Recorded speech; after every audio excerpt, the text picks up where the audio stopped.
Yes. Yes. Testing 1, 2, 3, 4, 5, 6, 7, 8, 9, 10. I'm talking. I'm testing. Yep.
Good morning. Good afternoon.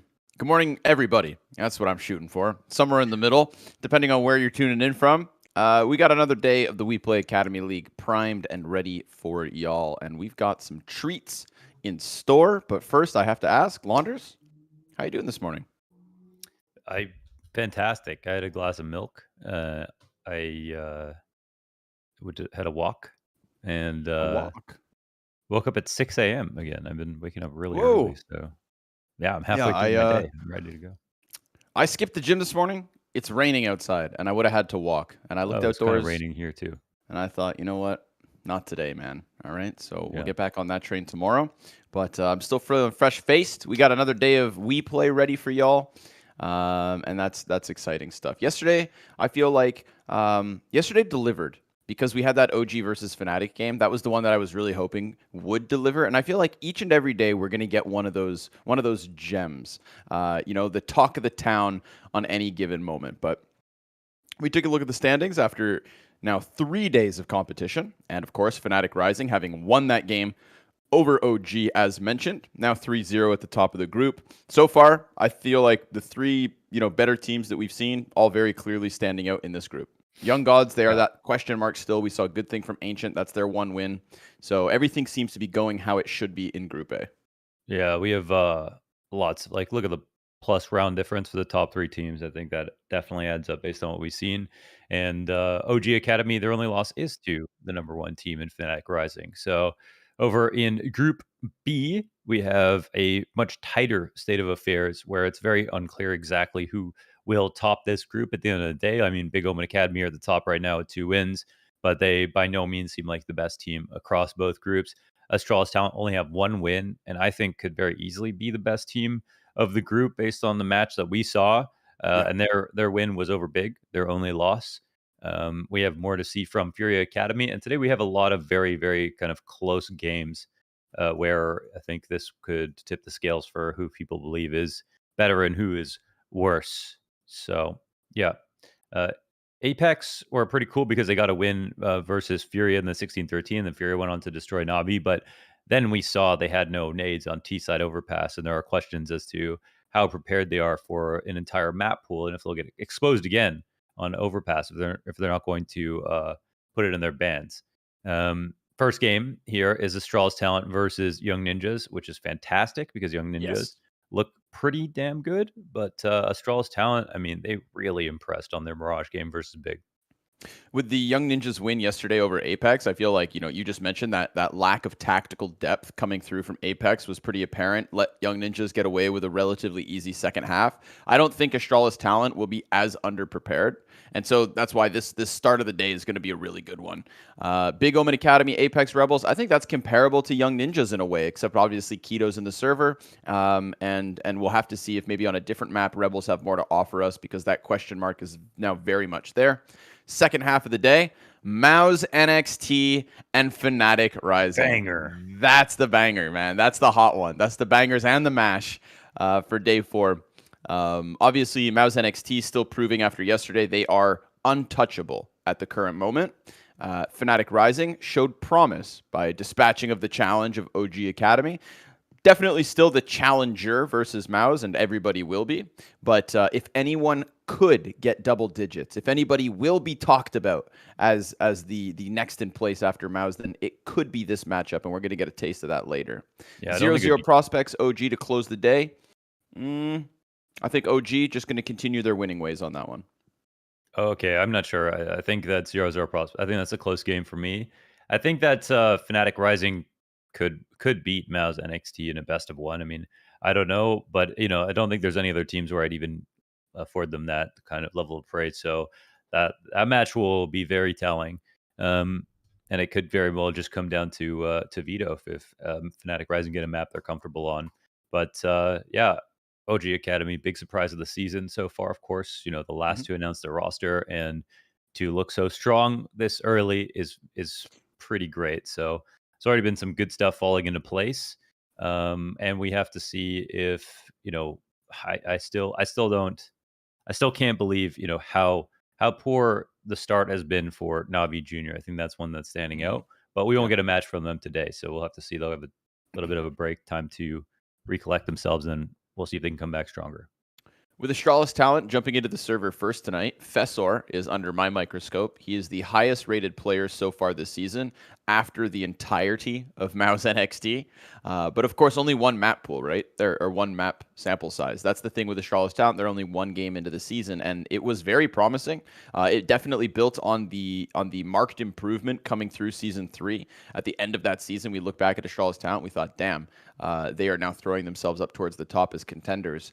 And so the continuation of that feels real. Fessor, I think this guy's got some more to offer us here. But versus Young Ninjas yesterday, we saw really good things from Rolf, absolute star on Overpass versus Apeks. And obviously, when we look at Astralis Talent's map pool, they do it all. They're all over the place. Yeah, they have a lot of games played, taking the academy team very seriously. I mean, they were kind of the joke of the academy league at the beginning, so they've got it together. And to be fair, like they were kind of thrown in really last minute, but now they've got their roster in order. They were real threats, and yeah, they impressed last season and they continue to impress. I think that's the great thing for Young Ninjas. They look relatively solid overall. They don't look like the best team or that they could take down MOUZ NXT, but I think we continue to see consistently good performances out of them.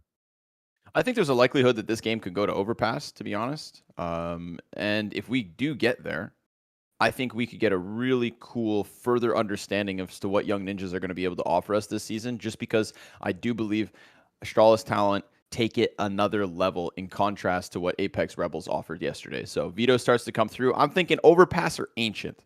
And either one's going to give us a little bit of tactical depth. Stylistically, we'll learn. That's what we're all here for. We play Academy League. These bans Both make still sense. in. Unfortunately, yeah, versus Astralis talent, they have to get rid of Dust 2, which would be a good map to take them on. They play a lot of maps here. So Astralis talent will have their pick of the litter, and it looks like Overpass is still, Or left in. Ancient. Come on. Oh, Oh, and they'll last take second Overpass out. Overpass So ban. All they'll right. get Ancient. I mean, it's their highest win rate map besides Vertigo. I think that is very reasonable. But they've got a very strong map pool in terms of the results recently, and a lot of reps on Ancient. So there will be a real stress test here for Young Ninjas. We've seen a few teams already try to take these games to Ancient with or without success. I feel like Young Gods showed us something really good in their season debut, got a victory over 0-0 Prospects, outclassed them in a second half. Pre-match stats coming into this one. Like you said, highest win percentage for Astralis Talent is Ancient. Besides 8 Vertigo, games, 5 games. Besides and Vertigo. And the NIP, they played this 3 times recently, and even though they lost 2 out of the 3 games, they're averaging 13 or even 14 rounds actually, with one match going into overtime. So they are good. They're good. They'll probably be pretty comfortable. They don't have as many reps as Astralis talent, but still a punish. How about predictions? I will take Astralis talent here because they got they got a map that the stats say that they love. I think it's really hard to play Ancient sometimes unless it is a home map. I think that's basically the bottom line. These days, people don't pick up Ancient wins unless they're extremely good at it. So I think if Young Ninjas are comfortable, they're probably competent, then it might be a close game. But Straw's Talent are winning most of their matches. They're putting a lot of emphasis on Ancient and trying to get better at it. Maybe they can mirror their big brothers of Astralis and put together some very, very strong Ancients here. They're going to need a config, I'm trying to think. Config. Is he too Yes, old sir. to come back to the Academy League for one season? Well, yeah, but he could be the one older guy if they The one can. older They guy. don't have a limit. Yeah. Well, there you go. 25. Would you think he was 21? I don't know. No, I don't know actually. Yeah, I don't know. I don't know. I was thinking like maybe 23, 24. He's on the brink, man. Yeah. But maybe one day. Maybe one day. Maybe one You day in the see, past. how do you feel about the completely unrelated note? But before we jump into the day, a little CS:GO news. Everybody's interested. OG, 2 new players, Fiku and Neofrag. I know you're an OG stan, so what's the heart telling you, man? Right? They're both great players. I think it's a very normal move for OG to pick up next up and coming or very highly rated tier 2 talent to try them out. So it fits with the brand, I think, a lot. They are they're not like a, I don't know, they're kind of a budget org. I mean, they don't really make blockbuster moves, and they still manage to be competitive, talked about in the top 20. So yeah, I think sometimes OG don't get enough credit because they've never actually bought out a huge player out of their contract to make a star roster. Even though people have pretty high expectations for them. And a lot of people have been waiting for Neofrag to get a better team. Actually, have done a demo review on Fiku in the past and saw really great rifling out of him. So yeah, I like it. I think it makes sense. I mean, I think OG are kind of like a mouse. They don't like to spend a ton of money, and they actually make probably a lot of money selling their players. There we have it, folks. The OG take of the day. And now we jump into the first map. Astralis Talent, Young Ninjas, and Astralis Talent had good control of the veto. Would have felt like a better chance for Young Ninjas on Overpass. That's the map I wanted, just so that we could continue our understanding of this team's defense. But alas, here we are in the green, lush jungles of Ancient to kick off day 4 of Season 4. Rolf already to the bottom of mid. He's going to have a quick fight. That's 6 players just locking horns right inside of middle. They want to go aim duel to aim duel, and Fessor will get himself 2 kills with that P250. Man advantage to the T side. Smoke deep inside of the A site. Bomb included. That right there is a post plant. Ooh, that's quite a plant here, but because they left mid, they want to be aware of Donut. Creates for some interesting situations if they don't want to take over temple control, and they'll actually flash through to get CT. It's the right play. Mister will find his frag. Won't be able to escape, but doesn't he need to? He doesn't. There's Adam to go down. 2 players peeking in his direction, and they pick up this round because they send enough players out mid to win their duels, plus Faster coming in with a P250 as the third. That was an insurance policy, and all the while had an A hit happening at the exact same time. So, layers and pace and individual levels there. Astralis Talent, Easy does it in the pistol. T-side on Ancient can be a beast, but we've already seen here in the Academy League that things aren't so clear-cut, all right? It's not as dominant as the Tier 1 setups. Here we have a quick B play, and there's nobody home. Hello, Young Ninjas. Where art thou? Deep inside of A instead. They stacked the wrong site. It's a 50-50 gamble. You cross your fingers, you cross your toes, you hope. And in this case, it's a loss. I think we can call this the Astralis smoke, the one that they're using in deep CT. The smoke that the main lineup uses to exec on A, or exec on B, and I think it is just the best way to hit the site. Of course, it requires additional control, but I mean, getting the bomb down does not guarantee the rounds. And look at Astralis, they're not done yet. They want to keep it going. Very aggressive here to make sure to kill everyone from the Young Ninjas. Why do I hate them so much? I don't know, man. It's you know, Danes, Swedes. There's something. There's something there. Yeah, there's actually something a lot there. Yeah, yeah. They cross the like bridge a lot right there. Yeah, yeah. So they send him packing, and obviously only losing 2 of the MAC 10s. So easy upgrade here for Astralis Talent for the 2-0 start. Guns up. So yeah, that deep smoke. I'm actually surprised we don't see more teams just use it. With the right nades, I think it's just the best way to approach the site right now. A lot of mid control here. The rifles go 1 for 1, which is totally fine for Astralis Talent. I think that's what they wanted to get out of this. And then they'll instantly just wait to see if anybody's pushed anything. There's not much deep B pressure here from the CT side. And this early smoke at the top of Banana, I mean, that might actually lead you forward. It's so early, and it's not into the door. It's not going to... The only thing it'll do is burn the 15 seconds off the clock, but you already know the CT is back in the site behind it. So Astralis Talent will get nice and cozy here. Just at their doorstep on B. And look to take over cave control. We settle in. We settle into this half. Heat comes down ramp. Really good disengage there, actually. Yeah. It's going to cost them 2 players, in fact. The drive-by into Adam. That's going to leave 1 player backside temporary. We saw some really good opping out of him yesterday on Overpass. Some hits, some misses, but more so, better than worse. And with that, the trade goes down, and it's a 1v2 here for Rolf. Another star versus Apeks Rebels yesterday. Trying to carry that individual level in. Strong utility for the post plant. Bruiser's got that 3K already on the scoreboard, and his teammate in cave will not be smoked off. Incendiary goes on top of bomb and one inside of caves, and that's where Fessor decides to swing out to the side of it and give Astralis Talent the 3-0 start. It can be really tricky to know when you should and shouldn't smoke, of course, on Banana, because if you leave it open and the T starts to walk up, and they'll just explode on you. I do like that after Young Ninjas let the smoke come up, they go for the push down B. But as we can see, Astralis Talent were kind of waiting for that exact situation. And again, it was handled so well right there at the bottom of ramp by Bruiser, who took the first contact shot. But he has all these teammates to the left that can make sure they can't go any farther. So not actually a huge reason why he should go and make sure he wins that duel. So walk up towards A on this round, totally open sight. Deagle start to walk back, but they are just pistols. Fessor gets caught inside of cave. Poor guy. Fessor just emerges through the smoke like it's his own. Like it's nobody's business. He's kind of like Config, huh? He goes out mid, he has the first. Yep. There are parallels. Yes. There are parallels.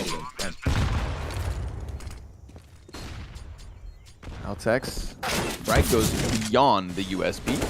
Don't want to die here if you can keep 5 up. That's a phenomenal round for Astralis Talent. But Adam, he's got the Desert Eagle headshot. And the other 2 counter-terrorists are still close enough to do damage.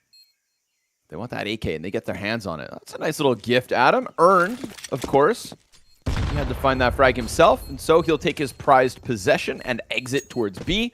Astralis Talent, 4-0. Very good start, and I like the pace. I like the strategies. It's only a 4-round game, but so far, Astralis Talent very clearly more prepared on this T side than the last challenge for Young Ninjas last night. Young Ninjas will probably be unhappy that they've basically let someone come out mid and fight them right in the middle of it in the beginning of the round. That should not be possible. So they could be dedicating some HEs to punishing that.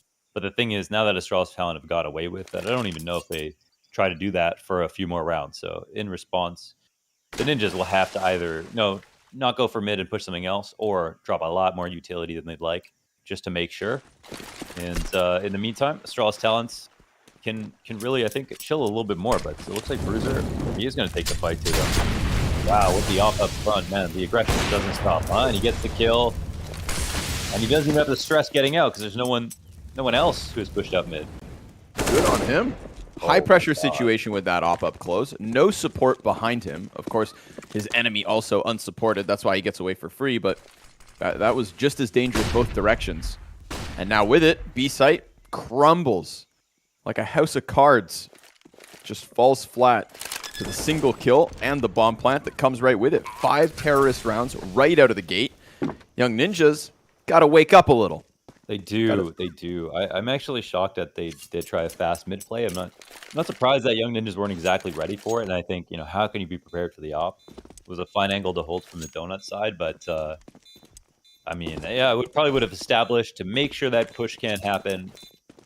And if it does come, get that free kill, make Astralis Talent do something new. But you cannot be mad at Astralis Talent for doing what has already worked so well in going for that opening kill again. And it's like clockwork. They even do the B push at the exact same time with Fessor up front. Bit of a mistake, I'd say, to jiggle from the CT perspective onto Banana. That's something that, that's a fight. It's the first fight that you're waiting for, coming up the Banana slowly. I think Fessor was very happy to see somebody looking to kind of carefully approach that angle with no utility. Couple of moments here where there are T's in places where they should be getting hit with a lot of utility, and they're just not. Still some time to adapt, but of course, I feel like while those procedures are all in place and we see these quick moves from Apeks, Astralis, they're gonna try again. Back to middle. Why not? Hasn't stopped yet. They got 2 players tucked behind box. ZTR kills Vigo. And that's going to leave Fessor locked in. Now, he is unknown to ZTR. There's nobody else with eyes in mid for the CTs. Maxter could come pry for a bit more info. And he would get contact, of course, versus Mistar.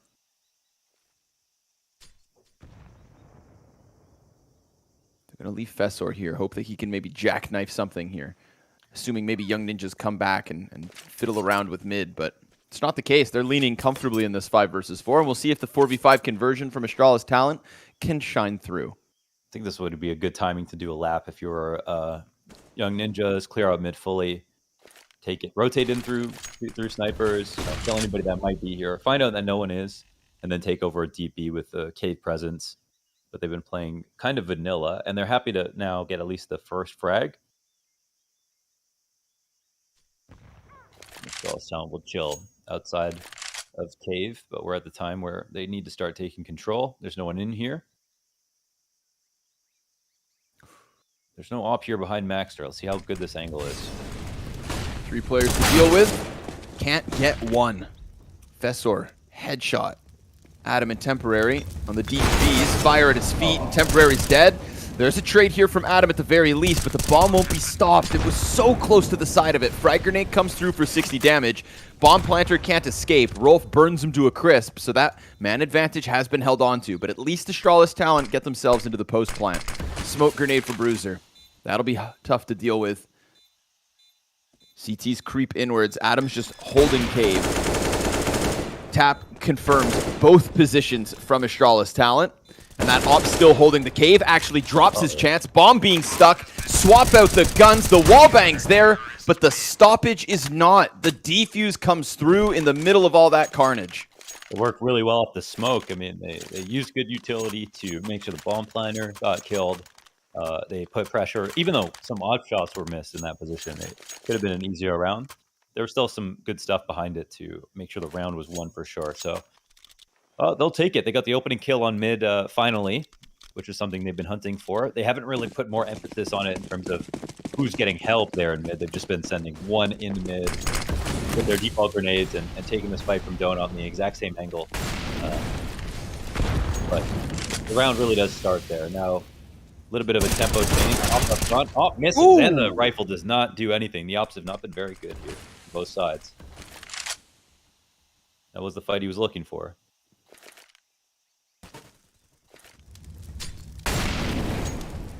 So back-to-back strong starts from Young Ninjas. Wasn't enough to deny the bomb plant last round. We'll see if it does this time. There's still Rolf on his own at A, and the rotates are really far. So if the timing's played properly here, Astralis talent, they could just get this 2v1 locked in. And from there, hope to put up some kind of a defense. Rolf's positioning behind box. Ooh, spotted by Apeks. He'll be swept away. And a second. ZTR just trying to play the side of the smoke. He didn't even shoot. He did nothing wrong. He was just waiting. And now we're back to the even 3v3. Adam eats the flash as bomb is planted. Temporary will look for his angle now, but another kill comes in from Mistar. The Opper able to answer. Maxter with the crossfire set. They peek out, and there's the headshot. So it falls onto the shoulders of Vigo. Slides out from A, and the Opera connects to him as well. Nicely done from Temporary in the retake as his teammates fell around him and Maxter, all 5 kills combined. That is a 3v5 that gets kind of close. They had such a nice start, though, with the spray down inside of Cave. Astralis talent had the right idea and tactic to pick someone off walking out, but didn't hit the shot, and then they lined up really well for the riflers to come down. And in the mid rounds, take it back to A, and they have a pretty compelling execute. Mistar makes that real crazy with, getting the kill in CT spawn, knowing that he could ram Temple, could go through CT and go back to Donut. There's a lot of options there in that spot that the CTs don't want to have to deal with. But they make it happen. They keep you alive, and they maintain their offense, the best part. Finally, they'll slow them down a little bit here in this. Uh-oh. Frag goes over. That does nothing. You're not allowed, though. That's kind of rough. You don't really want to throw a nade like that, especially when someone could push mid from B. Fast are happy to take a fight. Bruiser takes his kill in deep in mid. And back open. Spam back both ways. Nothing really connecting here. Altex gets another kill, and that's the A site wide open. Top middle's also under wrap, so Astralis talent, after 2 round losses, bounce right back. More of the same. Early kills. They're just way more comfortable, huh? The late mid attack is something, but I feel like it's catalyzed by the fact that ZTR throws this right-click nade. They know exactly where he is, and we've seen so many times that there hasn't been anything special behind the Young Ninjas mid control that should scare Astralis talent. They still have elbow control. They're waiting for the smoke to come up. And Fessor, he will happily take a 50-50 like that. Then they squeeze. Bruiser comes out mid, kills the support on the back. And, ZTR has kind of surprise Pikachu. Oh my god, they pushed through. But in reality, Apeks chasing down these guns. Maxter looking to hang on. Ooh, Bruiser misses. Okay. Oh, it's the longest after round time I've ever seen. Maxter. Kind of expensive, yeah. 2 kills. Holds them back. Hangs onto the solo rifle of Young Ninjas. And that's a rebuy for the counter-terrorists. So middle, even though that time it's not like an easy pick like it was at the start of this half, it is still, hinging on that underhanded smoke from top middle. So I feel like mid is the point of contact right now. For better or for worse, Astralis talent win one off the back of that fight. CTR makes a play like that, they might want to put way more pressure towards Banana so they can make sure that that push can't come out. Ooh, Vigo's going to use the cover of the smoke. Like, oh, the MP9 is a little bit better. And Fessor remembers the spray. That's well done. Oh, but on smoke. Maxter, I love that. Slides out from caves, attacks him. As they tried to charge through that smoke, they met Max. Wow. Oh, he sees that timing as they run up the ramp. He just forces his way down cave, and that smoke grenade inside of the doorway. 2 players come through blind. That is not where they expected them. He was a landmine in that round. That was huge, pushing out cave real early, and yeah, they wanted to come through to join up with this exec. Very rambunctious round here from Astralis talent, trying to force their way into B. They got that first MP9 kill, and that helped in the numbers a little bit, but it's all about Maxter there with the 3K. Big back. Fessor through the fire. ZTR, blind as a bat, temporary misses the op shot. And Fessor's not able to double down because Rolf comes through from Donut. And we'll see if, again, Astralis talent plays something too quick. It's not running through smoke, so it shouldn't be as bad, but temporary loses his angle. Rolf's looking to go over top of the signage, and that's where Apeks will fall. Man advantage here for Young Ninjas, and that's going to send Astralis talent backwards. Wow. Another from Rolf. 3 kills on the round. He's doing everything he can, everything he has to. Everything he possibly could, as everybody that faces him falls, leaves us in the 2v4. Doing it again. Man, okay, 1 second. See if Rolf can actually put together an ace. I mean, 2 players coming towards him. Ooh, nice clear from Mister. The mid control is now theirs, and now it'll turn into a lurky round. There's 50 seconds. There's room to make mistakes. Adam's been pretty careful, though. Let's see if he falls for this. Nope. Nicely done. Bruiser back to the A site. There's space to plant here. Behind the box, you'll be safe. Leaves himself a little exposed to Temple. That could cut him down earlier than expected. The op shot actually lands, but by the grace of God, Bruiser's still in this one. Takes a player with him. Nice shot onto Maxter, but with the double up on CT, that's Young Ninjas. From 5 versus 3 to 2 versus 0, and a 4th round win on the scoreboard. I think one thing is for sure, the Young Ninjas need to be more,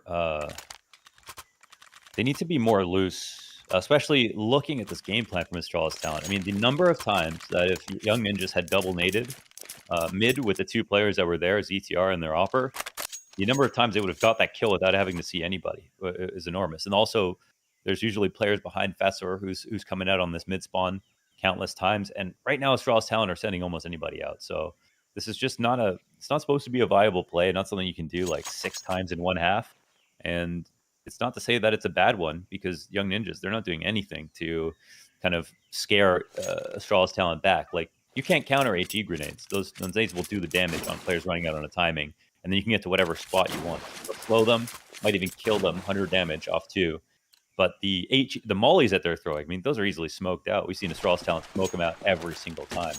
So they're kind of wasting time trying to do what they've talked about, that is optimized, that you're supposed to do, as opposed to just reacting to what they're seeing.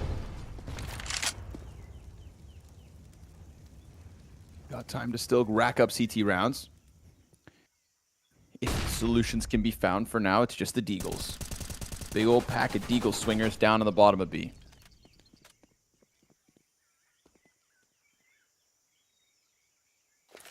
Adam, tight angle. But he pulls the smoke grenade out. One player gets through it, and the spray is good for 2 kills. Going to confirm the presence. A players decide to leave that bomb site, come on over just in case things go south here on B. But Adam has other ideas. Looking for that anti-eco ace. Maxter by his side for another 2. It's a full house in the caves. And slowly but surely, a CT side that's racking up some rounds. We're nearly at a tied game. Astralis Talent still 1 ahead. That'll be good. Makes this round really interesting. To go back on to rifles one more time.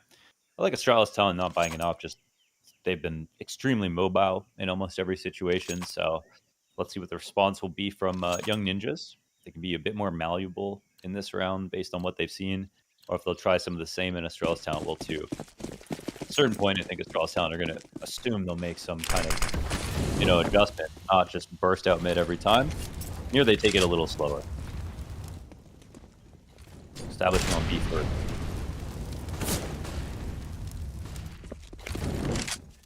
Cautious of any CT aggression. We've seen it a round or 2. Trying to poke and prod on the B site. What's really important here is they have B control. They just need to delay long enough that temporary can be exposed from the cave side. But they are walking out in. Oh my god. Excuse you? Fast. Wow. Okay. Well, that was supposed to be a winning play for sure. Just this crab walk crawl straight through the op scope, and he's just not fast enough on that left trigger. Jeez. God. That'll leave Temporary stunned for a second. He'll have to collect himself on the bench of this round. Astralis Talent continue to play this slow. CT's getting squeezed on B. There's only one Deddy on the site. Maxter within red caves. Just really goes to show the unknowingness that's here for Young Ninjas. Still 2 players on the opposite end of the map. Smoke comes over from B. Counter terrorists don't really move. Caves will be cleared out at the 35-second mark. Need more activity here, to double stack towards a blind, down a player, no mid control. The lurk can finally come out because the CTs need to help B. This is perfect timing from Mister. He can join the fight whenever he wants. He really doesn't have to speed this up too much. I guess he gets spotted. The attack starts to come. Adam and Maxter both a kill apiece, then the lurk connects. They know about Adam. He's just trying to hide, trying to survive, and ultimately dies. Bomb planted, 3 versus 2. A players come over pretty quick, but terrorists already prepared, and the frag grenade does a ton of damage. Apeks getting 2 assists off the back of that one. 7-5. Very nicely played by Astralis Talent. Timings were perfect. They were, so nicely played from Mister. Obviously, also getting the kill on the Opper. I mean, that's just X factor right there. I mean, perfect crosshair placement. If it wasn't first bullet to the head, Temporary gets that kill. But even still, it's really insane. So, yeah, I thought right there, Astralis Talent, they had the B control. They could have really put pressure on Temporary to fall back, and then they just win mid. We can see the kind of philosophy from Astralis Talent is get the fights whenever you can. And that's usually fine. Ooh, they're going to go back to the action-packed B hits. Adam behind pillar, 1 kill, jumps into the safety of the caves. He's got a teammate there and a rotate over. ZTR trying to attack from the back lane, and he will, sure enough, find Mister.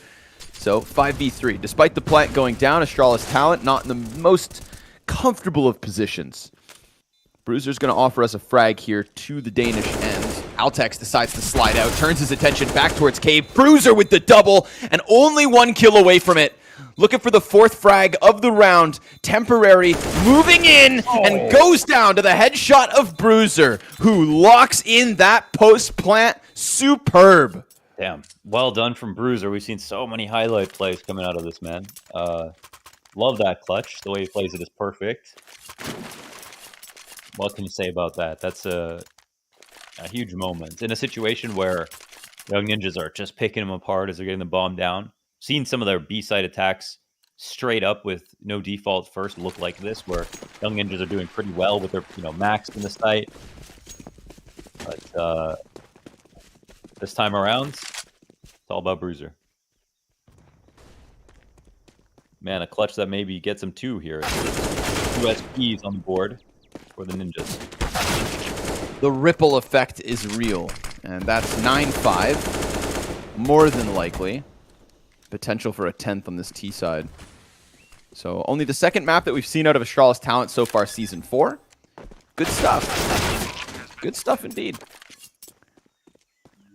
Yeah, real definitely have something. Definitely have something in their bag of tricks for Ancient. And Adam, he's gonna start racking up costs. A headshot.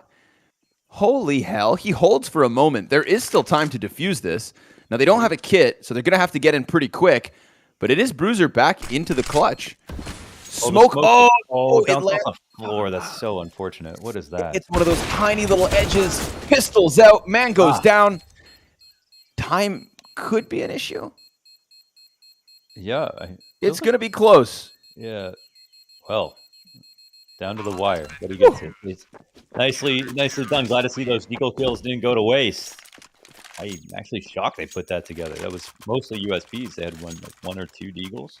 That's Adam. He had one of the two. Wow. They catch strays in the depths of Temple. He waits for his teammate, and because he has a teammate, they trade out efficiently versus the Opper. That should have been the 9th. That should have been the 9th. Sealed. Locked in. Inside the safe.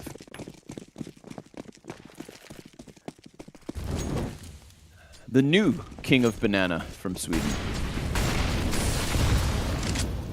There's room for it. Oof. All right. And now, funnily enough, Astralis Talent, like, they're going to have to deal with the ramifications. This would have been a gun versus gun round, and instead they have just the 2 AKs to try and make this one happen. But they've got the Deagle Talent on their own side, too. Altex gets killed towards A. That was the solo lurk. Everybody else still here towards B. Damn, that 3K from Adam could genuinely be the difference between a 10-5 to an 8-7. Assuming the T's don't cause an upset here, but Mr. Infessor with more pistol kills. What goes around comes around, it seems. And Rolf, he's just looking to keep the chances alive. But no, sir. Vigo digs him. Bomb carrier spotted. Temporary lands the second shot, but Fessor, he then has that time to trade. He offers us a 3K just like Adam does in the last, and this half ends 9-6. This one was full of individual moments. We saw a lot of good plays. The clutch from Bruiser, the 4K. We saw the Adam Deagle clip. We've got a couple of big rounds on openings from Fessor. Getting out mid.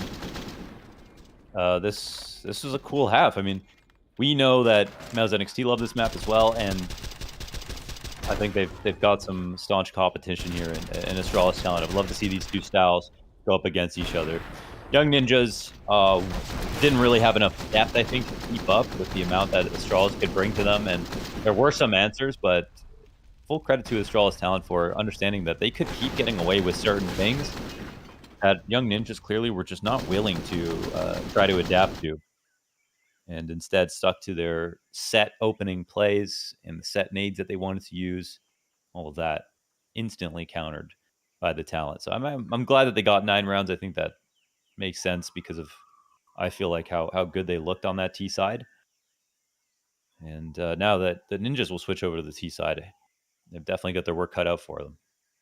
Couple of critical 3Ks as well to give Young Ninjas 2 of their 6 rounds. We obviously have the most recent one from Adam with the Desert Eagle, but remember when Maxter decides to make a move, pushes his way through caves, stuns them inside of that smoke at the base of B. You know, when the conversation kind of hinges around Young Ninjas maybe not adapting as a team or with utility and tactics, at least there were these glimpses of individual decisions that kind of threw a wrench in the works of Astralis Talent, but a well-oiled works. Now takes to the CT side. 9-6 the lead. Second pistol. Let's see it.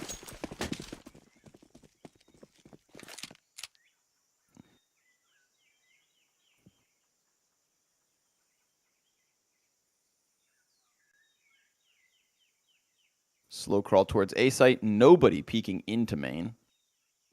Altex decides to try and shift his body towards boxes. That's just when they all start running outwards. They're going to be on top of him in an instant, but with their backs turned, that sets up Fessor. Oh, is that a CT smoke? Oh, a shot. Is that a CT donut smoke? I don't. Maybe it is just a CT smoke that they threw from there to try to separate the engagements. I'm not sure if the T's had any more utility to use. I didn't see Altex drop it when he came back from Donut, so it wouldn't have been his. If the T side missed it. If the T side missed it, then that was a huge smoke for the attack, that's for sure. And I think that'll be the question, but no question on the individuals. Headshots here from Fessor and Apeks. Yeah, we saw just the crack on the right side allowed them to crossfire as it's natural to scale that way to get around to the back of defaults so they can put the bomb down. But if they were in any way relying on the smoke and donut, then that's what ended up costing them. That's tough if that's the case. If it was counter utility, that's really sick. So,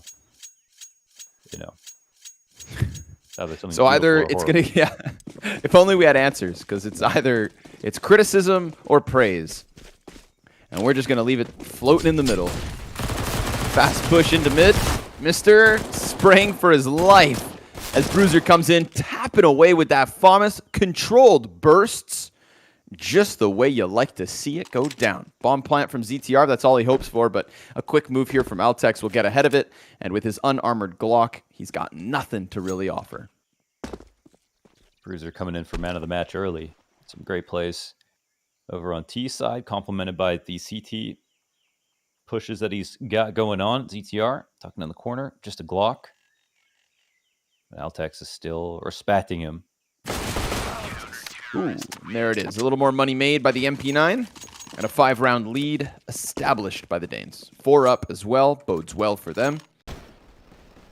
Look at this. Famous control. 3 shots. Just unarmored heads. Makes it easy for the man top mid. Something I love is being able to watch a team in the first half, and then clearly there's another team better on the other side to watch how they do it. So let's see what the CT side has to offer here for Astralis talent. And you can see they got the 2 mollies and the HE to pair with it inside of middle. Again, just slow for the young ninjas to wait this out. This is perfectly fine.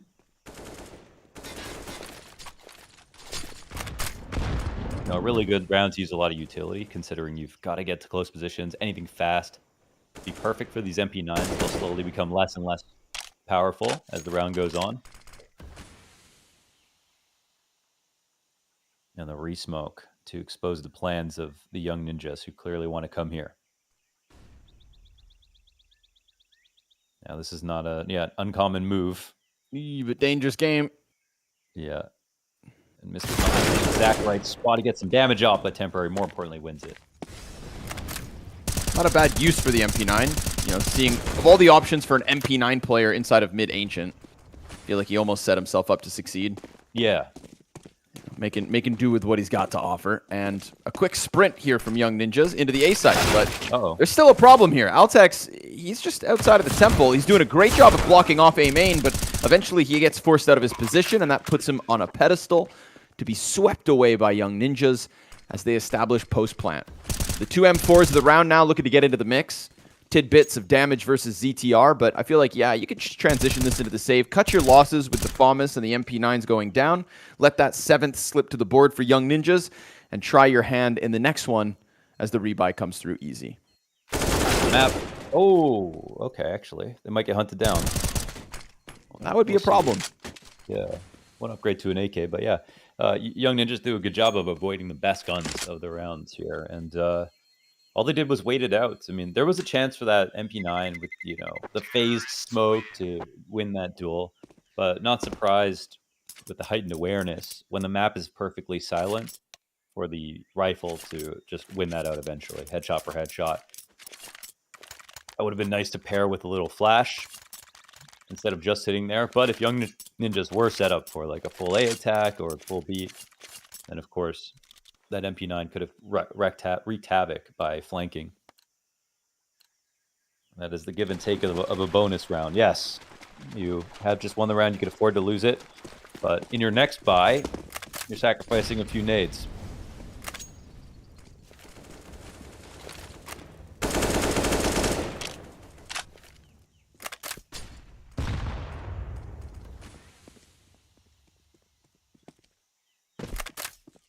Waiting to see what Fessor can get up to over towards this B site in the full-fledged gun rounds. He's trying to face cave at the moment. Wallbangs come through, but no damage. Team's going to try their hands, but these walls thin. That's half of ZTR taken down.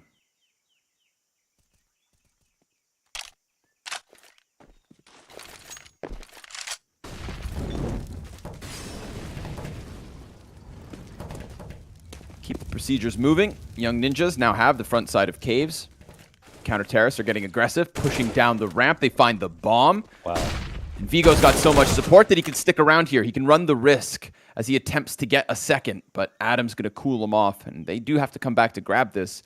Counter-terrorists leaving their dead teammate on the base of the ramp and moving back. There's an opening here on A, though, in the meanwhile. Maxter, he's trying to sniff this out. Look at the pressure now, Mister, okay, because he's got players on all sides of him. There is a chance with this timing he gets caught off guard, but he can also just stop the mid play without being spotted from A side. The support coming in at Altex, he has to be very aware.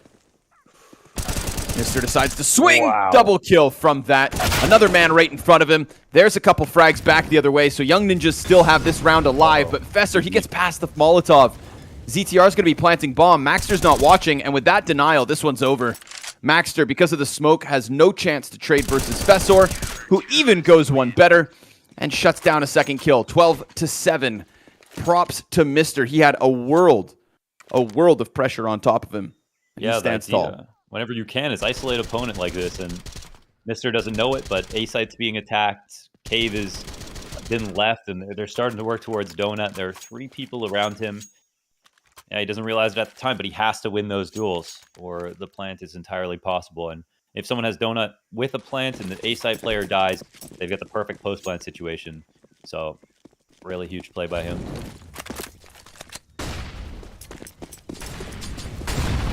Oh, damn. That's a lot of util. And an uncomfortable spot, but Rolf just tech-nines his way through caves. Mister goes for the trade, but as he extends around the top mid corner, that's where Adam digs him down.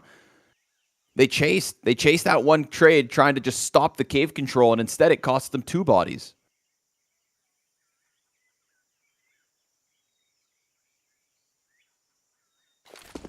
He goes patrolling. And I'll get the hint that they're coming out of cave. He walks by, separates the fights nicely, but eventually gets traded out by the AK of ZTR. Altex silently working his way around the back lane. That's now hands on guns for Young Ninjas. One set of Kevlar between the two, and they both decide to push that smoke. Bruiser gets bested by ZTR, but Altex, he has the whole picture right in front of him. And he played that silently the entire time. It served up such a good distraction when his teammate dies next to him that they never seem to assume the possibility. And so by the skin of their teeth, they'll take 13. But Young Ninjas, considering what they came in with, tip of the hat to that. Yeah, not bad. Unfortunately for them, they just really need rounds at this point, so would have been happy to take that. It's a nice trade from Adam B to stop the Bombus from just refragging and getting away. In that 2v1, it was interesting. I think they, on the one hand, they know they could play out together, but on the other, they're maybe worried about where the bomb was planted that, could just have instantly got stuck, and they really wanted to jump on that. Meanwhile, Altex was just playing it slow, seeing what's going on, not making any noise. Fast clash bottom mid. Oh, see that HE grabbing a refrag? That's something that we were missing out of Young Ninjas. Right, yeah, it was just the incendiaries and nothing from it. Incendiaries really only kill people if you let them. Oh. Vigo runs a risk over here on Banana. Adam's been shooting hot. There's no one else here, so this is quite a risky engagement to take. 90's not enough. As Vigo learns the hard way. What are the odds of this retake connecting? I don't know. I mean, Fesser's in a good spot, and they're pushing deep CT, but the other CTs are leaving. I think they feel happy just to see if they can get them dead, trying to exit. Fesser knows there's a likelihood that they come towards him. And they seem to be still worried about a lurk, I guess, because the exec came in so quickly. So right there, I think, just like we saw in the first half, challenging down Banana, it's quite risky. And Vigo, I mean, there are situations you can do it, for sure. Later rounds, man up. But Vigo does this as the only player inside the B site. I mean, nobody in cave, nobody close rotation. So it's an invitation for Ninjas to just jump on that. As soon as he dies, they're always happy to see someone peek it. Saw a round just like it where Young Ninjas cost themselves a round by doing the same kind of a peak. So be cautious. Be cautious. Goes both ways. Goes both ways. Astralis talent. Rebuy not too easy, so there'll be limitations here. This is Young Ninjas with a bit of a chance still in the T side. Hard fought for it. I think you buy armor here. I don't know. Like, you don't have money, but it's great You got guns it. that can change hands. I think you just get armor and nades. Everyone should get nades. It's a curse sometimes to save 3 guns because you're like, well, I don't like this buy, but you got an op, so. I don't like it. Well, you don't have a choice, damn it. Yeah. You get what you can. 5/7s. Come on now. Yeah, everybody loves a 5/7. Except for those freaks that are still using CZs. We got to talk about those people. Yeah. Mind you, Kerrigan's one of them, and he did just win a major. Oh, he's using the CG. Yeah, he's been using a CZ, man, this whole time. Wow. And like, he's pretty good with it. Flex, really. He actually uploaded a comms video from the finals, which is I watched it. You shared it this morning. So good.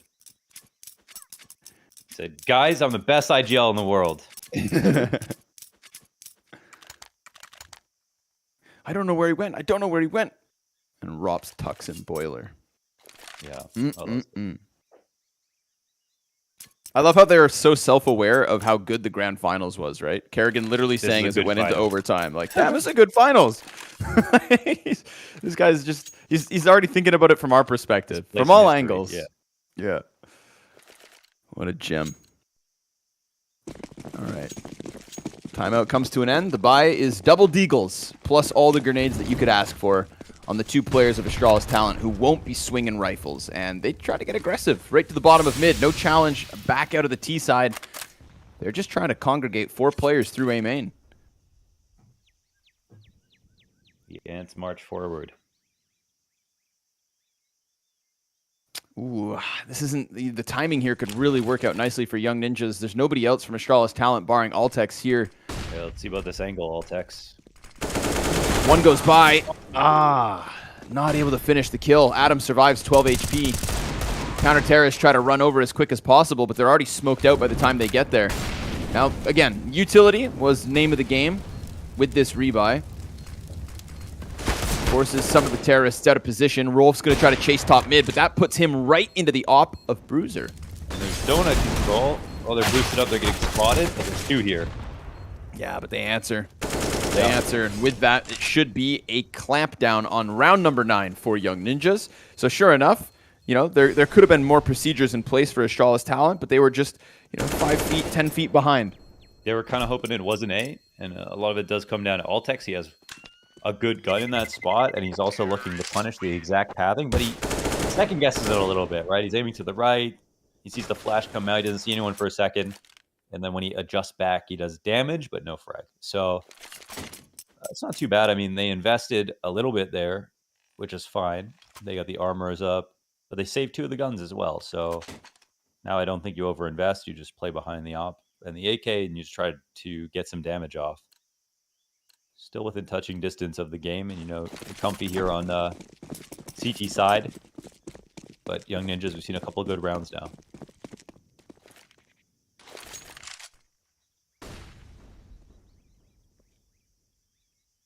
Closer on A main. They'd let him take over the site at times, and now Mister's hoping to get something off of Altex's death. Don't let it be in vain. Sure enough, finds Maxter with utility in hand. Rolf right here, though, to plug that gap back. And Fessor executed by temporary swift AK headshot inside cave. Leaves really just Bruiser to offer us anything if possible. And with this rotation from Young Ninjas moving that bomb back through spawn, it's going to be a 10th. This game's still very much alive. Yeah, there are 2 mixed buys that they get through. So we've seen kind of one really quality rifle round from Young Ninjas, but at the end of the day, within 3.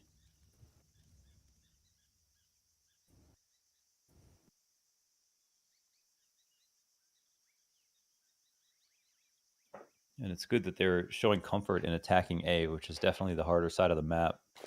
I mean, both sides are pretty hard. Like, B is not... It feels like B is not as hard to, like, get in the site if you really want to, but it is really hard to win. Like, you can get the plants if you try your hardest, but then you're, like, down to 1 guy. Everyone's just dying on their way in. and you can almost always get that plant, but you can almost never win the post plant. So hard for different reasons for sure. A just feels like it's hard to get the plant even sometimes. So is that because the bomb zone is sort of between a three-way crossfire? yeah, that definitely contributes. Damn, man. I've never been so scared trying to plant a damn bomb. You know, there's Ace Ancient, something different. Where's the comfort, right? Like every other map, you've got. There's that little pocket on the corner, that little pocket behind the box. That's like kind of safe. Yeah, that you know you could just get spammed from temple anyways. But yeah, it's like half a terrorist model wide. Yeah, they're like right here, guys. This is called safe plant. Yeah, and I look at that with skepticism. I don't want to play. Plant. Guns back in. No more pistols. No more shortcomings. Time for Astralis talent to recover from that young ninja's X factor that has now net them a couple easy ones after the fact.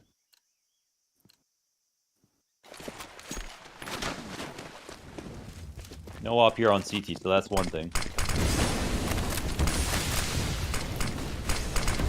Oh, Mr. had an angle. Apeks, he finds it through smoke from top mid.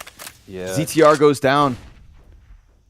Oh, another example of just like, you know, better counterplay to what is this aggressive start to the mid rounds. Astralis, you know, like you alluded to the frag grenades. Well, they're doing that plus spamming smokes. It's just more presence, really, more stoppage. You know, Config gets away with it, but he's like the only guy, right? Most of the time, you should not be able to even pull that play off that early.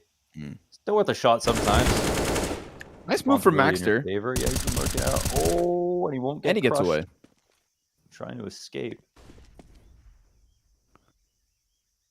Mid timing here opened up. That's good. Maybe he can get something going through middle. Temporary deep angle. Festor comes around that ramp and dies, but Vigo will catch Rolf. So back and forth, back and forth.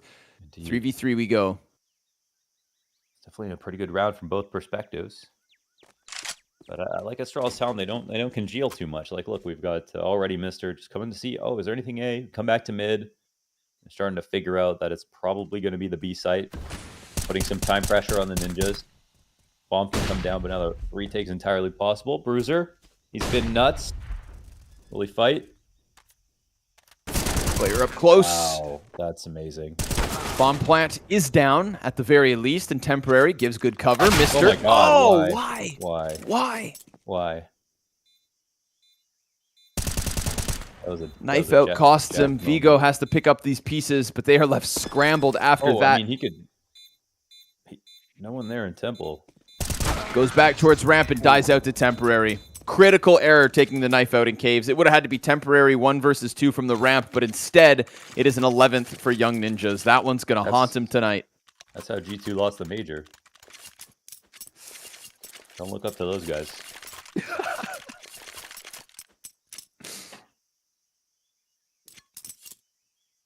Yeah, I mean, you know, you're going from like what's a rifle, a 230 or a 225 move speed to 240 or 250. It's just, or you're walking. I mean, you barely get any speed from switching from your rifle to your. There's no need to do that. Ooh, well, oh no! After all the work it did. Uh-oh. No molly? Probably wanted to start a molly here. Bruiser! Don't get too tunnel vision, boys. You're losing time. He's hanging on. The frag grenade's going to find him. The longest 7 seconds of his young life. Oh! My God. Apeks. Wow. 2 Desert Eagles right off of V. Adam's got back turn. Festor's in this position. Festor comes out with one of his own. And now suddenly it's just Adam left over. And Mr. has a rifle. Redemption. He's looking for redemption. For good measure. To switch. The bomb is not planted for him once again, actually. So unless he's got a smoke and a flash, but no kit. Smoke on top of it, taps. Adam's going to have to start running in. Mr. knows it, gets the kill, but there's no time for the defuse. All of that damage, all of that impact, all of those Huandigs, and it's still Young Ninja's 12th. Whoa, 5 dead is pretty good, but man, this T side is really rolling. You know, honestly, their T side looks solid. Their CT side was a bit too stiff. was definitely a bit too stiff, got exposed a little bit, but their T side is, I mean, they got good defaults, the lurks are good. They're winning a fair few number of these duels, and they're winning key rounds that put Astralis Talent on saves over and over again. So, well, and the last round, actually, Astralis Talent didn't have the op. So the one thing they did off the weird mix buys was they didn't save one person with armor, which, you know, I didn't even say they should do that. But if they did, then they could have had an op. This buy is much more impressive than what we've seen in the past 5 rounds. But now the young ninjas, they got some confidence. And one of these ops is alone in the site. The full exec coming his way. You're going to see nothing anywhere else. Wow. Top of the box. See ya. Oh, no. Can't jump in. This is not the fight he wanted. Sweep away from the donut. Mister comes in, one and done. ZTR trades. Fessor looks to push in. He's got Vigo over towards the temple.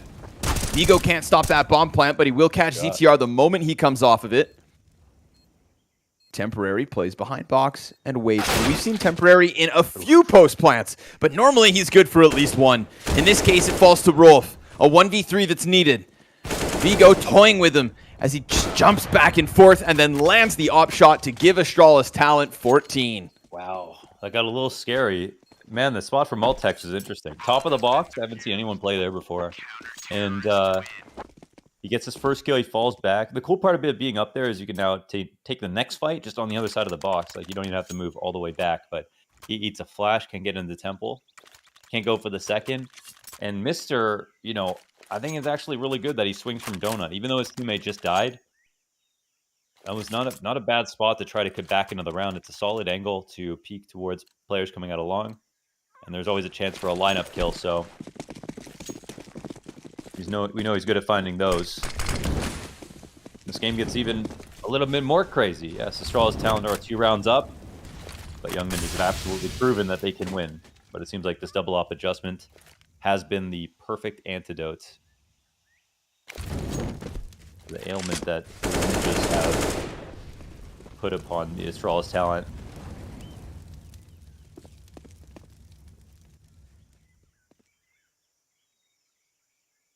Oh no, counterpicked.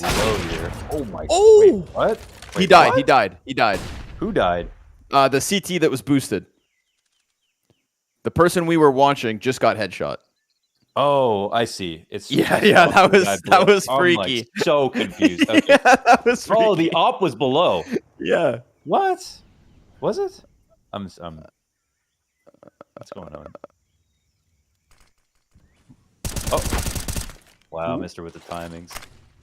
King of Donuts. Mister with the double. Still alive. Yeah, the king is right. Gets the reload in, goes down to Rolf. I'll pull in the cross. Two of them in position. Uh-oh. Smoke comes down in front of him. Bruiser's going to be countered out. Fessor, he's next.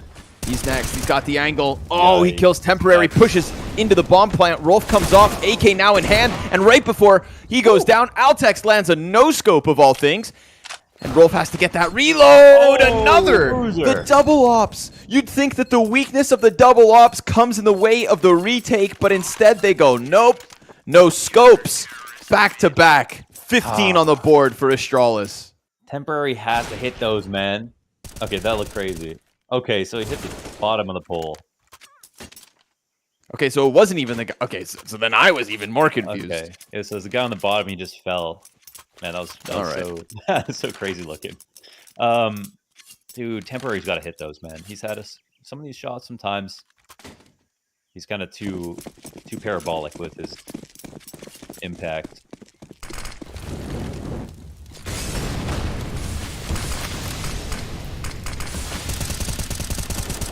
Ooh, nope, not this time. Quick pressure, top mid. ZTR is going to go through smoke. Yeah, Altex shoots one and then just waits a little bit longer. ZTR thought he could catch that op on cycle. Instead, he catches it to the chest, and Altex comes through from top mid with the doubling down. So this double ops truly going to be the solution here for Astralis Talent as they look to lock in 16-12. 3v5, Young Ninjas, what more do you have?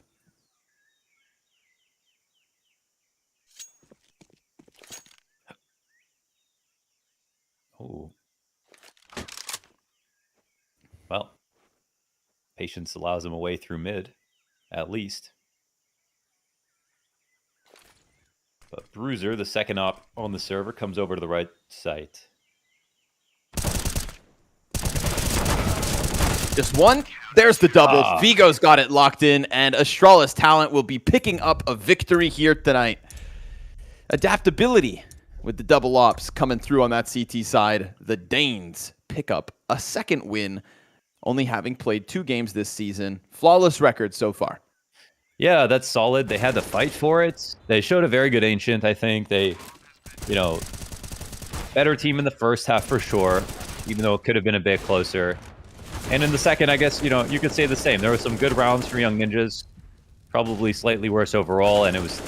I like that it's the adaptations that show us, you know, why Astralis Talent win this map.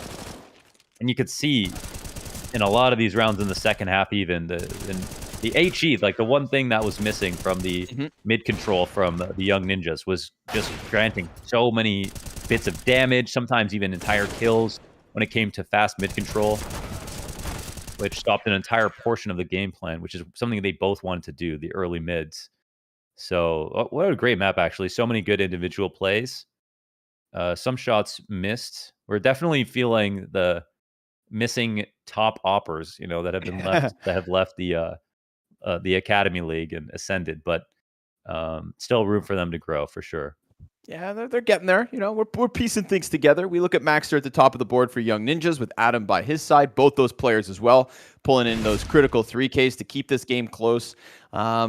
But ultimately, this one's done. So Astralis Talent, definitely a force to be reckoned with again here in Season 4. Young Ninjas, a win over them is no easy feat, as Apeks Rebels had to learn yesterday. And Apeks Rebels will now try their hand at another middle to top of the pack contender. It's Big Academy. After this, we'll see you guys in just a few moments.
Hello, everybody. Welcome back. Hope you guys are well. Hope you spent your break well. Lauders, what'd you do in between maps? Lay down on my yoga mat and scroll through Twitter. What about you? And how's, worth it? Oh yeah, I mean I do it every break. Oh, okay. I put the dishes away, and Lame. hey, man, you got to keep the house tidy. You got to keep it zen, feng shui, or something like that. Who knows? Hoping to be zen would probably be Big Academy, right? Keto didn't come back to the Academy League to stress. He came back here to farm. Yesterday, we didn't see him with the most amount of kills, but we did see him with a ridiculous amount of utility damage, nearly 1,000 utility damage on the CT side of Dust 2.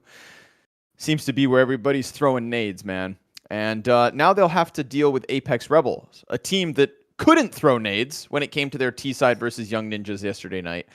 They just didn't seem to have that tactical depth on a map like Overpass, but of course they were the team that banned first, so they did give the Young Ninjas 4 maps to choose from, and I don't think it landed where Apeks Rebels would have hoped.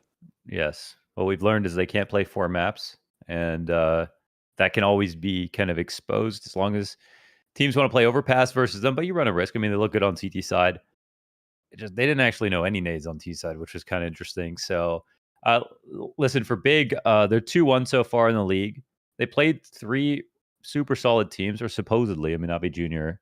You'd think they'd be good. Name the brand values there. They're kind of like Vitality in the Legend stage. They're supposed to go through, but they're just not good enough. You know what I'm saying? So, Young Ninjas got taken down by them. That was a big win for sure. And losing to Astralis talent, no shame in that. They seem like they could be top 3 or 4 team right now. Big just on the outside of that, maybe. So honestly, this should be food for Big, right? Like this should be a match that they're supposed to win. That they definitely have proven they can beat teams better than the Apeks Rebels right now.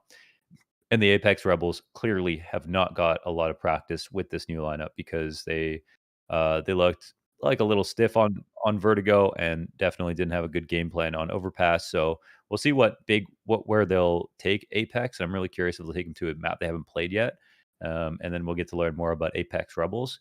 But we know Big have a map pool. They have a really solid upgrade with Keto coming in. This should be their map. Should be, right? They're looking to keep themselves at the top of the standings. So Dust 2, Nuke, Inferno. Curious if Apeks Rebels remove Overpass, but they don't. They don't. So it's still going to be floated in. They can't afford it if these are the super bands that they have, right? That's the thing. Okay, but Big don't want to play it either. So neither Vertigo. So we get an Ancients, maybe. Is that possible? We get something different. We get something different for the Apeks Mirage Rebels again, I guess. What's it gonna be? I think it's Mirage. Yeah. Okay. Let's go. Yeah, Mirage comes in. Keep it simple. We've seen a few teams here. This has kind of been typical battlegrounds of the FPL kids. Well, yeah, Big love the map. We don't know what Apeks are going to look like on it. This could be a risk. We've seen Apeks kind of play 2 harder, more tactical maps. If there is a situation where they don't have a big map pool, you got to assume they're going to be able to pull off Mirage, even if they don't have that much practice. But Big are very good at the map, so of course you want to lead into your strengths more than what the other team is used to playing. And Apeks have got some reps here. I think it just comes down to this this lineup or something because they don't have really recent stats. Actually, I'm not sure where these are pulled from, but they're 3 months on HLTV. They don't have any. So wait, let me see when their last matches are. So they weren't there. If you go back a little bit, of course, they have a different lineup. So that's one thing. We can't believe the numbers. That's what you're telling me, Launders. You're saying the Maybe numbers HLTV lie, is huh? incorrect here. So we've got,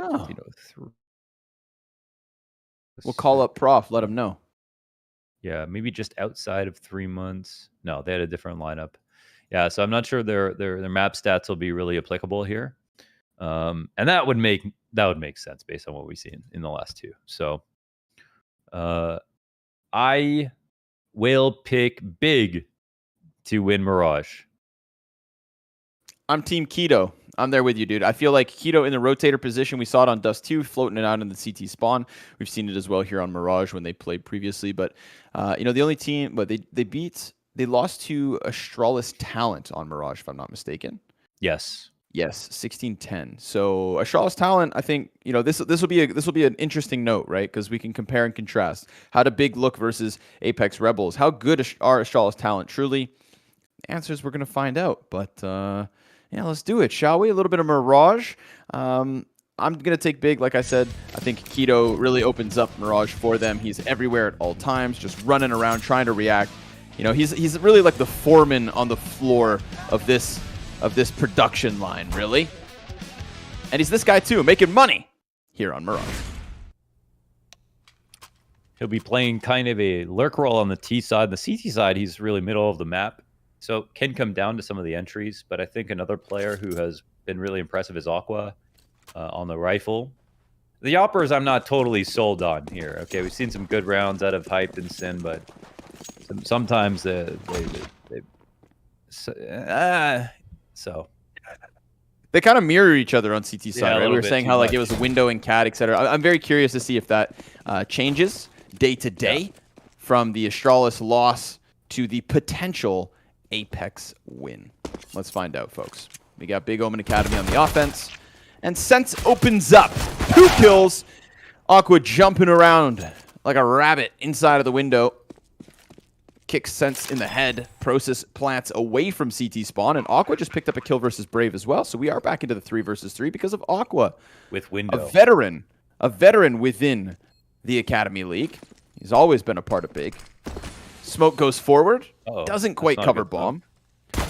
Aqua looking for the murder hole frag, will not be able to find it. Sin decides to run in and play that smoke against them.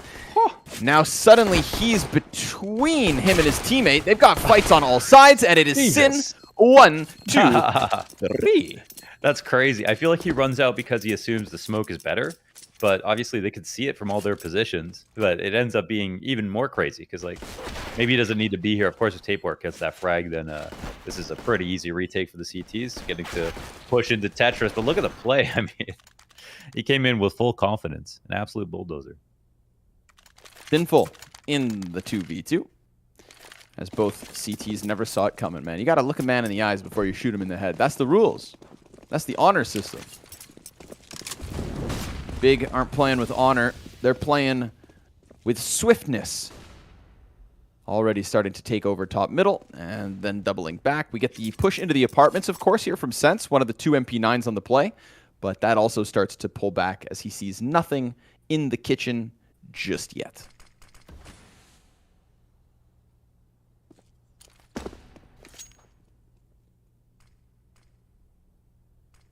Our man Keto, he's turned off his webcam today. He says, I'm not here to be looked at. Find me. I don't care. It's funny because that's what Flamey used to do too. Yeah. Well, he does have some money. He can afford it.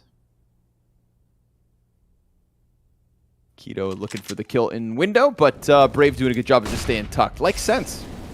Right next to the exit.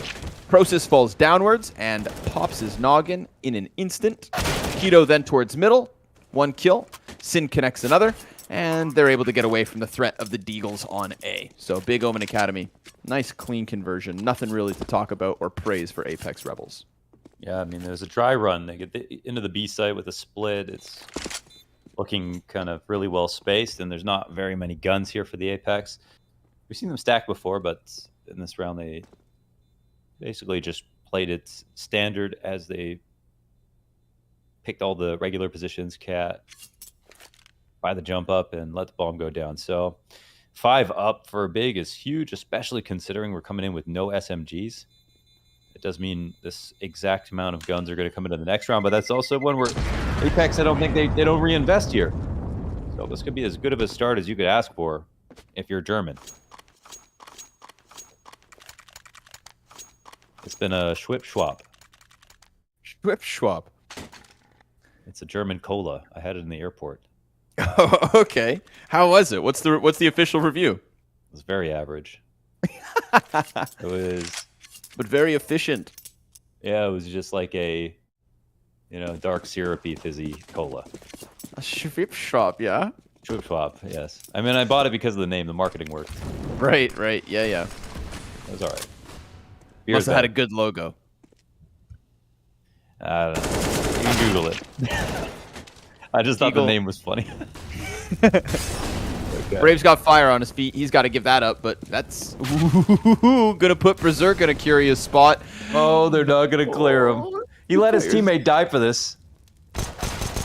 Kills Aqua, as he will be spotted in the end.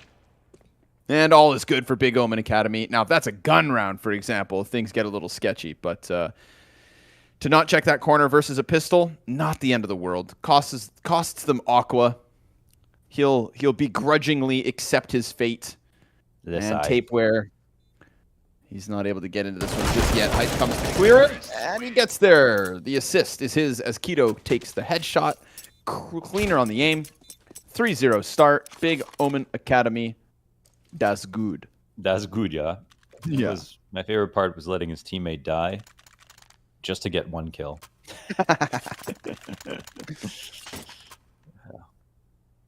Guys. We're not going to win the round, but watch this. Yeah, I'll watch this. Full focus. The first guns come out.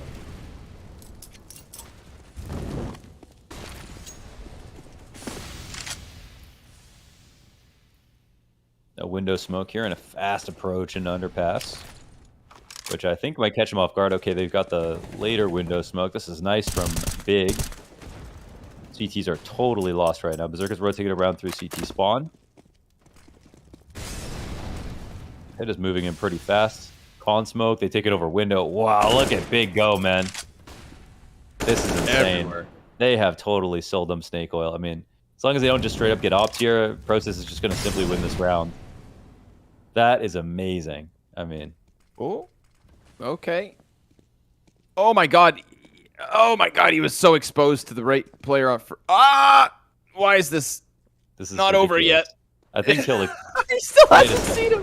Okay, finally. Wow. Finally, Process, he is just dancing in between them. Honestly, this round was extraordinary. That was fun. Good stuff. So, of course, we have the preemptive window Molotov from Apeks Rebels, and the Opper wants to take position inside of mid to stop them from going there. But with no window smoke, they use Top Con and Top Cat as instead, and then approach and sneak through underpass, and then use their top mid guys who don't have any threats now because the Op couldn't get in because they decided to molly to re-smoke window. Then the Op just rotates out. They get in there as soon as he leaves. Not only do they win mid, they get the lurk off. They put pressure on A at the same time. So now the Op rotates over to CT spawn, and then they hit B. I mean, that literally couldn't have been a better called round. And you could have called that from beginning to end and understood exactly what the adjustments would be there from Apeks Rebels. Mm-hmm. That was the best round in the Academy League so far. Wow. That was tier 1. Tier 1. This part got a little sketchy because like Process, at one point, it's Sense had just checked his back. Dude, Process was... Yeah, no, 100%. But the thing is, there was absolutely no suspicion that he could have been there, and that's why he could just get away with moseying around. That's how good that was orchestrated. So that even though things got sketchy, he still doesn't get caught or punished. Just no one's looking back. Yeah, no reason to. That was really good, man. Oh, good round. And listen, Big Omen Academy from grand finals in season 3. To taking a loss versus Astralis Talent just a couple of days ago here on Mirage. I feel like they will be looking to recover this one. I feel like they are coming in, hunting that clean start to the season. They want to get through the group stage with as flawless of a record as possible. And while Apeks Rebels can show us a challenge here or there, we have very high expectations for the Big Omen Academy.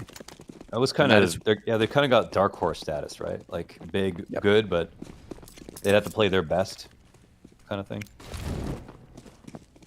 And when they do play their best, they've got Launder saying best round of the season. Oh, that's such a hyped moment. What is that? How do you miss that? I don't know. Both Oppers missed. Yeah, he was waiting for it, though. Sometimes people will be missing in the Academy League. No, they shouldn't be, man. They're trying to get a bigger contract. They can't be missing the sitters. I want them to hit. That's why I'm Arthured right now. Oh, spoiler. They want them to hit too. Not bad enough. miss less. You'd If you be there wanted it more, shooting you at the wouldn't gym miss. until 2 a.m., okay? Ooh. Like to hit it with their eyes closed. Nade lands on Sin. Sense puts the smoke on Cat. He's got a lot of bodies on the other end of this. Be careful to boost. Oh, Yeah, boost. Okay. Yep. Yeah, It was was unchecked. He was ready for Keto to run through, but not the boost. Berserk answers with the op. 2 kills. Woo, Yeah. Tries to pick that one up. Brave, he will offer something from the van. Process response by way of headshot. And now Berserk is nervous. Where did this T go? Around which of these pillars is my potential killer? Hyped. Scope in, answers back with his op, spots another player already getting out into the back of this site, but they don't have a choice to go elsewhere. There's only 15 seconds left. Process is trying to find VHW. He will not get his kill. Hype's trying, 10 seconds, and the CTs are just going to let him panic. Nothing he can do but get the kills at this point. And as he hunts around the corners, he misses his shot. Now he's going to die after time. Oh my god damn it, Hyped. God damn. Maybe it's the settings. Oh, come on, man. I'm going to show that one. The big op performance here was Berserk. He couldn't have done more, right? Yes, and then Hype hits that one walking into his angle. The hell, man? You're not mad? I'm a little upset. Okay. I'm a little Good upset. job. You're doing a good job being fake about it. You know, I'm empathetic. Oh. Wow. Big shots from Berserk. 5v4 double ops. We got 3 snipers on the field, 2 of them to the Apeks Rebels camp.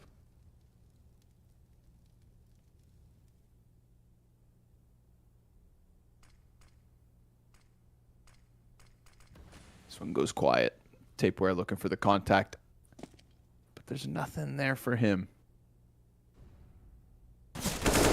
Oh, the fight goes the way of Process. Brave tries to extend in, and that's going to cost him his life.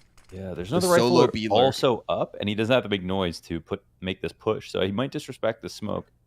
But it's one thing they've kind of got going for them. BHW will just wait this out in case there's an exec behind it, but 3 players in position on the ramp ready to hit the A site. We're searching out mid, and they're actually over-rotating a little bit towards B, maybe to pull forward with this push. Okay, the flash is here. I kind of wish that they try to get space back with that, second player already boosted, and now they will. Oh, wow. He lands that one, trying to redeem himself in Launder's eyes. Says, please, sir. When he gets into a fight he's not supposed to win, he nails it, dude. He's fast. Yep. Oh, the dink! Oh, Aqua still plants bomb.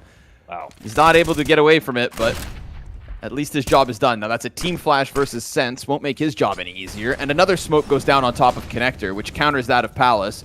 Process hears the movement outside of it, activates his position, and then tucks on the other side, which just allows Hyped to wait for Sense to come around those corners. And one by one, the Apeks Rebels, their rebellion has been crushed. Just a bit too slow on this one. They actually had a piece there. I kind of got that over rotation in nice and early. But see, if they got the info a little sooner, and we look at the mini map right now, you got 2 dead in CT. They could have had 1 piece move into default, 1 play back in CT, have that connector support, have more of an A-hold going on instead of 2 dying in the rotator spot. So right here, when they're both boosted and Process throws his smoke and it gets disrespected, they should have maybe trusted that. Try to hunt down that kill. But don't want to zone in too much on this one play. It's just, even afterwards, if you want support to make that push, maybe call it in sooner.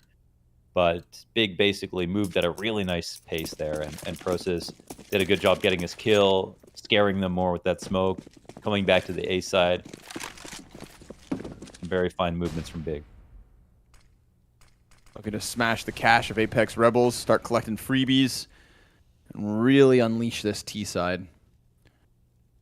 But there could be a speed bump here by Berserk. If only somebody was inside of the Palace. They're all outside of it. They're all waiting that much further back. And, well, their patience could pay off.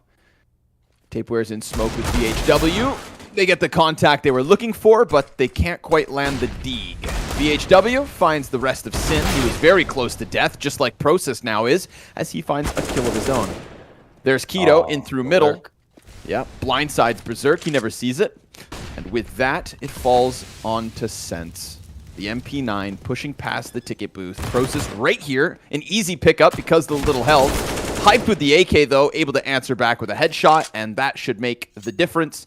Brave, of course, he has still gone unspotted. Do like them Picks up chilling. a kit. Picks up an op. They're kind of waiting for it. But Aqua standing in the open, finds him with the off angle, and that's a 6-1 lead to the Big Omen Academy. They're playing very good CS right now, looking good. I mean, I always like watching Process, Aqua, Keto, and the way they move around the map. I feel like they play with a lot of, veterancy, a lot of confidence, and they are the ones who have been around the longest right now with the roster. Not so much Keto, but he's plug and play, right? This time the window smoke will come down. No molly here from the window. TT's like, oh, damn, they did it this time.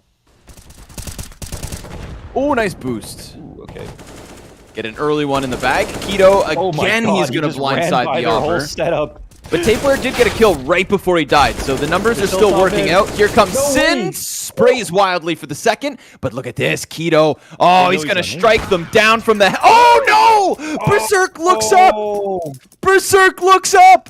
Okay, here's the thing. Okay, shout out to Berserk. But Keto just walked up connector to kill their triple guy. So they were just waiting for the right communication. There was no way Keto could have been top mid. So I guess that calm came in fast. Ooh. Yeah, but he could have looked into connector maybe and then got caught off guard. That was very close. Nice recovery. And, actually jumping out window there for the boost is super solid from Apeks for the specific type of mid control that was coming their way. Ooh, now they'll jump up on the cross. Have a good opportunity here. Great shot from Berserk. And a heavy lean towards the B site. Now they are moving. There we go. Boosting the Opera on the bricks. Molly underneath the window. Berserk's going to go and try to deal with middle. Freeze up his booster. So 3 CTs in sight. Lock it down. Yeah. Hype falls behind the van. Process is still inside of the apartments. The Opera's removed from this one. And that is Apeks Rebels CT side. Starting to look a little healthier. There's a little bit of meat on these bones. Yeah, that was but very if nice. Berserk doesn't hit that shot, then that's his shot, though. I mean, that's the thing, right? Like, sometimes we see the op get into a good position, but they also have to hit their shot, and that's the exact play that you're looking for when you jump cat in the beginning of the round. If you go through spawn or you get boosted into window, into ladder room, you don't have that timing. There's no other timing except for jumping cat and then landing on the corner if they smoke top mid to hit that shot. And if he dodges the flash to get into that position, that's the exact fight he's looking for. So as hard as it looks, he's incredibly ready for it. It's his one opportunity, and he nails it. And then on top of that, he was not the only one of 2 people on B. There was 2 more in the site. So they were incredibly well fortified for a B split in that situation. Some nice calls here. Wow. You can see he specifically unpeaks right before the flash pops. Comes out looking for it. Now they'll get their reward. Back-to-back round wins means a busted economy for Big Omen Academy. Oh, they're Astralis smoking top mid. This is old school. Berserk will miss that one, but it's okay. It's okay. He'll have plenty of time to recover.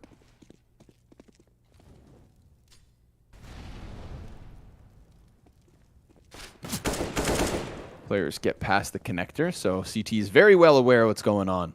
Which means Berserk just needs to hit this. Wallbang. I'm a Berserk believer. You think he's the best op in the server right now? Yes. Yep. Good to see. Good to see. Oh, but Process with the P250. Aqua's going to jump through the window. VHW ready for this one. Aqua's toying with him, which actually makes him a little bit nervous and gives a wiggle room to Aqua. Maybe he can grab a gun. Yeah, sure enough, hands on the op. He thought that pistol was intimidating. Just wait. They actually get a chance to move back, and he throws it out of the map. As he does so, he dies, so no 2-ops to be saved by the CTs. It's the little wins that Big have to play for. Tapeware catches Process jumping across the top of mid, and Apeks Rebel, that's a 4th on the board. You know what the tough part is that every time Berserk is waiting for Hyped out-duels him, like, straight up, right? Yeah. But in terms of his efficacy across the rounds, you know, picking off the riflers and stuff, Brave is way better. He's way more, or Berserk is way better. He's way more reliable. So yeah, I mean, reliable sounds good. We have a lot of offers that have high highs, and that's how they got here, but miss a few too many. Okay. Smoke is super solid. They're waiting for the connector rotation. Sometimes people go down here and we'll toss a nade to top mid, and this is a perfect counter boost.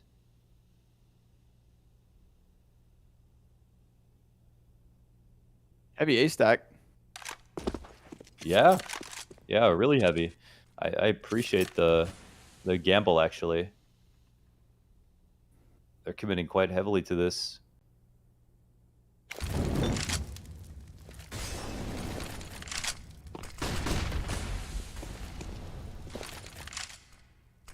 Late mid control coming in.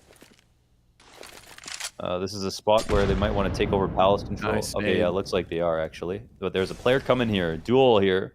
Between Tapeware and Sin. Ooh. Oh, they missed the molly. Yeah, that's not good. It's going to keep him at bay. VHW in the open of the site. Brave's been found out to be underneath the Palace. Wallbangs there from Aqua. Nicely done. He loves getting kills like those. I feel like Aqua is reliable in those pressured spots. Jump up onto the bomb site. Berserk, last man left, misses his chance as Aqua gets 2 kills in this one. 19-year-old Aqua showing some experience. Keeps it cool and collected and keeps Big ahead by 3 solid rounds. This is a lot about Big, right? We have a full A stack. Apeks Rebels read into that. They took a risk there by starting A, but they were in a good spot. Now the thing is that you can overstack the A site, but if you're lining the wall, like default triple CT, you're very vulnerable to Palace. So they push into Palace, and if Sin doesn't win his engagement there, then the A side is a lot more comfortable, right? They don't have to worry about Sin peeking from Palace at any moment. They're, first of all, up a number, and they also have Palace to peek towards stairs, and that's very hard for the T's to now scale through connectors. So a lot came down to that engagement, and Apeks were a little slow about getting into Palace. Maybe would have affected the duel, maybe not, maybe Sin still wins.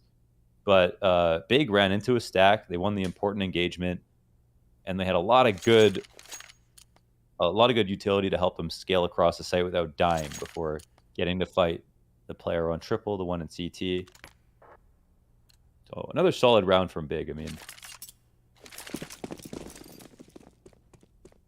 very good defaults and late mid control, something a little new.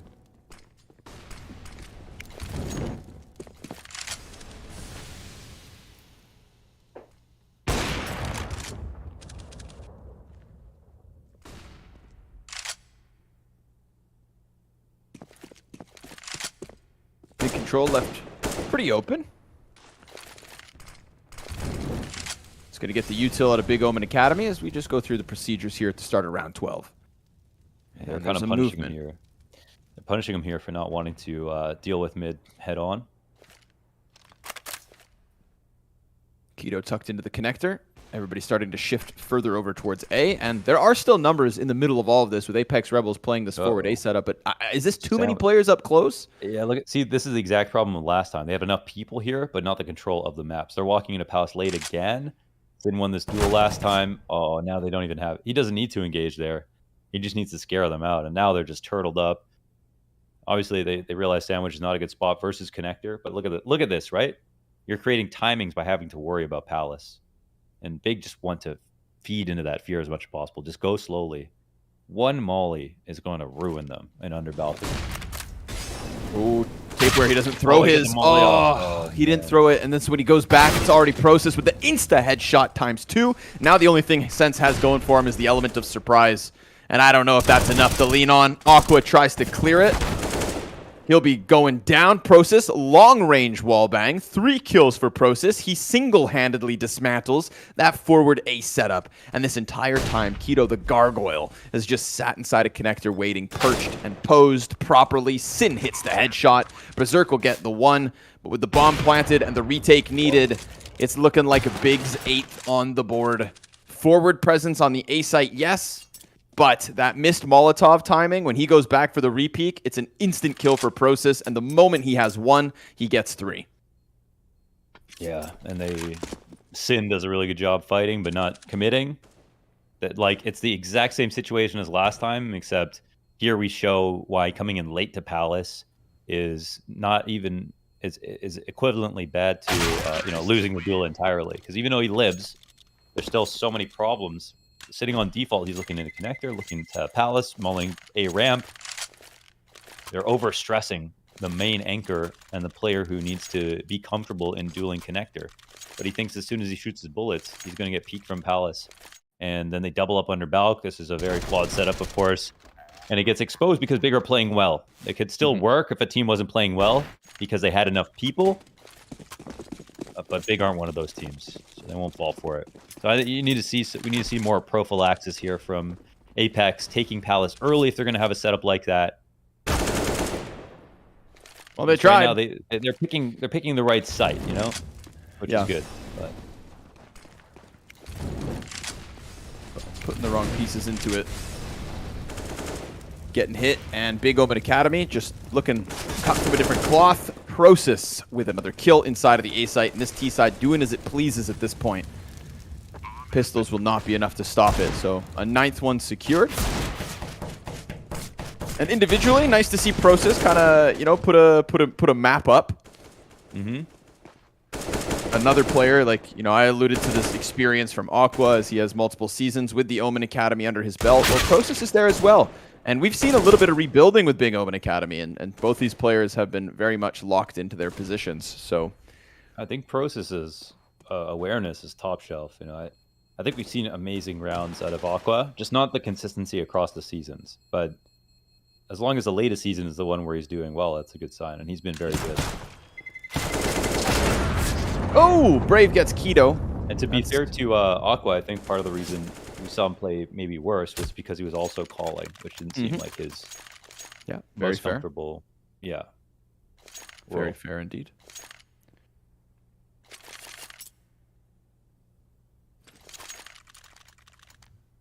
I think Sin's got the nicest room of the season.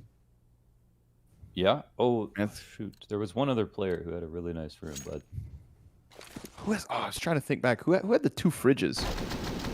Yeah, that one I don't remember. I remember you brought it up. I didn't see them for myself. I thought for a second. I was like, could this be a LAN cafe? 2 fridges stocked to the brim. You know what I mean? Not everybody is gaming from the. Oh my god! Keto. No, Keto. 36 is at the top of connector. They're still taking mid control. 2 players go by him, and he shoots the second in the back of the head, and then he goes deep into the marketplace. This is like that 1 round. Oh, what the hell? He's killing them in spawn. They're on the A site. Keto's going to B. Mid control, at least under wraps for Apeks Rebels. Keto's still deep inside of the marketplace. He's going to wrap Cat if he has to, damn it. And while that smoke grenade's down inside a connector, that's going to keep the CTs back. Keto is coming to gobble them up. Yep. He hunts. And now he has arrived. Oh, but he gets caught! What the hell? VHW from the bench. The retake's on. Now? The retake's on. Yeah, it is. Time is not there for them, so things are going to be a little bit awkward in that regard. But hell, you get 2 instant kills, and somebody could stick it.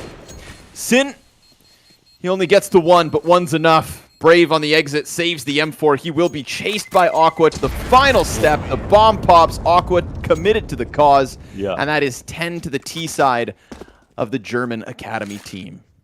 I have no idea how VHW... I don't know if maybe he's just jumping up to go get into window. And then he just comes to check Cat. Because I think Keto... He's in connector. I mean, he was spotted a long time ago. But, the timing for him to get to Cat, I think it had to be kind of incidentally that he peeked from the bench. That was too funny, though. I'm glad they won because Keto did really win that round. Getting into connector like that, I mean, what was that? They were dying in spawn, taking the A site, flanking B. He just ran straight down con. And I guess the thing is that he crossed paths with the first player inside smoke. So they thought, nah, there's nobody here. Look, I pushed right down connector. Yeah. And Keto, slimy little snake, is just slithering into the corners. Fun with them, He gets away with it. So safe to say, I think, Wanders, that Apeks Rebels, we were kind of waiting to see more from them. They also only played, a couple of games, and now Big, at least on Mirage, up there. Definitely still up there towards the top of the list. Yeah, and I think Big they're one of the teams that are getting considerably better by the match, I guess. Like, they looked a little bit rough around the edges at first. Of course, we have to see some kind of rematches to be sure, but I almost wish we could have gotten a CT side out of them first so that we could have compared it to what happened versus Astralis Talent, because, we did have those question marks around the double ops and some of the CT mid setups, and now it's just an offense that's chewing through Apeks Rebels. If they pick up second pistol with it, we may never even really see some true and tried gun rounds. But a fifth, perhaps. Apeks Rebels get the 5v4. It instantly disappears as bomb is planted A, just covered in utility here. Brosis, there's a couple players back by that ticket, and Hyped is hunting them. If they jump up, they should be struck down by the sniper. Nothing to lose, so the retake's on. Ooh, Hyped goes for the double scope. Won't be punished. VHW is down, and now with the smokes nearby, this is kind of awkward. Many players jumbled on top of one another. Brave starts to come around default. Prosis has got 2 kills, and Berserk taps that bomb. Gets Aqua to come through smoke, and that is the end of him. An 11-4 half from Big. Prosis at the top of the scoreboard, and honestly, best called half we've seen from Big so far. Really, there was a round there that, literally I thought was the best called round in the whole damn league. Or very early on in the first half. They got a lot of good lurks off. They were playing with the CTs. Like, this was a game where the calls were so good that they didn't even have to aim well to win. They completely outplayed them as a team. The utility was fantastic, and they put tons of pressure on the CTs, whether they realized it or not. Continuously exposed their flaws, even when they overstacked the correct sites, just by existing properly. That's the thing. One thing to win a half by sheer force, but it's another to just make your opponents so uncomfortable they just start killing themselves, basically. Couple of moments for Apeks Rebels, but ultimately we just gotta keep sitting here and praising Big. Some of the not only such a great called game, but I would say the pace of it too, right? They never gave Apeks Rebels much time to breathe. We got Keto in the top of connector at a minute 35. We had Prosis through market at like a minute 30. That one round that you praised so highly, just clear out of spawn with conviction every single time. And it's it's 11-4. Maybe if Apeks win a pistol, we will get to see that CT side a little bit here. But yeah, there's a chance. They've got some unique setups between the Sin Hyped duo playing Window and Cat at the same time, opping and taking a lot of underpass control with Keto, almost relentlessly. Does feel like new age CT size has so much to do with underpass control. And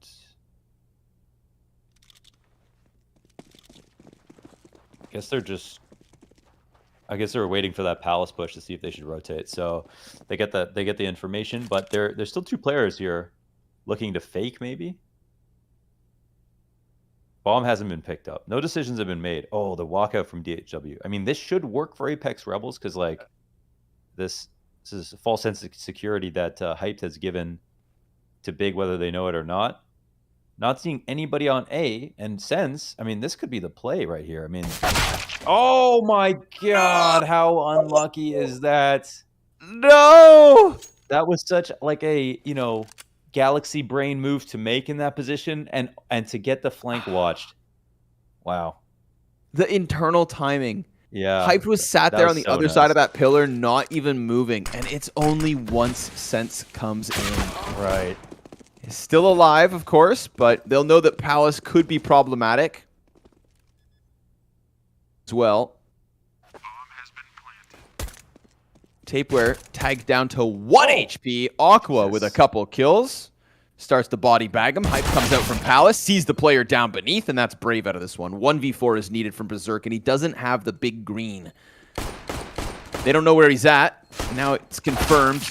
Can't get the first frag easily versus Hyped, and so everybody then hones in on him, and BIG.OMEN Academy will take this second pistol because, in fact, it is Hyped with the 6th sense.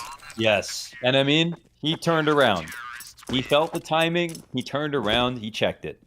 So that was really nice from Hype. It comes down to, a millisecond there, and I just want to credit Apeks Rebels. They found an open site, and they did think, okay, this is a bit too easy. There's got to be something more here. They went the extra distance to look for that push, and they almost found it. But wow, that was a high-level 1v1. We'll put it that way. Damn, man. Sucked the life right out of them. That was weird. I've never really seen a team float in CT spawn until the player gets into Palace like that. You know, Big's decision to go stack B off of it. Like, if that was a faster B, if that was an all-in B rush, Apeks Rebels are on the bomb site by the time they get there. I don't know. I thought there was maybe a tech issue. I'm not going to lie. Okay. I have seen it a few times. It doesn't happen often, but... Okay. Hey, what the heck? What is that? Just shoots through smoke, finds the headshot. Aqua's going to ask himself, what the hell did I do wrong? Stood in the wrong spot, sucker. Peek from Process. Sense is going to get the better of him. And now it's Keto's turn, but a freaking long-range Galil headshot. Damn. Oof. Individuals coming through. They're pissed about losing pistol. And unpack this one.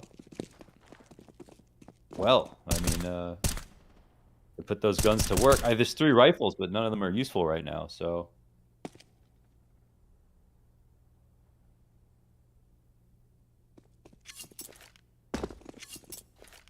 We'll get to see that CT side. Yeah, at least a little bit of it. At least a little bit of it. 3 M4s to be saved, so it's not the end of the world. I'll be right back. Okay.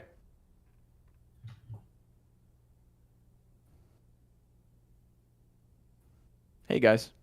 Scrawny here. I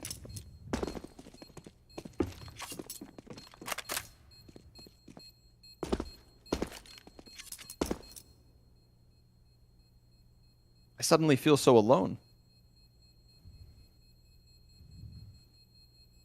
But I'm not alone, because I know you guys are out there. All right? Launders may have left me, but y'all are still here, right? Guys? Right, guys? Hello? All right. I'm excited because this CT side is what was under question. If you guys weren't here for the Astralis talent versus BIG.OMEN Academy game on Mirage, then what you didn't get a chance to see was like this relatively questionable double op setup between Hyped and Sin. It almost felt like the two of them were playing the same role. We kept getting ops on Cat, we kept getting ops in Window, and sometimes they were very jumbled up. It was very costly. They ultimately didn't have the economy to support it. And, they end up losing that game versus the Danes. So I was ready to see more of the same. But obviously with the economy in this one, it is just Deagles on Keto and Process. We won't be able to question it yet. And if Apeks Rebels hadn't won that last round, then maybe we were never going to see it. But now there's a chance.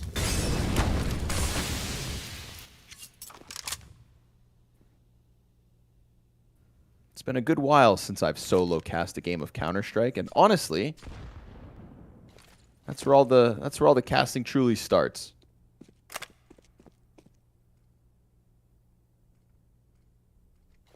You can tell this round's got a little bit of tension in it. CT's not wanting to overplay their hand because they'll probably only get a chance to make one play. Utility is still healthy. Doesn't cost them too much early. A push into connector gets punished. but they do slide a player out onto Tetris. Now, Sin sees the trajectory of that grenade, so he's going to be very well aware of it. Sense comes around the corner as he just finished throwing all that util. And I don't think he was ready for Sin to be standing in the open. Keto's Desert Eagle towards the B site tries to stop Brave, but he will still be able to get around Bench. And as he dies there, VHW reveals that bomb from ramp and tries to trudge his way into the A site. It's desperation, it's all he can do, and it does get stopped. So BIG.OMEN Academy with the 3 rifles only lose the Deagles and take an 8-round lead.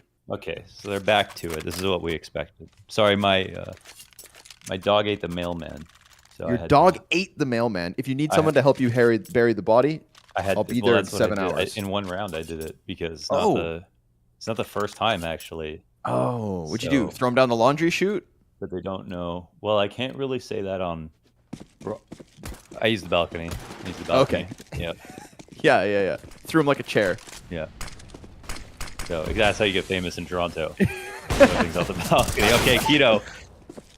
He's here to peak. What happened on that last round? Similar mid control, maybe? Is that where it started off? Yeah, Tapeware tried to slide through Con, died. Second player did it a little bit later with a joined A play. They had 2 guys out Tetris, but the utility gave the CTs a chance to just get ready, and it just seemed a little bit, red. Seemed a little red. Our boy Sin was standing on bench, locked him in. And he's doing well now. He's 15-8, actually. Yeah, I mean, he had some key plays in that first half of those palace pushes. That was definitely a couple of rifle rounds to his name. Ooh, trying to phase this smoke. Can definitely work. Just comes down to the timing. I feel like Process is half aware of this. But he is the only player here on the A side, so he's going to take this off angle. But he's got a couple of things to worry about. So there is timing potential, and the CT's rotate over.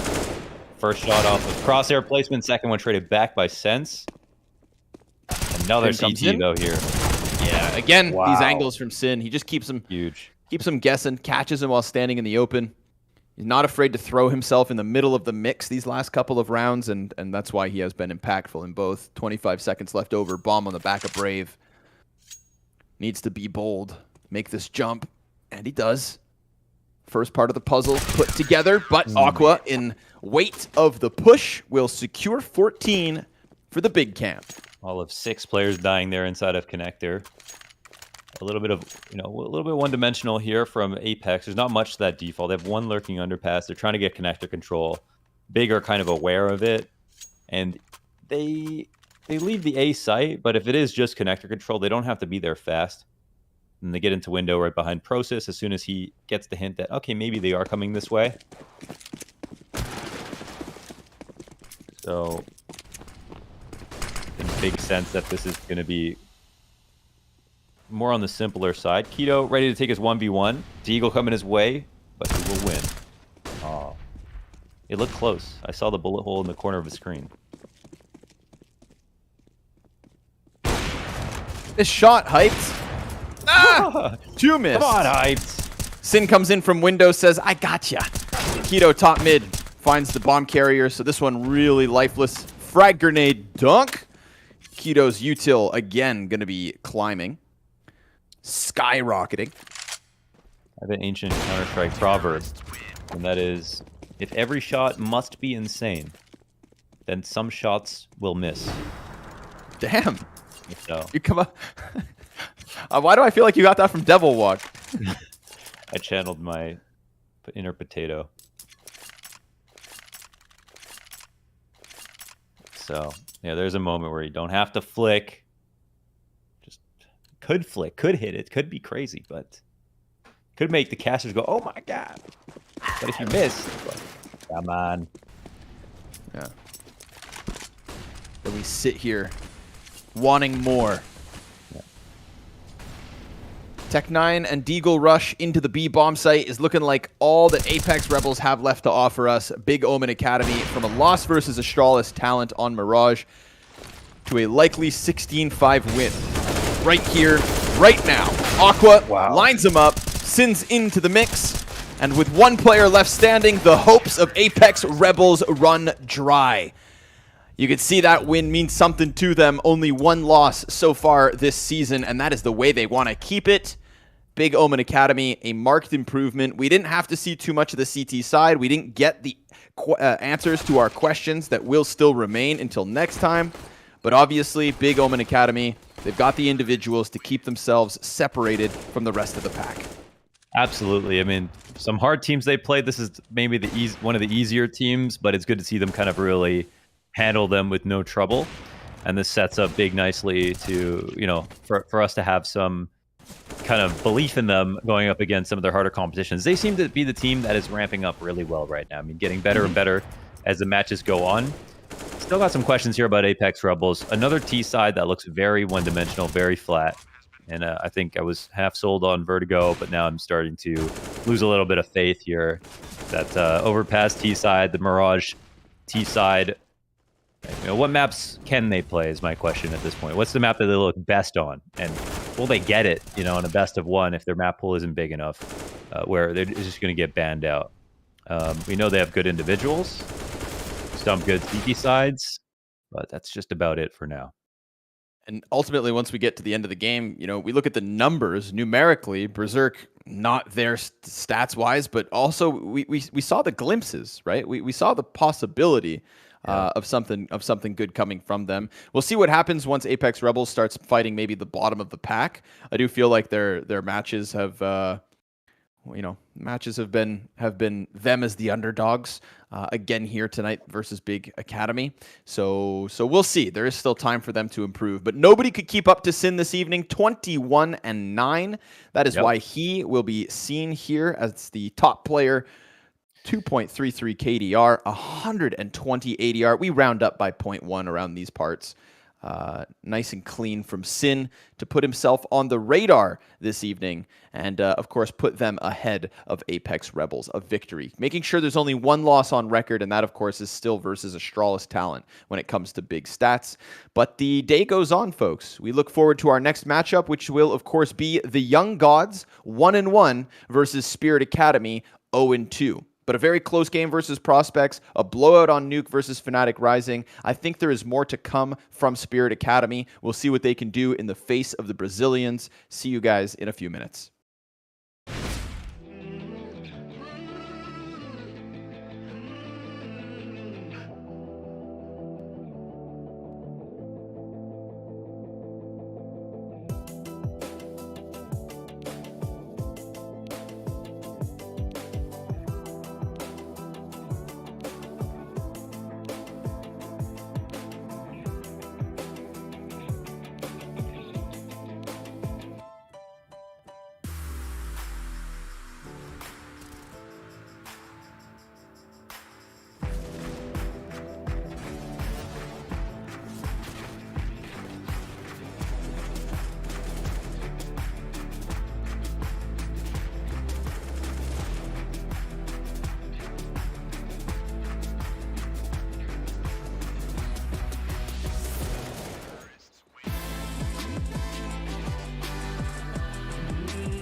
Hello, everybody. Welcome back. Of course, we are now into map 3 of the day, and we will be looking at Young Gods versus Spirit Academy. We saw good things from Young Gods on Ancient, and then we saw them eat an L in their following match. Spirit Academy still hunting that coveted first win. Launders, do you have high expectations? Is there anything that you think we need to kind of set our hopes for when it comes to this specific head-to-head? I think these are two teams that are just looking for their outside chance to make it into playoffs. I would say we really have not enough context to know how good Young Gods are, considering the fact that they handedly beat 0-0 Prospects and handedly lost to OG Academy. So I don't have much of an opinion on them. For Spirit Academy, I think they look good, but they also got a kind of hard hand here dealt to them with first the 0-0 Prospects and then Fnatic Rising. So it's hard to say exactly how good they are. One thing we know is that they lose to good teams. I think that's the one thing that they have in common right now, which is just fine. And the veto is already flying through. I don't know where this will land. Of course, we saw the one big win for Young Gods was on Ancient. That gets banned out early from Spirit Academy. Nuke is out of the pool, so that was common ground as well. And it'll end up being Mirage. So we saw Young Gods try to take down OG Academy on Dust 2. We haven't seen Spirit Academy play a Mirage. I don't think we have. Oh, wait. No, we did. We did. We saw Spirit Academy go 16-14, 14-16 against 0-0 Prospects on Mirage. Tough loss. Tough loss, Tough yeah. loss. Tough loss, but a close one. It's no easy feat getting the 14. If there is one thing that we do know about Spirit Academy, despite the smaller map pool, despite the only two games played this season, Art Frost has already caught my attention. We saw this guy go ham with the scout on Nuke versus Fnatic Rising despite their loss, and then versus 0-0 Prospects. I think that we saw the op impact coming through from round to round. So we talk about kind of this like a bit of a drain on the Academy League because of oppers being called up and moving elsewhere. But I think Art Frost could actually maybe give us something this evening. That's who, in terms He's of a bit these of 10 a hype, players. though, isn't he? He's a bit, yeah. He does miss some. I mean, you remember good does. rounds from him on Mirage versus 0-0 Prospects, 60 ADR. Second worst performer on the team. It was like some big moments, but a lot of he didn't go missing in the second half. Okay, but let's talk about Donk, dude. Donk was All right, pretty go ahead. nuts on Ancient. He's also very good on Mirage. He's had consistently good ratings. And Quail actually had 31 kills in that game versus 0-0 Prospects. Kind of surprisingly climbing the scoreboard, but that was a weird match where both Art Frost and Hassanator had good rounds in the beginning and then end the game with 60 and 56 ADR at the end. So it's interesting to see team players take turns kind of getting better at and worse. And for the Young Gods, thinking about who was standout in their matches, of course, I think Venom Zera, someone we probably both agree was like looking really cool. He maybe one of the more consistent players here. And their big win, everyone like really performed. Of course, they've got Snows in, it's a 15-year-old opper. That's something to talk about. Had one good map, one not so good map. And then the game they did well was all about Laneko with 100 ADR, 22 frags. But definitely Young God. I mean, both these teams look like pretty good. Pretty good. Of course, Godsent, or rather Young Gods. Young Gods. Playing from Europe. Everybody having left home to come compete in Europe, get good experience. That's why we see them in this boot camp environment. When are we going to move to Europe? I don't know, man. Let's go to Lisbon first, shall we? See what's up. Lisboa, Portugal. Round 1, Young Gods, Spirit Academy, Mirage. Young Gods looking for their second win in 3 games. Spirit Academy looking for their first in 3 games. And if you forget about the rounds that Art Frost misses shots and goes quiet, then he is somebody worth watching. Maybe tonight's the night he hits that extra level of consistency. We'll find out. For now, we have to watch with held breath as the pistol unfolds. Nobody in mid whatsoever for Young Gods. They're throwing their utility over top of the A site, and sure enough, pushing their way up ramp into the lying weights of Hasinator. Now, he's just jump spotting this. So they're going to call for the rotate to come sprinting over, and with the deep jungle molly and con smoke, it's a post plant that Venom Zera is hoping to hold on to. Snowzen punching in the numbers, gets the bomb planted sure enough. There is some damage to come through to the CT's favor, but so far 5v5 still. BRN fights mid, and Zontix gets that long-range headshot to work. Quail comes through with Donk's frag alongside it. 4 versus 2 now, and Venom Zera drawn back into the fight, where suddenly Spirit Academy seem to have the upper hand. The defuse is theirs, and so is every kill. They moved with tempo on that retake. Very nice shots being hit. They caught the lurk in mid. That's the big one. And even, I mean, that was a round. Where was the bomb planted? On the inside of triple or default? Or yeah, it was on like the flat side of triple. So not connector side, not CT side, the shorter end. Okay, like a ramp plant. Yeah. So the thing was with that plant, they could have played more towards jungle, and they decided to play it back at a ramp. And when they have jungle control like that with the nades that they threw, they could have had a better post plant. And also dealt with the mid control and come in very late on the lurk if they wanted to. But decided to play it more defaulty and take like longer range duels versus those USPs where they're going to be more comfortable. That damn lip on the window, it's got to be fixed. Something out of there. Oh my god. Next is answered back. Art Frost with the Ooh. scout. Okay, Wow, this guy can he's looking scout. down, That much is for certain. Yeah, I just don't like getting excited about oppers like this because they hit nice shots. They look like they're supposed to op, and then they just miss the most important easy shots, and you're like, okay. How do you just, just ignore those ones? And then No loot ladders. the map. Rose-tinted glasses. They lost 14-16. Half glass full. Yeah, but did you see that scout anti-eco? My god. No, sorry, they only got 7 rounds on nuke, if you want to talk about that.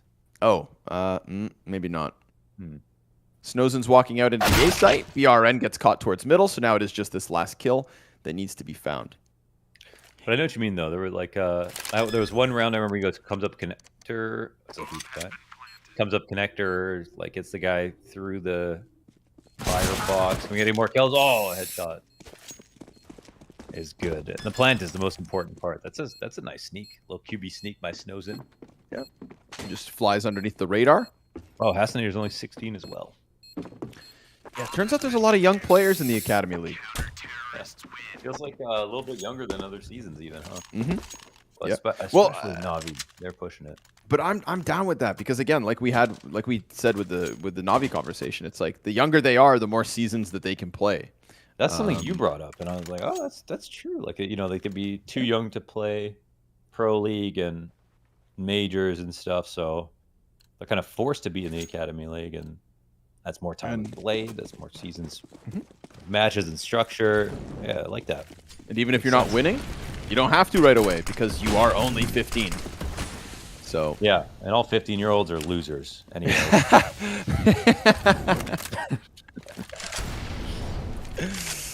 I didn't say it. I would never.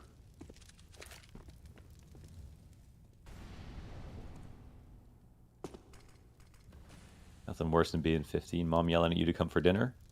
So, Mom, I'm playing the WePlay Academy League. Pulls the internet. Mom, I gotta go to Europe. They might not get the video games. They get the flights, though. That's the part they understand. Quail sees nothing. Bottom mid. There comes the walkout. Art Frost waiting. Oh, this guy's the truth. 2 kills, 3 Wow. frags. He just banged him through the bottom of the wall. And with that, the top mid play is shut down. I'm telling you, when this guy's on, he's on. Yeah. Now, he's not always on, but when he's on, he's on. Tell me how he's not like hyped. Well, so far this map, he hasn't missed. Yeah. No, I mean, that's just like hyped sometimes, Yeah. but give him that time. was sick. That was sick. Yeah, that's true. Quick Everyone shots. Needs... 4 frag. Give him the ace, baby. Snowzen's going to swing out wide, and that's an ace from Art Frost. All 5 kills in mid. 3 from the top of Connector. Shuts down the cat lurk and goes right at it for number 5. He was born to do it. He has the 2 aces in the Academy League so far. What a moment. What a moment from Art Frost. Those were not easy shots, too. That was a cool clip. Little adjustment on the first. Woo. Second one so fast. Clamps down on all that was left. So up dominance for Spirit Academy thanks to Art Frost. 6-0 his start, 3 rounds into the game, and now he's already being challenged yet again. Hasinator gonna hold off Venom Zera.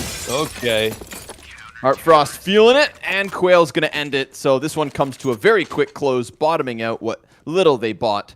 Young Gods ready to come back with a full-fledged buy.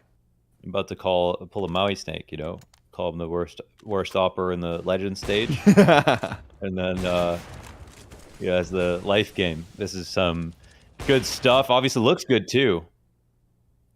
I feel like Navi's gonna buy this guy in a second. Then sell him to G2. Yeah.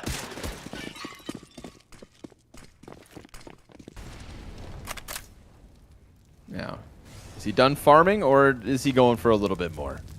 Get in there, man. Oh, wow, you can see through that. Eagles out. Hell yeah. Maneko gets cut out by the sidearm, and the jump up gets punished by BRN. Art Frost comes to a fall here inside of the A site. 3 versus 3, and everything that's left from Young Gods is about to try and press into A. Quail from the stairs sees the shoulder of BRN and sends a warning shot at him while that flank comes through from Zontix. Donk is patient. He waits. Next tries to do the same, and while they are watching for the T-spawn flank, the Palace player's looking forward. He's met by a smoke that could actually turn the attention from BRN, but instead he's just going to sit right inside it. And now Zontix, he's not actually going to know whether there's a player here or not. Yeah. I think he eventually dies, right? Because they'll probably have the same idea for how to approach outside. Oh my god. BRN Zontix is looking back. Oh, they both do. Okay, Dink comes through. Oh, this is good for the Young Gods, maybe. Just man up at least. But Donk's in a good spot. You know, if he plays his cards right here, he can get a lot out of CT. Ooh, Molly for his position. Any smoke for him? Nope. Oh, but Next actually stops watching that gap. Yeah, that gives him a chance to escape. Fire goes down on the bomb site. Quail's trying to push forward. Next is inside of these smokes, and that's going to be the end of him. And the ticket reposition is Donk in jungle now. Finds the headshot. Bomb will be planted. Short-sided triple. BRN's got support from Palace, but remember, he got dinked so long ago. Snowzen scoped. Hit this shot, and the round is yours. Sir. 5 in. Snowzen closes, and a little bit of a pop-off. Look at this kid. Fired up. 48 health. Absolutely could have died to that if he wasn't fast enough. And wow, it starts off so well here with the Art Frost. I mean, he's doing everything, basically controlling the A ramp. And I do want to say, even though Young Gods win this with Art Frost playing as well as he did, and his comfort in being aggressive, they should just keep leaning into this as much as possible. He can clearly take over the map. So I think they have enough money. Yeah, they have enough money to get him back on the scope. I think outside of, you know, it really wasn't his fault that they lost that round. Prime example of is like M4 beats AK, or excuse me, inverse. Hits the dink inside of Palace, just gets barrel stuffed as smoke fades. Here comes Art Frost, another one. It just looks so good. Oh, and he shuts down BRN on the close push. This whole time, Snowzen's been waiting for him. He gets tagged down to 11. And Next is going to try to come running down around through mid. But again, Art Frost just lays down the law and locks them out of this A site. Next almost sees the barrel, gets the kill to Zontix. That's going to turn Art Frost's attention back. Wallbang just off of the mark. Next is going to give us a double kill here, trying to claw this back from the 2 versus 4. Art Frost tucks away from the flash. Oh, 3 now. And Next is taking this round into his own damn hands. Well, if it wasn't for this bomb, they just go B. Surely they know Quail is here. They're going to try to wait this out. He's in a good spot to multi-frag if they approach him correctly. He'll be fine, but oh my god, he can actually wait this out. Oh, this is the move. Where are they going to plant?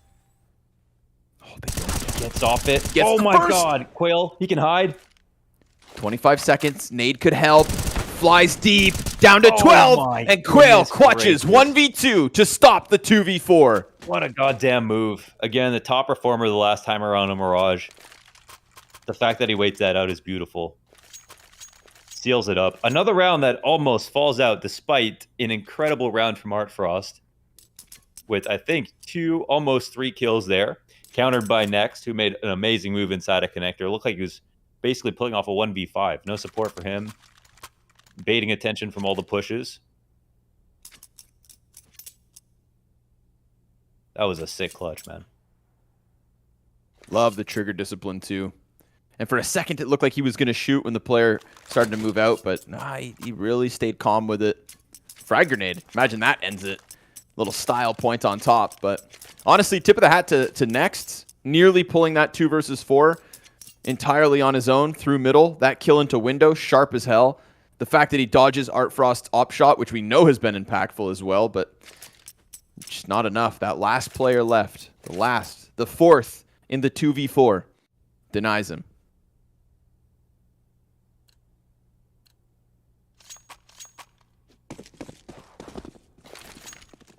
Well, everything's been clearly going well, except for a lot of players dying despite the op dominance here from Artfrost, so that is an opportunity for Young Gods.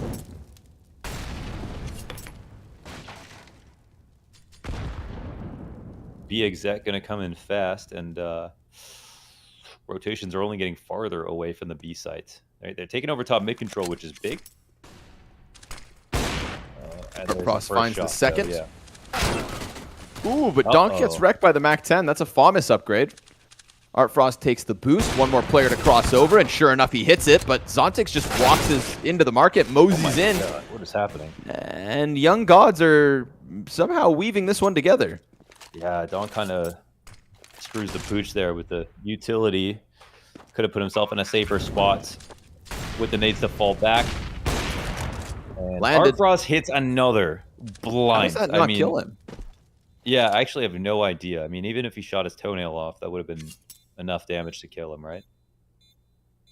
Apparently not. Maybe it was like a flick through the wall or something. I don't know. The old armored leg shot. Thought the fire would have softened him up enough, but he wasn't tenderized yet. Oh, so Artfrost, you won't even know he hit that. He literally was blind the whole time. This one is errors on the side of Spirit Academy. Yes, so they're solo guy in B. I don't mind saying this about Donk because he's been so good, but he messes that up. I'm not sure what util he actually used, but I mean, the simple thing to do right there is just drop your smoke at Van Pillar, play behind it, and let your op support, and then all you have to do is get a single kill, and by that time, your teammates can rotate in to support you from the door. But instead, he falls back to empty pillar, lets them get out, doesn't put any pressure on them, or uses utility to separate the two fights from either side, and just gets rushed out. So it wasn't ideal for him to be alone for that moment, but I mean, Artfrost keeps that kill for him.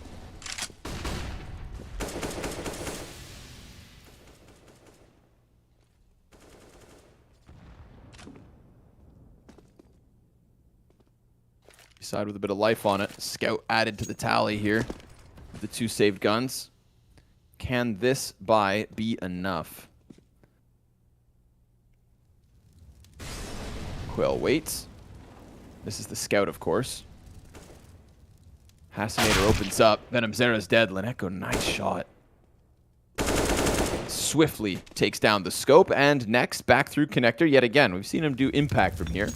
Snows and Molotov will keep Zontix out of this fight. If he extinguishes it, it's a little too late. They're already starting to press up close to the bomb site, and Artfrost decides that he's going to go into the middle of all of this. Misses the shot onto the player within bench.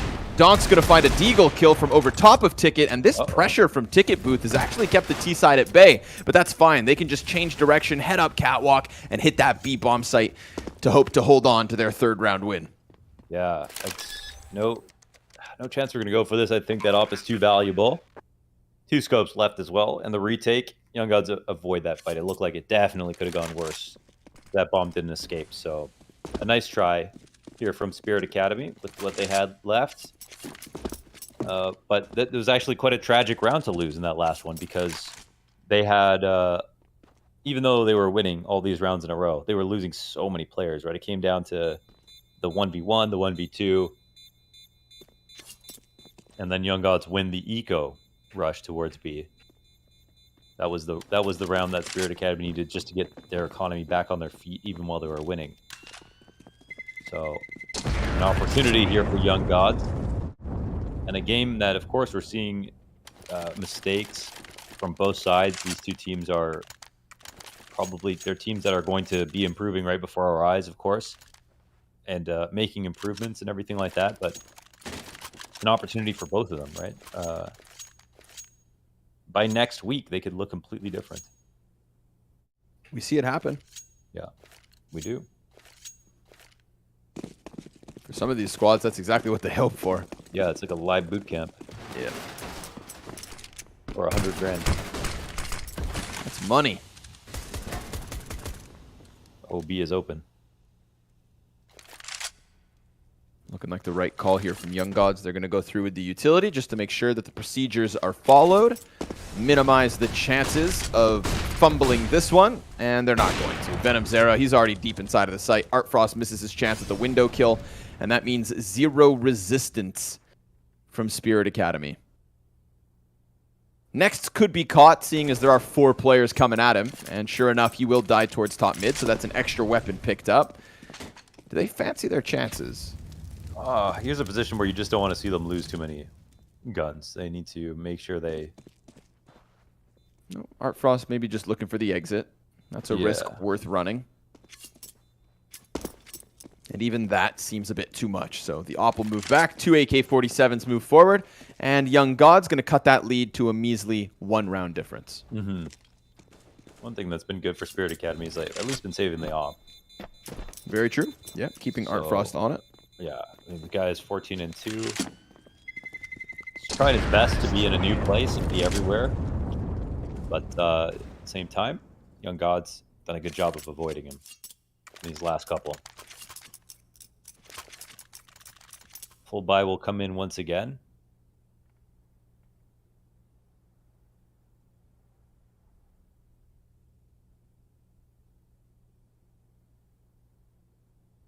Our boy Venom Zera not having the best start. Still 152 ADR for Art Frost. Yeah.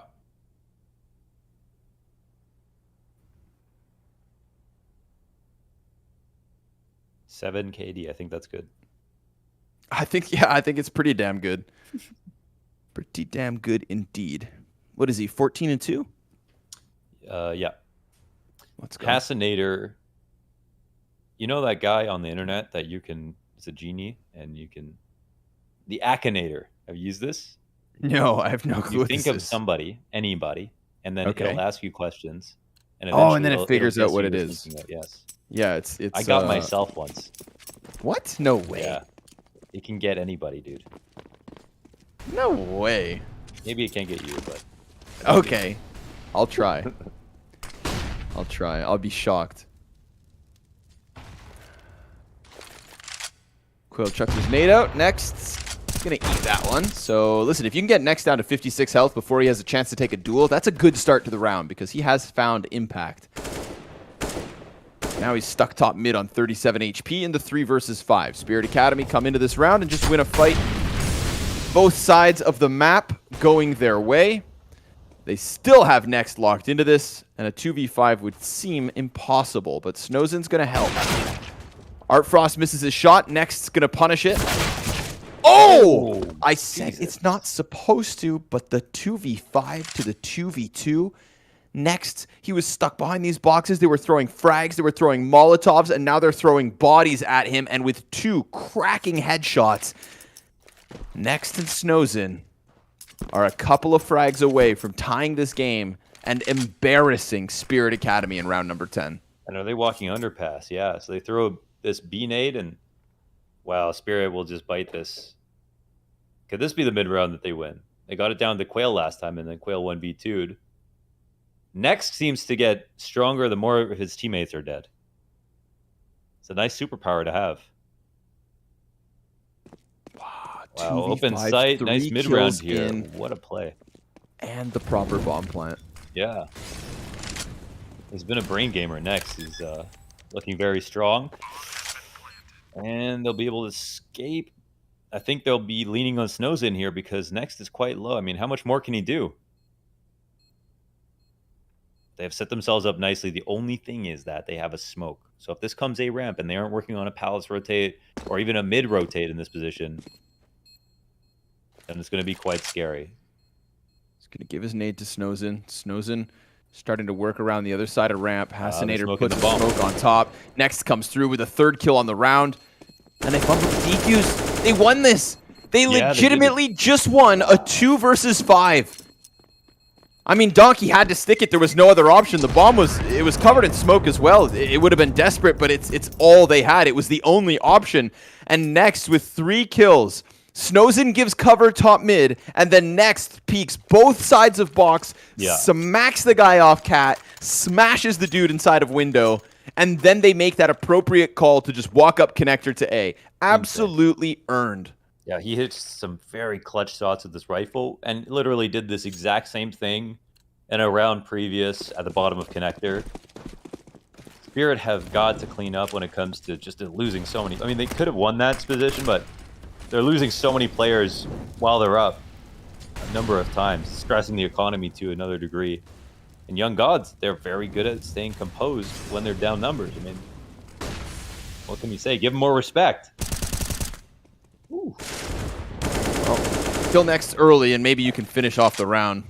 But when Echo trades and Snowzen's there to punish Qualis, he just goes over the connector smoke, just like Art Frost.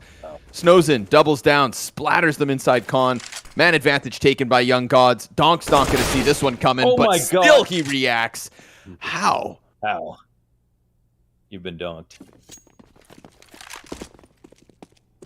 Damn. I mean, that actually opens up the round. But donked is leaving. Oof.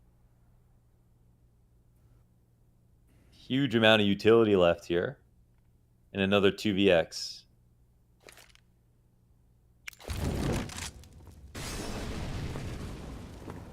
Looking for another 2v2 called accordingly. Yeah. They probably just want to have... Oh, okay. They probably want to get the rifle to plant the bomb and then post on the market window. But they got the free sight, which is huge. Bomb down default. Player tucked in the corner. Snowzen pressured from connector. Or catwalk, excuse me. Hasinator looks to just wrap around here. Now these got backs turned to him. They could die unsuspecting. Venom Zera, yeah, he still has 0 kills this map, but Snowzen, flick into the first, takes some damage back the other way. Pressured situation, but Snowzen prevails. Okay. 4 kills for the Young God. Go off, young man. And he's a part of these late mid rounds as well. Wow, 15 years old. Some great shots there. Good plays in mid, and it's always just a lot of patience in mid, but oh wow, this is some wicked fast shots at the end. That'll turn some heads.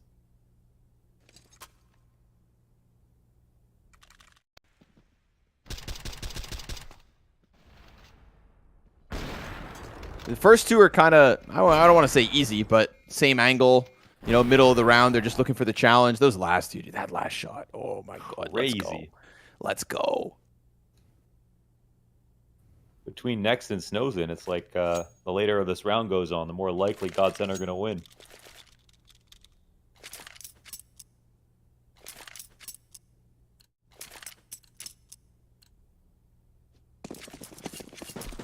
Starting to get away from Spirit Academy. Yeah, 5 in a row now. They got this mega carry in Art Frost, but they're losing way too many players when they have fine positions. DRN, patient enough to catch Quail. Man advantage for Young Gods. T-side not only in a lead now, but looking to just storm through what's left of this defense. 4 rounds left to win. Venom Zera tucked. Peeks wide. Down go the 2. A double peek into Palace that costs them the throne. I've got another ancient Counter-Strike wisdom. Let's hear it. You may be the best opper in the world, but not if you don't have an op. Yeah, I like that one. And that's where the economy is catching up to Spirit, I think. It needs it. They didn't lose so many players. They could just keep one on Art Frost. He did try to do a good job of saving it as much as possible, but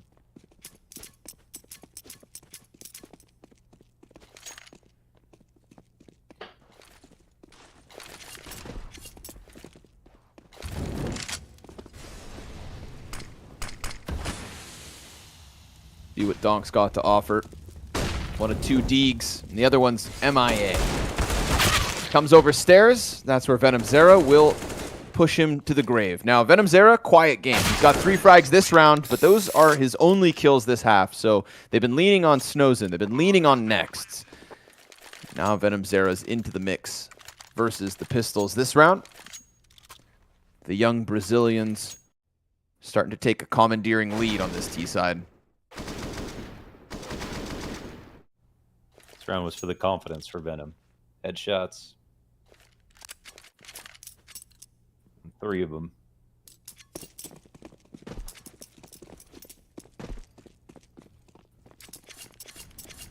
What a match here by the Brazilians. So much resilience.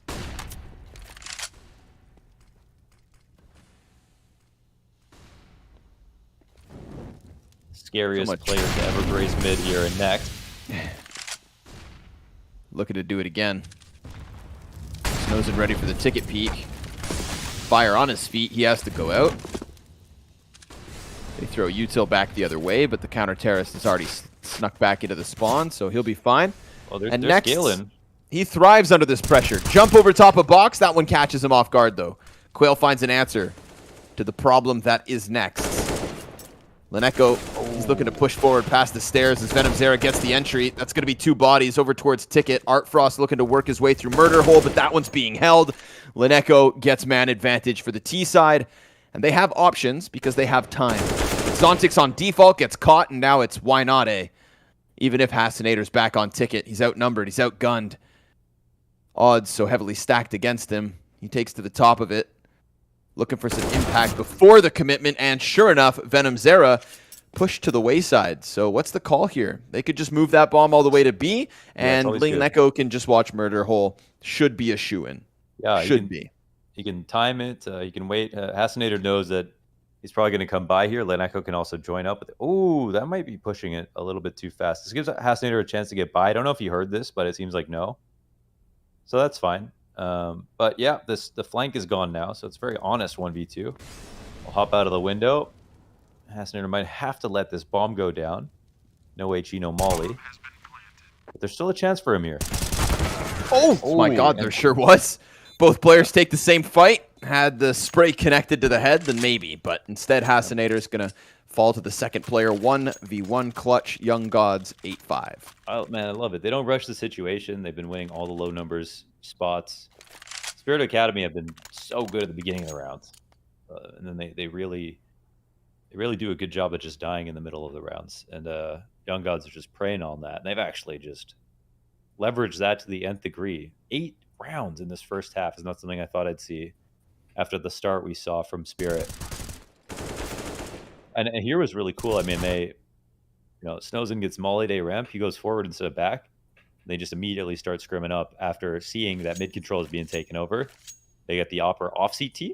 And once that wedges in, they throw all their smokes down, kill the stairs player who tries to sneak up back from connector. That was a small mistake, and that's it. They just keep trading. Shooting for 10 in the first 15. Buy doesn't come through, so... Damn. Feel for Spirit Academy. They had that momentous start. They had Art Frost putting everything together, but needs to be more than that. Can't be losing 2v4s. Can't be losing 2v5s.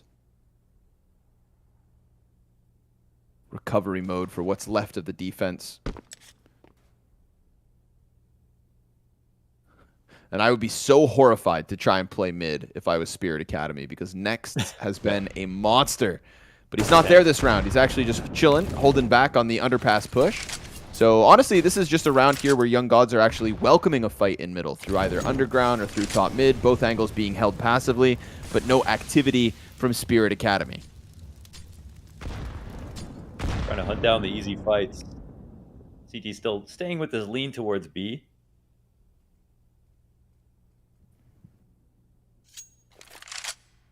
Young God's not actually making much progress here, and I think you want to be careful about going mid if you're not going to go through with the cat split, especially with the bomb, but I think they might just be throwing nades, leading a lurk. Drawing some attention if possible. Oh, that's a find. Fascinator now really needs the ramp frag, but that one's also going to slip the way of Young Gods. Zontix's Deagle looking for its headshot. Challenge from both ends. Venomzera gets the better of it. And this one looking clean from Young Gods. They slow things down nice. Yeah, they really do. Very impressive. Art Frost, we know what you can do, but so outnumbered. Yeah. So unlikely. It's like Young Gods are, clearly rough around the edges, but I feel like one of the hardest parts about the game is to be good in the mid rounds, to slow things down, that kind of thing. And from that perspective, I mean, they've got a nice foundation. Can you remember if we kind of flagged that on Ancient as well? Was that something in their Ancient play that we were praising? I can't remember if they had mid-round moments or if it was just such a good game plan. First game we casted, I can't. Yeah, it was. I'm gonna be honest, I can't exactly remember. It was the furthest possible question I could ask you. I mean, maybe it should stand out because it was the first, but it's escaping me right now. That's fair. It's nice to be reminded. Shooting for the 10th.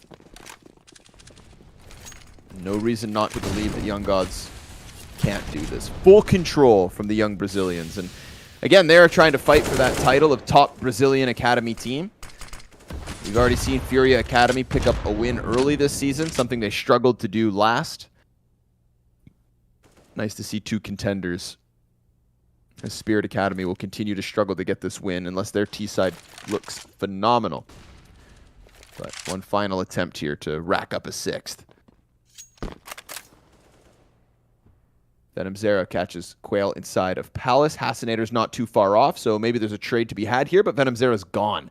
Just tucks tail and ditches the Palace. He's going to go grab that bomb, probably join his teammates mid, where we could get a good fight. We got 3 CTs here between Cat and Connector. They're trying to throw themselves in at the right moment, and sure enough, Art Frost's op supports. Hasinator will catch the kill and spawn. So, man advantage, but unfortunately for Spirit Academy, that hasn't always meant anything at all. Art Frost, almost. Smoke on Arch, player down beneath window, that's Donk. BRN throws the flash, but Art Frost gets the better of him with the op. A 2 versus 4 once more, and it's who other than Next and Snowzen to try and piece this together. Uh-oh. Next gets the quick one. Art Frost looking for the answer. Will clip Snowzen's wings as he tries to jump through Con. 35 health 1v3 from 18-year-old Next. Bomb in hand, Ticket player. TT's all over. Yeah, okay. He's got it. All right. Well, they finally don't win, and it's, oh man, I feel like Art Frost just got back on the op after like 4 rounds, and then he's immediately good again. So there could have been even more there if they were more careful, but what a half from Young Gods. I mean, they, like, versus, someone playing this well, and not only is he playing well, he's doing a good job of being everywhere. The map can feel tiny, and yet Young Gods still believed in themselves and played all the way to the very end on all these different situations. I mean, they even got 1v2'd by Quail at the end of one of these crazy rounds, and still managed to have enough stamina to believe in themselves through all these other situations. So I think a very impressive half for Young Gods. Lots to be proud of. I think for Spirit Academy, unfortunately, it's like, wow, what a map from Art Frost. Like, that showed a lot. But from the team's perspective, like, what would have happened without him in this game? Would have been even more dominant. They would have got donked. Donk in the dark. 18 kills for Art Frost. Hasinator's trying to be that right-hand man. 13 kills at the end of the half. Yep. But it's simply Young God's team play. Next and Snowzen in those crazy 2vx's. You know, it happens once. Okay, we clap, but the amount of times that those mid-round moments go the way of Young Gods, or nearly go the right way of Young Gods, it was clearly a problem for Spirit Academy to close. Yeah, awesome to now watch. Snows into the CT side. He gets the kit, he gets the frag, and a smoke double flash for Leneko.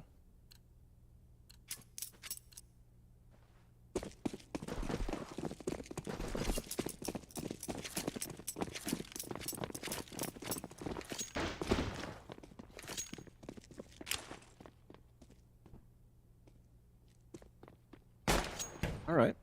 Try to throw themselves in front of the B site, which is under question. Frag goes in. Not bad. Good amount of damage, all things considered. And now it's up to Spirit Academy to try to get past what is a 3-man hold. BRN over towards Arch, 2 kills, sets up Venom Zera for the swing and the double of his own. Donk into the clutch. In what could be a critical pistol, decides to leave. He's got 2 kills to his name, 3 more to go, and an armored P250 with the bomb. Yeah, I like the move here. You got to be worried about Donk in the clutch. We've seen great moves out of him. He's got 2 kills as well, looking for the ace. This would be one to remember. But look at Next, man. He goes to cut him off so fast. Up into Palace. That is the checkmate position for the A site. He can do a lap if he wants to. All he has to do is not die to this. And then, I mean, it's going to be really hard for Donk to be able to win. On this side of the map, over on B, they have 2 players. They can play together. I think this couldn't be harder for Donk. But again, we have seen him do some good stuff in clutch situations.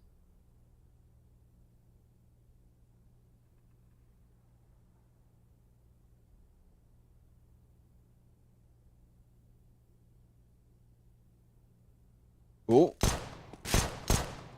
2 spotted.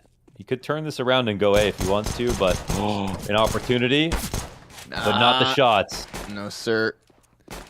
Gun's running out as well. Donk keeps running this in. 7 seconds. Just can't manage. And now he's stuck on Van. Dead man running. That is the 10th from Godsend. Yep. They gave him some chances there, but today was not the day. And that'll be a 10th. Would they start 5-1 down or? Yeah. Something like that. Match page. And Venom Zera's awake too. Those are yeah, snappy. 5-1 down. 4-0 to 5-1, and then we get that streak of victories out of the Brazilians. Spirit Academy going to have to take a round on the chin as the buy comes in from Young Gods. And we get to see what this defense has in store for us. Can it still be Next and Snows in 2vx's, or is it just going to be a lockdown? For now, it's a grouping inside of the apartments. Donk will be hit ever so slightly by the nade. Leneko's going to move, throw smoke. He's got support, of course, from Cat and Venom Zera. And Venom Zera had a questionable first half, but he's really played catch-up. He's now 12-12 off of this opening kill. And he's going to hear them run away. So the escape is here for Spirit Academy, but what other options are really open? Mid-control has been left, seeing as they had to draw him from Catwalk to B. But we already start to see Young Gods go back to try and solve this problem, and they'll do so, confirming bomb inside of Khan. Clean kills from Venom Zera, exactly what you want on a round like this. Hasinator's Glock will find a headshot, but there's no footing, no chance to push beyond this. Yeah, now with the bomb where it is. That's a pretty big error. And there will be one. Leneko mows down the last 2. Yeah, shoot the bodies. Damn, MOUZ free. 5 to go, and it would be a statement map here for the Young Gods. Absolutely. And actually, their second win. Their second win. If they grab this.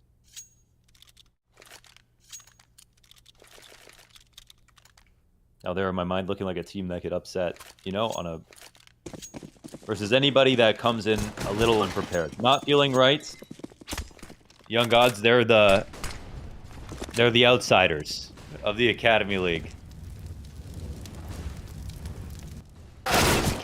Oh, the pop-up's not there for Zontix. BRN and Next. Curious to Okay. see how aggressive we continue to Oh get, my. because right now the ramp players are actually boxed in, bottlenecked, bomb Gets the dropped. bomb. BRN knows that the A site's compromised, but he just wants to cut off ramp instead. He upgrades into the AK, and they're going to have to come get some. They're going to have to come get him. As Venom Zera finds frags towards CT spawn, BRN dropped, and that's at least an open route for Spirit Academy to leave. Yeah, that's true. Art Frost where he's at. They're going to go slow. They could cut him off to window if they're not careful. Art Frost going to get nudged into position as soon as he can. Oh, Lineko's going for the doorway. Oh, Art Frost lets him go. This duel is huge, and Art Frost will win it. 1 HP. He gets away with 1 point of health. Wow. Hasinator, yeah, running into the site. You know, he still could get cut off on the cross, actually. And we're looking for Art Frost now, but yeah, Smartly just takes the fight right away. There we go. A 2vx goes the other way, Launders. Finally, Dude. Spirit Academy get a little bit of Counter-Strike luck, and Art was Frost gets so impact. Ridiculous. That round was so ridiculous. That fight in CT should have been won from Spirit Academy, won by Young Gods. The fight in A ramp, he decided to fight in the ramp, but then he knew that was actually probably the worst situation. He had another smoke at the bottom of it. He could smoke the top of ramp, played within ramp, and then he fell back into the smoke and got killed there. There were so many duels there from both sides that the wrong guy won, where they had the advantage. Very crazy.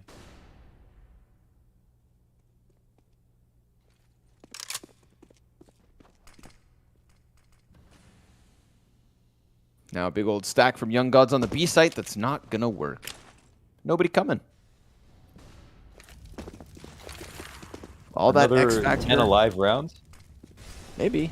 Could be. You know, you got to save that frag grenade if you're Lineko. Hold on to that bad boy. It's your golden ticket in the next one.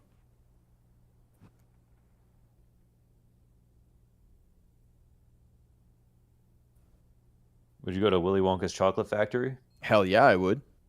In an instant, bro. In an instant. I feel like you'd turn into a blueberry. And I know I would fall. Me? You think I'm a rule breaker? Come on, Launders. Oh, that's true. That's actually. so, yeah, come on. Oh, dude. I'd I be would. the freaking blueberry. You'd be the wouldn't I? freaking, yeah, you would. Yeah, you would. You'd be leaving there with Oompa Loompas in your pockets. I know you. My face would be covered in chocolate. You know, the worst part you'd about make it that, to the end. Holy dude, crap, you'd I literally would, bro. win.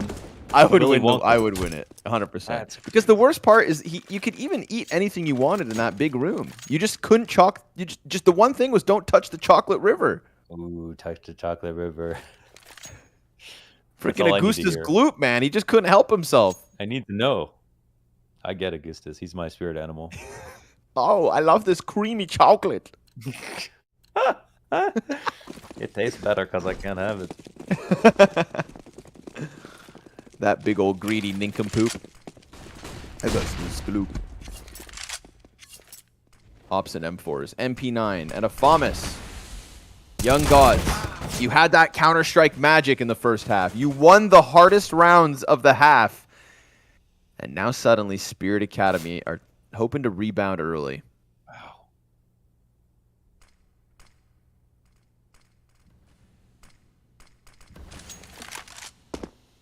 Nothing more depressing than seeing a late top con smoke on CD side. With not enough utility to respond to it. The Tees will get nice and comfy inside here. There's no cap presence as well. BRN, the one out of the round, and oh, he doesn't win. He doesn't win. This might be too much for Snowzen. I mean, there's way too many counters here, but will they give him an opportunity? Oh, they were so close. Okay. Good Now trade. Shirley. But he misses on the follow-up, and Donk will punish from ramp. So another round the way of Spirit Academy. T side is taking over. Oh, that seed of doubt starts to just whisper into the minds of Young Gods. And Hasinator is going to chop down next. Slowly but surely, Spirit Academy clawing their way closer to tie. I'd say a lot, too, after the tragedy they had to endure in the first half. Come back on T side. After Young Gods are feeling so good. Well, we'll see. These teams are they're so different, but kind of like a good match for each other. It looks like they expose each other's weaknesses. I think. You know, Spirit Academy is so good at picking up those opening duels. Opening setups are really good. Young God's really good at just punishing an overconfident team. Taking some of those hard-to-win rounds.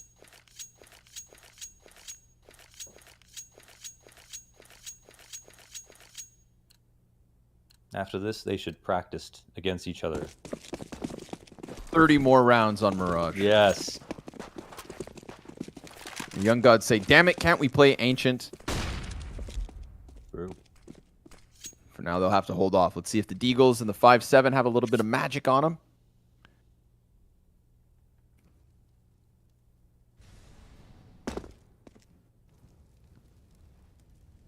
Ooh, maybe even a Zeus.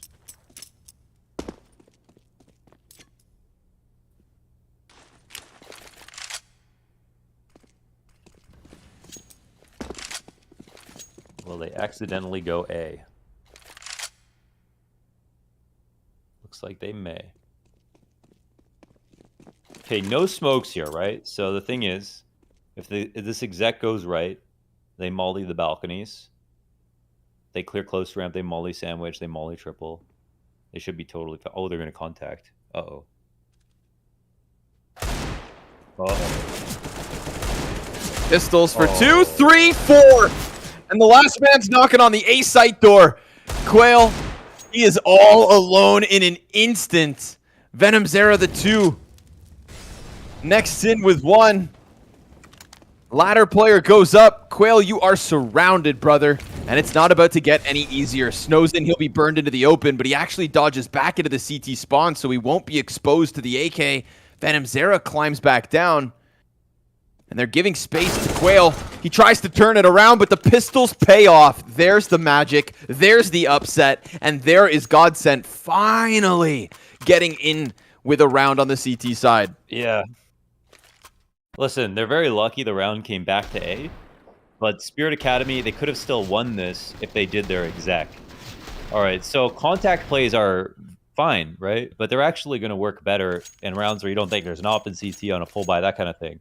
But in this situation, they had one mid control. They didn't leave anyone in connector to help with this split. If they wanted to contact, then 2-3 ramp connector would have made more sense than trying to do what they did there. Whoa! Okay, that's an insane pickoff from Snowzen. Oh, I thought he had jumped up. He's still sitting in the window. They punished the molly inside a window room. Well, it's a flying start when they already just won a very unlikely round. That was a poor call from Spirit Academy from what we saw in that round. They just contact ramp? Yeah, they could contact if they had the split, if they had connector, and they had gone to mid and seen no one there. So if they had just done that, that would have made sense. But there was no sense walking up a ramp like that without the exact. They didn't have the split. Saw how easy that was for the Eagles. Oh, nice shot, Donk.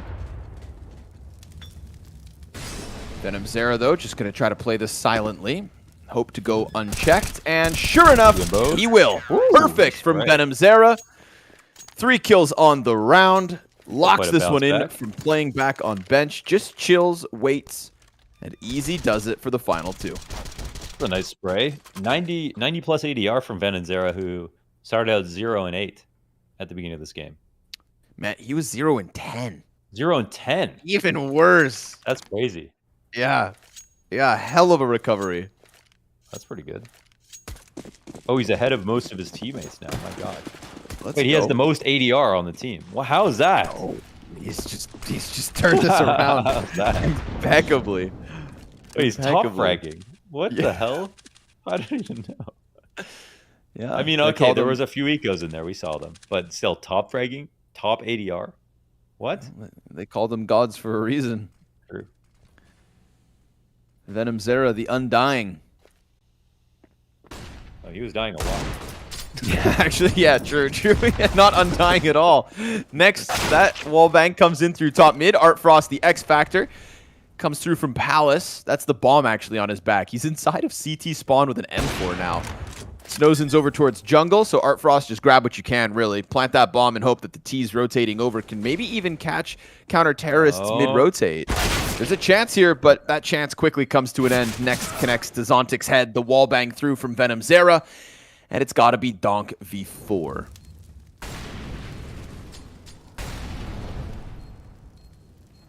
Utils start to be thrown out. We got kits in abundance, and counter-terrorists just all pushing beyond the Deeg. 14 rounds for Young Gods. Damn. They win the Deagle rounds. They don't look back. Spirit Academy started off hot in the second half with the crazy defaults that they had, winning all their individual duels, spreading the map, fast lurks. Feels like so long ago. Another attempt on the op here from Artfrost. Quail was a top performer last Mirage, having a real struggle. He had amazing 1v2 in the first half, but between him and Zontix, they are barely putting up one player's worth of kills. Whereas Venom Zera, the greatest comeback since LeBron's hairline, haven't pulled that one out in a while. That's a long one, dude. Yeah. Damn, real throwback. That's like beyond cheese string stuff. I think it was the situation called for it. This is nuts.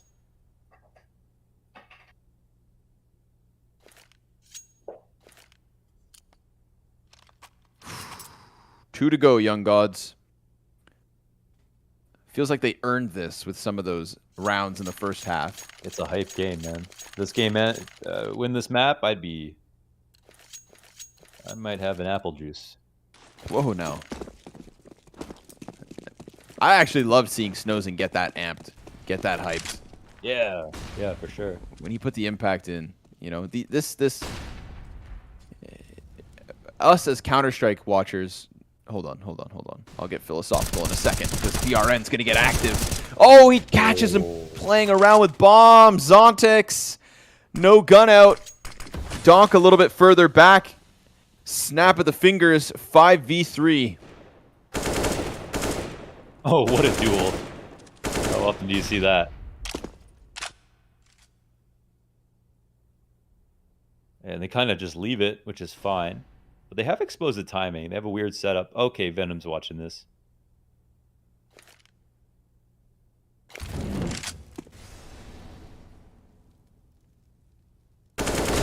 Oh, going for almost caught in there.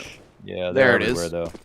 Last bullet lands. BRN is still where he started all this. On top of his first two victims, he will send a third to the grave, and Artfrost's op can't connect with that shot, so now they're going to get swarmed.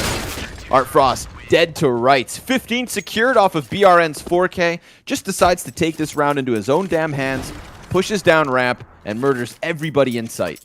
Yeah, the push comes down to we've got one player trying to figure out whether he should have the bomb out or not, and not expecting the push. So really nice timing there from BRN. The right amount of aggression. We haven't seen Young Gods be overtly aggressive, unlike some of the other Brazilian teams. They're just really laying on the pressure all the time. Instead, they've been very good at slowing it down and that kind of thing. But nice to see they've also been dynamic and can make a play like that happen when they need to. Snowzen hit a nice one from there before, but this time he'll get his cap pop there. Now a split coming into B. Zontix picks up a second. Not over yet. Oh my God, Lineko's like, do I have just a moment? Guys, can I just catch my breath? Yes.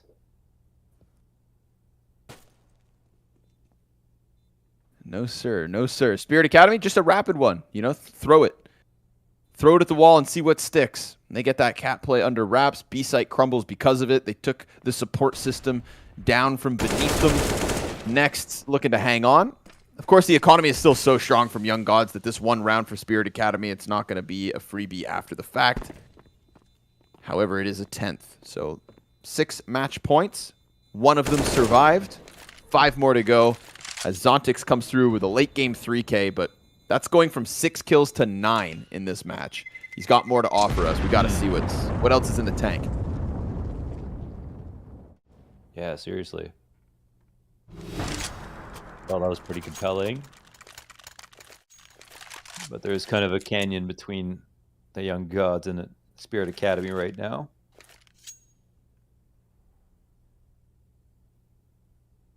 0 and 10 to 22 and 15. Wow.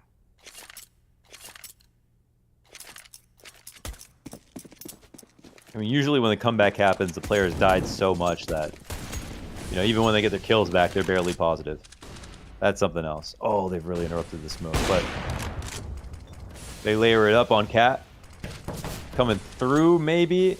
Oh, they really want this B-split to happen, but they're getting counter flash as well, slowing them down a lot, and Venomzera goes up top. Will they be able to read into Zontics being here? I mean, they see these smokes.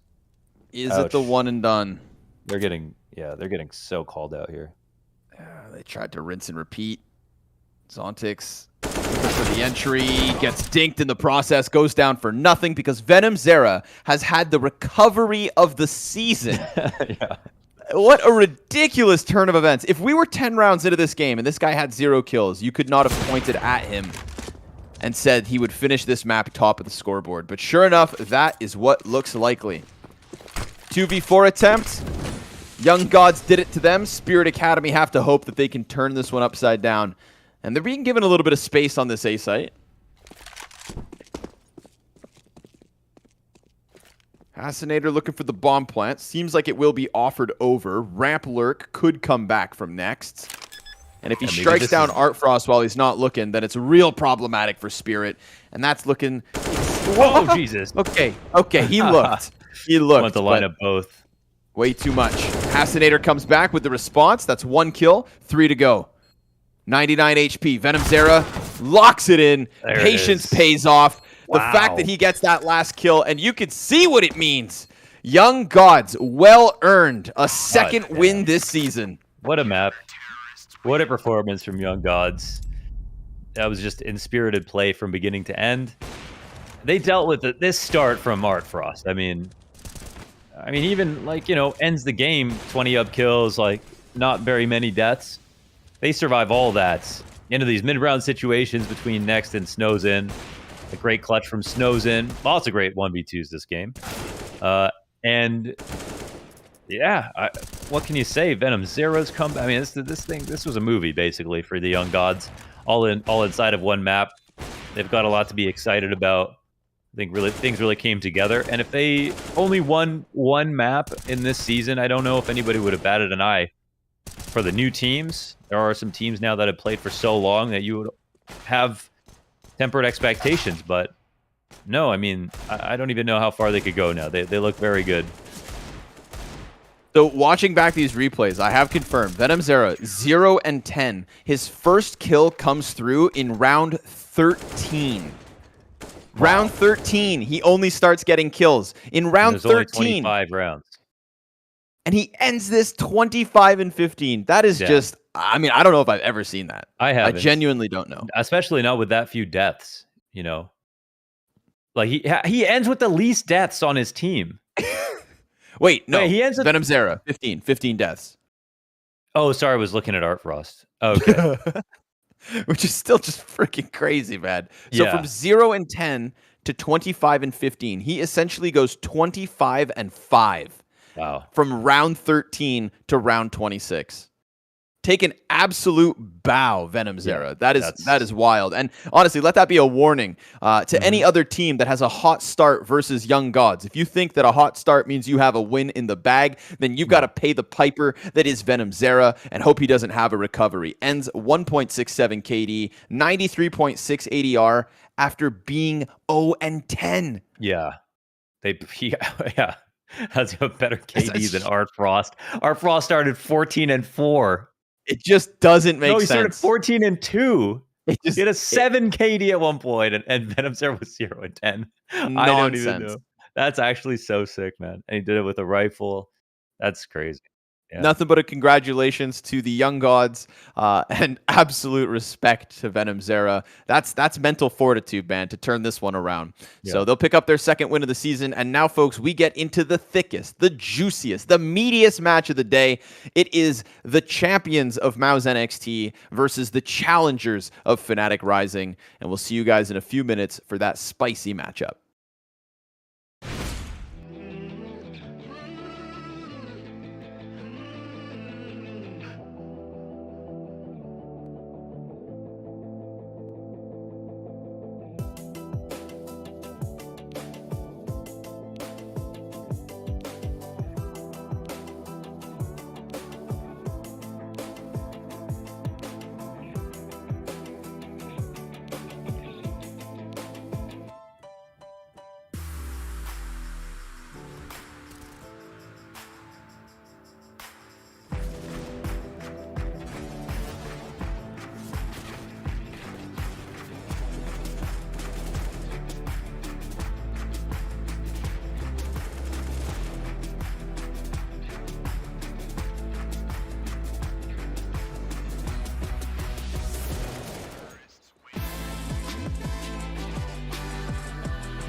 All right, folks, we got a hot one. This could be, I don't want to say should be, I want to say could be, a little taste of the potential finals for the season, maybe. Fnatic Rising look good so far. It's only 4 days into the season, of course. Lots could change. And we also know there are other competitors out there powering up. Big, Astralis. And the one thing that we do know is that MOUZ should absolutely be there. They have been untouchable. You know, I think they've lost bare bones in terms of rounds, but Fnatic Rising could be their challenger tonight. So MOUZ, Fnatic, best of one, just a regular season game. Stakes aren't too high, but obviously this is one that we really want to learn from. Absolutely. You know, Fnatic Rising at this point look like the second best team in the league. They've been here for a long time. They have what I guess we could say is an elite upper at the academy level right now in Regali, who's been insane and very consistent. They look good on T sides, which is very impressive overall. They've played against 3 opponents. OG Academy, who are another serious contender, it seems like, brought them to overtime. So that is one kind of mark on the record, I guess, for Fnatic Rising, where maybe they should have closed out the Inferno match versus them overall. But right now, they top the group. MOUZ NXT following slightly behind just because they have only played 2 maps. But MOUZ's opponents in total have only gotten 9 rounds in the 2 maps that they've played. So even though they've got an entire more map played, MOUZ have the better KD differential. And yeah, this is the Group B standings. Where Big now they start to pull away, which I think looks nice and makes sense. And they've got the 3-1. I think you've clearly got the 2 best teams at the top right now on this side of the standings. But dude, this match is a very hot match, and I think if Fnatic Rising play their best, I mean, I think they could take MOUZ NXT to double digits. Maybe they could even win a map if it's really that good. And it's kind of unclear exactly where this will go. But for the moment, there's not any reason to really doubt MOUZ NXT. It'll be on Fnatic Rising to show us why we should. I think that my eyes are looking in the the op to op here, right? Because Regali has been really impactful. And yesterday versus OG Academy, when they were truly tested, we got to see Regali kind of step up and just shut down the challenge. So maybe this evening we'll get that as well. But with Fnatic banning the first 3 maps, it leaves it in MOUZ's hands. And we've seen it a few times today. We're going to watch it at least once more. It is Mirage between these 2 lineups. Okay. Any strong thoughts when it comes to Mirage? Yeah, I mean, we don't even see MOUZ NXT playing this map, so I actually don't know why they're leaving this. Oh no, they do. Sorry, okay, they've got a few reps in. It's middle of the pack for them. They win 70% of their CT rounds, 43% of their T. So they're struggling a little bit on that side of things. But in their big wins, none of their opponents have gotten 10 rounds. They've lost to SCAD and Blue Jays, who are obviously quite strong competition. For Fnatic Rising, we have yet to see with this new lineup, and they've looked good on all the maps they played so far, so no doubts they'll be good on Mirage too. I can't remember what their Mirage looked like from the last season off memory, but yeah, let's do it, man. Let's get it on Mirage. Now MHL, I mean, not only is he the better upper technically based on the 2 maps that we've seen, he's the #1 rated player in the whole season so far. Polish talent. It's endless, isn't it? It is. Feels like Poland's on a real comeback in terms of Counter-Strike. Thank God, man. It's been too long. It was a little we quiet haven't had for a single team to replace Virtus Pro. I mean, there just hasn't been any, and they have enough players. They just all haven't joined the same TeamSpeak yet. They're looking for each other, but now they're kind of MHL has lots of like trophies. rising. We talked about Jim Pat's medals, but MHL has an entire cabinet of trophies. Well, we know those are Sergey's medals that he uses to motivate Jim Pat and torture him. But yeah, what are MHL's trophies? I don't know. I think maybe he did Taekwondo with your Kinder. There's always a chance. Maybe he's a great golfer. Maybe he's a star carpenter. Oh, carpentry. Woodwork. It's a skill to have. Oh, man, yeah. Who doesn't want to marry a carpenter? I mean, you know how much it costs to remodel a house? Yeah. You know how much it costs to get a house? Yeah. But if you build one, building up the Anticipation for the season finals. That's what the goal of this best of one will be. We're going to keep it simple here on Mirage. Time to get started with MOUZ NXT on the T side. I want high-level gameplay. It's what we told the people they should expect. Volt instantly in with the 2 headshots from beneath Palace. Regali's got 2 USP kills, and we're going to watch MOUZ NXT lose the opening pistol. Is Volt the next? Is he the savior of the UK? I mean, is he? Yeah. He is, right? Smooya new and improved. Smooya doesn't even need an op. Mezzi 2.0. This is the player Henry missed out on. Wow. We've seen some great rounds from Volt. And that was really, you know, the fun part about watching this new Fnatic Rising is we have that core, Banjo, Regali, and Pepsor, but then it's the newer guys that are also just putting themselves up there. So very concise in the pistol. 5 kills, 0 deaths. Not the first pistol round we've watched MOUZ lose. And yet they've still only lost 9 rounds across 2 maps. So let's wait. Oh, yeah. They lost one on Nuke, I think. True. Let me double check. I don't want to spread lies, you know? How I sleep when I spread misinformation. It's not my angle.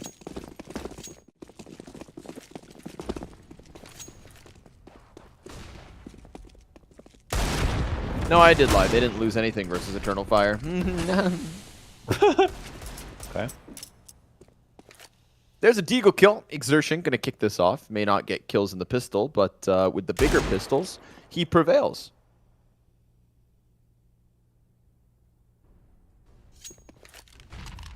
Smoke was an interesting one. Banjo's not exactly where you want to be. If you are, you're facing a B split with no one to help him. He's kind of stuck on this pillar now. His teammates are starting to come out. Deagle doesn't do anything though. Banjo stays alive. MOUZ comes into play. And even with that bomb down, it's going to be a real desperate one. MOUZ takes the deep angle. The other 2 T's just going to escape with their armored Deagle. No, not even. Shuhei sticks around a little bit. Will kill MOUZ at least. Imagine. But oh my god, they actually could have stopped that. They could have. Wow. They could have. It was being covered, but they could have. 14 HP for what's left of MOUZ. They'll take their money and run. Bomb plant's pretty good there. And a little bit of armor. Yeah, Shuhei at least had his armor. Do they want to buy? I mean, I don't think... Yeah, they just half invest. Even with the plant. They probably could have, actually, but... It was the MOUZ game versus 0-0 Prospects. They lost first pistol. They lose 3 rounds. And then for the rest of the game, they only lose 2 more. Wow. Tough stuff for the Prospects to stomach. No shame losing to MOUZ. Of course, if you can get 10 rounds versus MOUZ NXT, then we're officially allowed to talk about you. Yes. 'Tis the rule. 8 away are Fnatic Rising.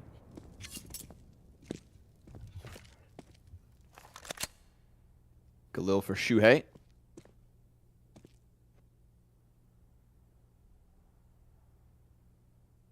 Regali just tucked on Firebox. Mid-window smoke comes through from Exertion. And the round goes on.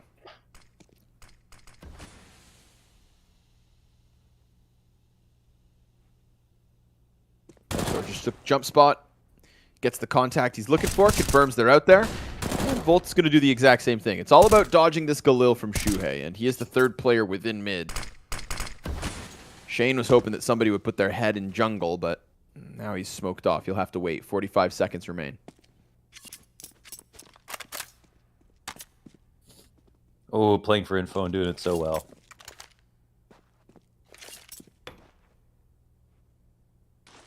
Oh, hopefully we can get that back.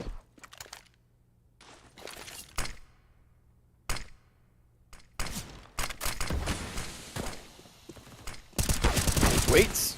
They start to push past Palace, but it's actually the guys on stairs that become a problem. Regali, nicely done, holds his nerve, comes in big with 4, and a USP to finish. Shane, that's the ace. Wow, that was actually really nice for an anti-eco ace. 3rd and 4th kill, snapped onto him like some Velcro. Really patient one. Just sat back, waited, didn't panic. Even when those players were able to get across towards stairs. Walked it around, bought his time, strikes him down, and gives Fnatic Rising that 3-0 start. Let's get into the gun rounds. Let's get into the thick of it. He has earned this off.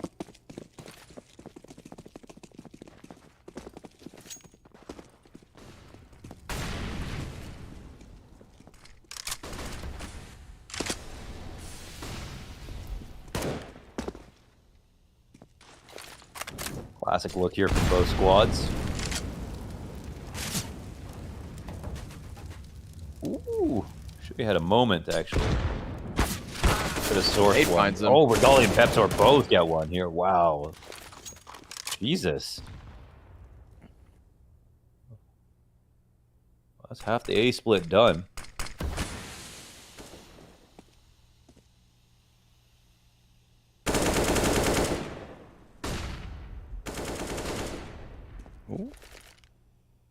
Bolt gets iced out of Cat.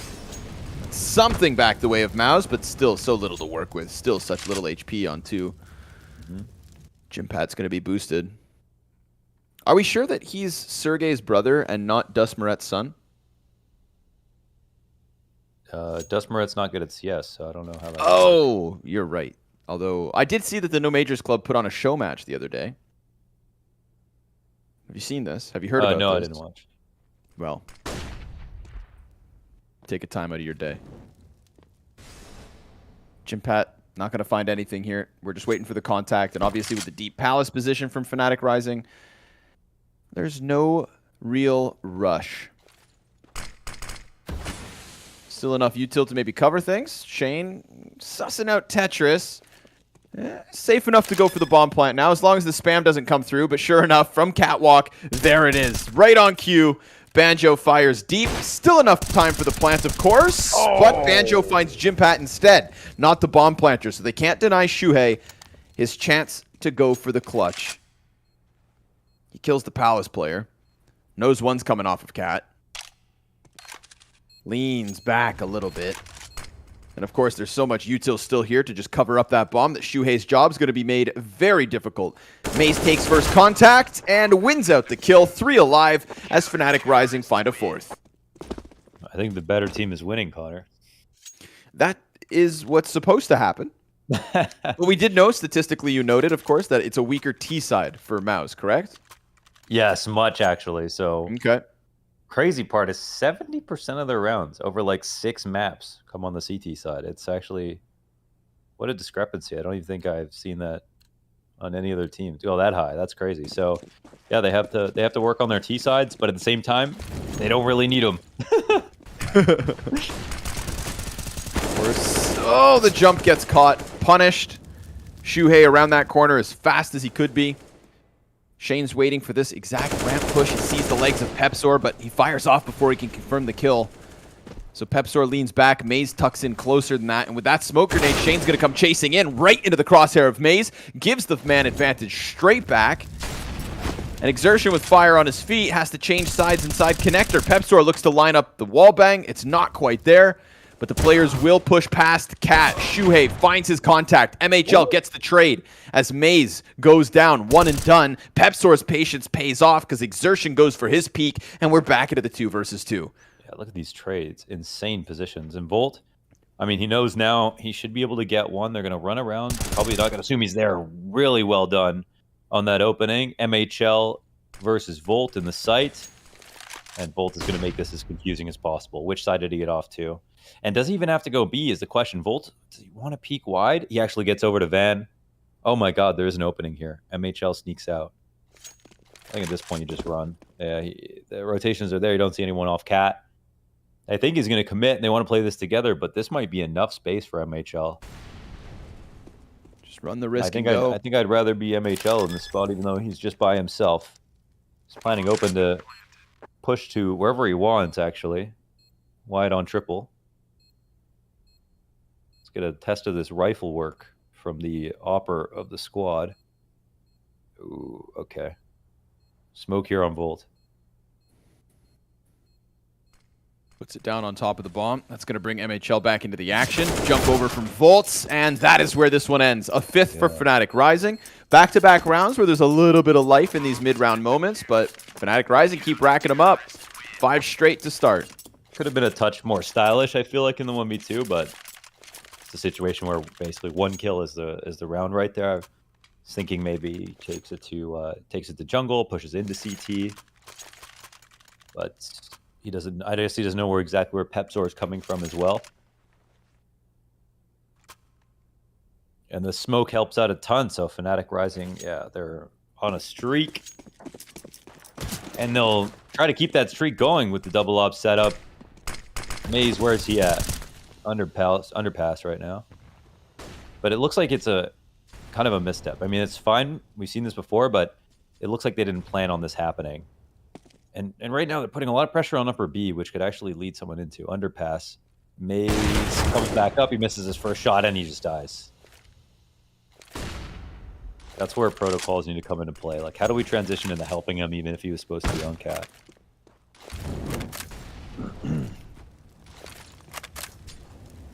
Shuhei slides up the ladder. Pops fence, compromises jungle. Volt would love to get back into this, but they're waiting for him. They're waiting on both sides of the back. Exertion. Oh, he will kill Pepzor, but Volt does strike from cat and doubles into Jimpat.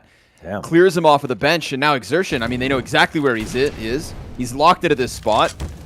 Fire on his feet. He gets burned by Regali. Man advantage reestablished. Fnatic Rising hang on as Shane gets his footing inside of the A site. Long range kill. He gets the headshot. Okay. Volt cleared from cat.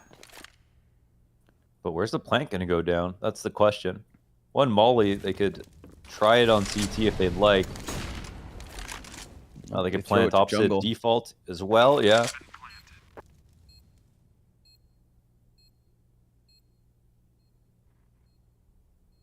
Regali and Banjo, they double up.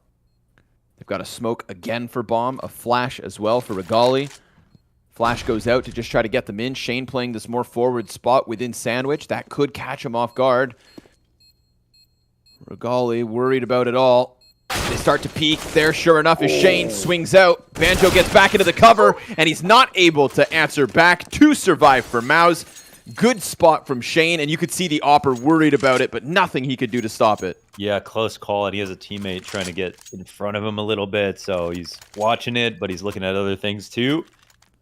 And they're in a spot where even if he does die, of course, a swing would come immediately from Tetris, and there was still a chance they'd win. But well done, Shane. Key kills there. One off cat and one in the post plant. Much needed round here. Yeah. Game is almost over. For Fnatic Rising, 3 of the 5 by way of defuse. When did Regali even get all those kills? I thought it was Volts. Regali, I feel like at least a third of them. Ace. Or the anti-eco ace, yeah. And then that round he slides out from Firebox. Oh, yeah, true. Sneaky. Oh, yeah. That was the anti-eco ace, right? No, I think it was the round after. Oh, okay.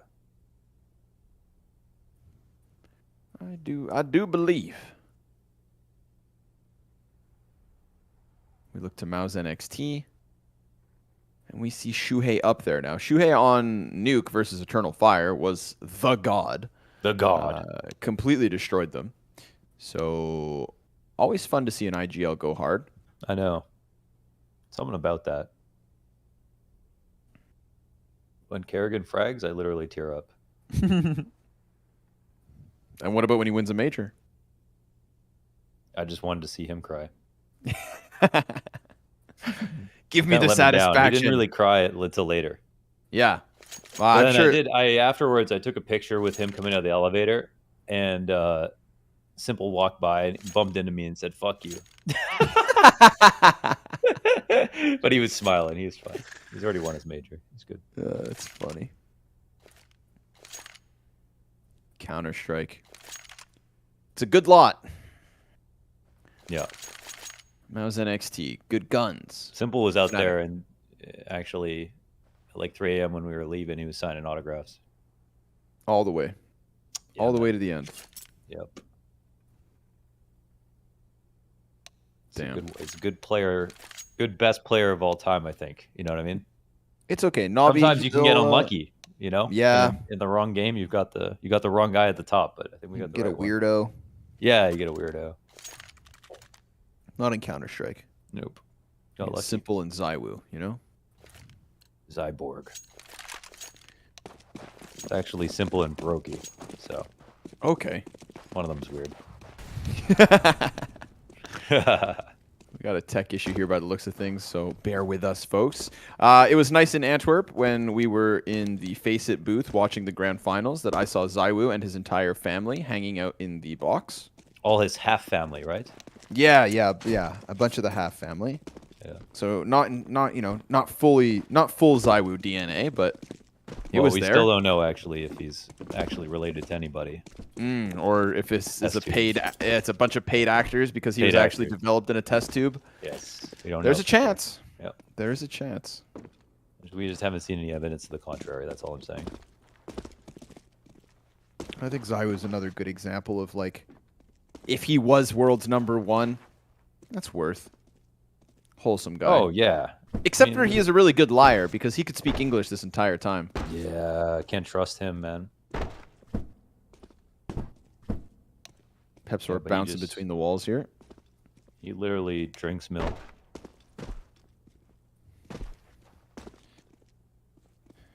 He literally does. That's true. Yeah, okay, I remember that. Yeah, in the Vitality offices, he's drinking milk. Yeah, that's crazy. I mean, he's such a farmer. True. Yeah, he's a farmer. Such a farmer's boy. Do you ever drink fresh milk?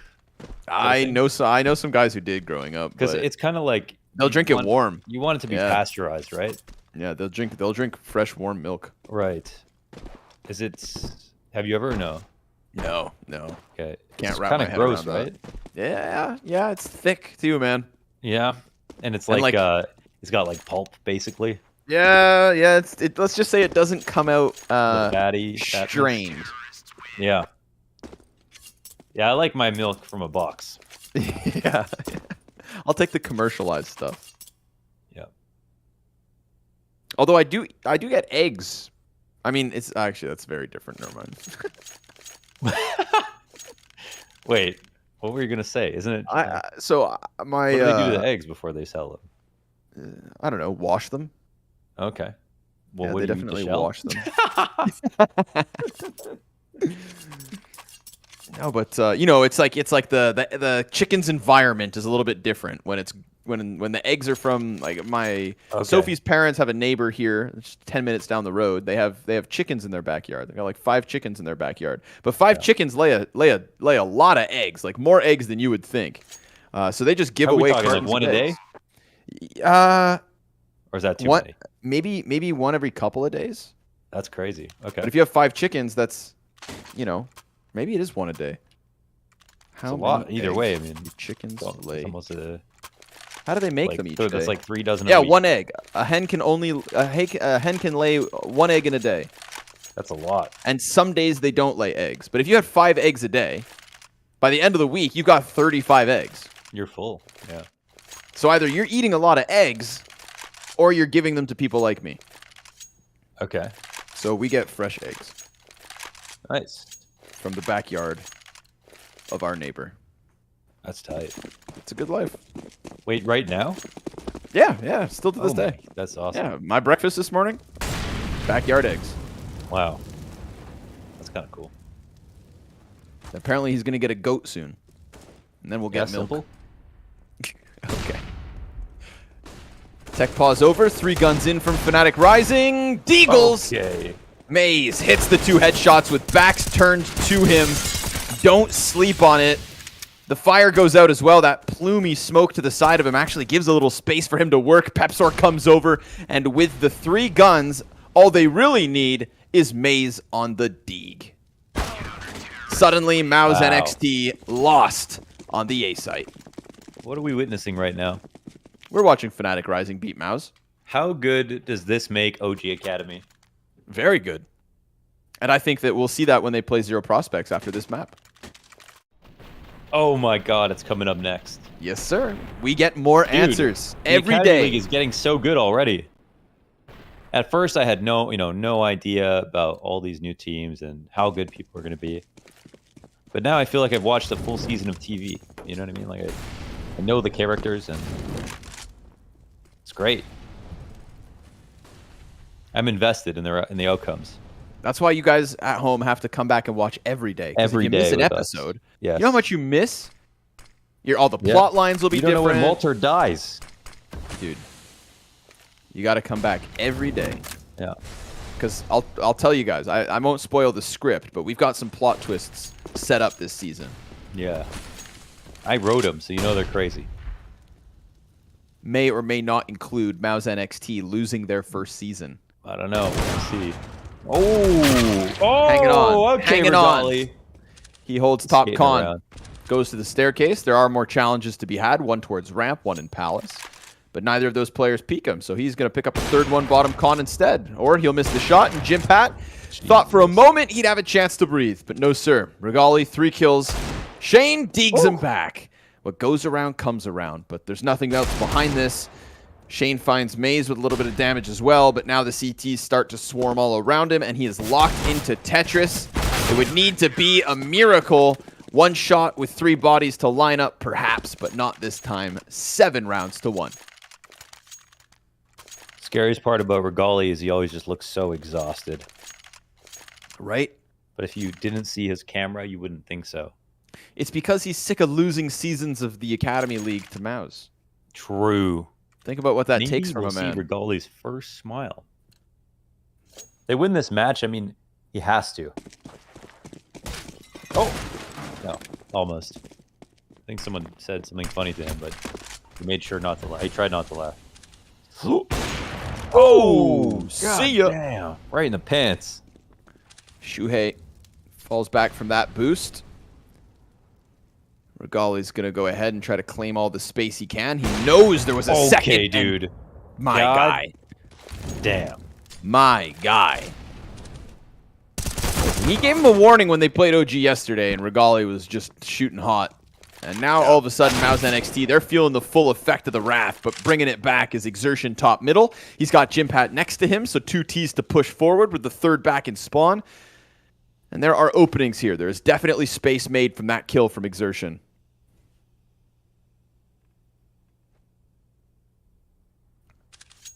Shane low. MOUZ just leaves his post. Worried about this window timing. Oh, we got a flank. Oh, interesting. I don't know if Volt heard that. I think he walked soon enough. But actually, the bomb is kind of going towards the jungle, and MOUZ is making sure that it can't go B. I feel like MOUZ are kind of doubting themselves. They have to leave this spot. Exertion. He's got the bomb, but he needs to figure out where they want to plant. And they flash clear the CT spawn. Volt is working on the A ramp. I mean, A site can be taken now, so that's okay, but Volt, they don't know about him. He's about to be in their nightmare. This is very smart to draw attention, yeah, and they could stop a plant incidentally. Exertion wary of that ramp flank. Volt, he could slide wider than their expectations. Shane's in Palace waiting. Oh, Exertion keeps it clean, and he's trying to piece together this round on his own accord. MOUZ and Banjo in from jungle. Exertion still playing around that default box. His teammates looking to lend a helping hand, but Shane gives up the Palace position, burning his Exertion down to 49 HP. Time is of the essence, and because of the clock, it is a 2nd round for MOUZ. Exertion fighting every step of the way. 4 frags to his name, and a 2nd round to MOUZ. Yeah, you called it out. That 1 kill in mid might have created enough space, and they get in the connector. They get on the side, and he gets 3 kills in the post plant. There's not even a chance for the retake. He's just making sure they die. And that's after all this from Regali. He kind of just dies fumbling around in mid, looking to get out of connector maybe. And, you know, 1 more kill or him staying alive is the difference, but he definitely did enough there. But not enough to stand up to Exertion. Wow.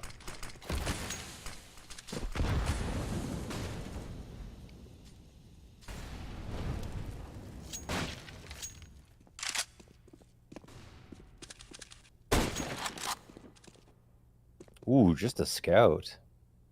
Even off the back of winning. Yeah. Regali's still got an op to work with. And they're using the Deagle in a very nice spot as well. Rifle to support this push. Flash is coming out. It's good, but oh, Shue eats the flash as well. Oh, the Deagle actually gets the opener. Oh, now they know the mid crunch is supposed to come in. Are they willing to approach Regali? Oh, they are, but maybe they shouldn't. He takes it from top mid down to the bottom, and with a flick of the wrist, it is just Shane left. Pepsor keeps it clean. 7 points of damage versus MOUZ, and that is all that MOUZ are able to get.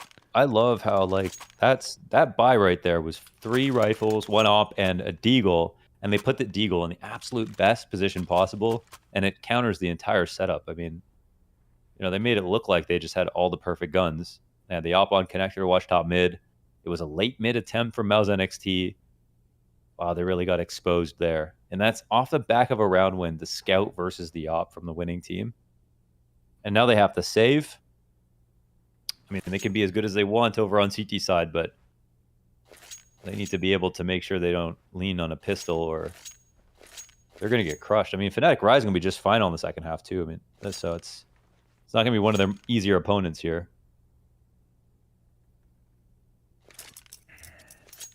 Tried to set this up as a banger. I figured it'd be close, but fnatic Rising going above and beyond to the challenge.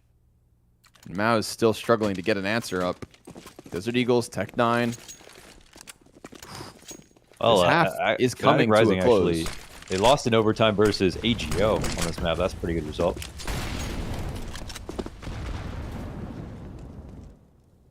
Quickly, Shuhei already onto the bench.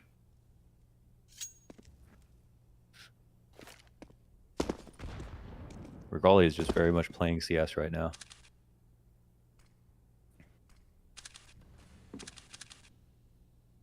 Shuhei's coming into connector.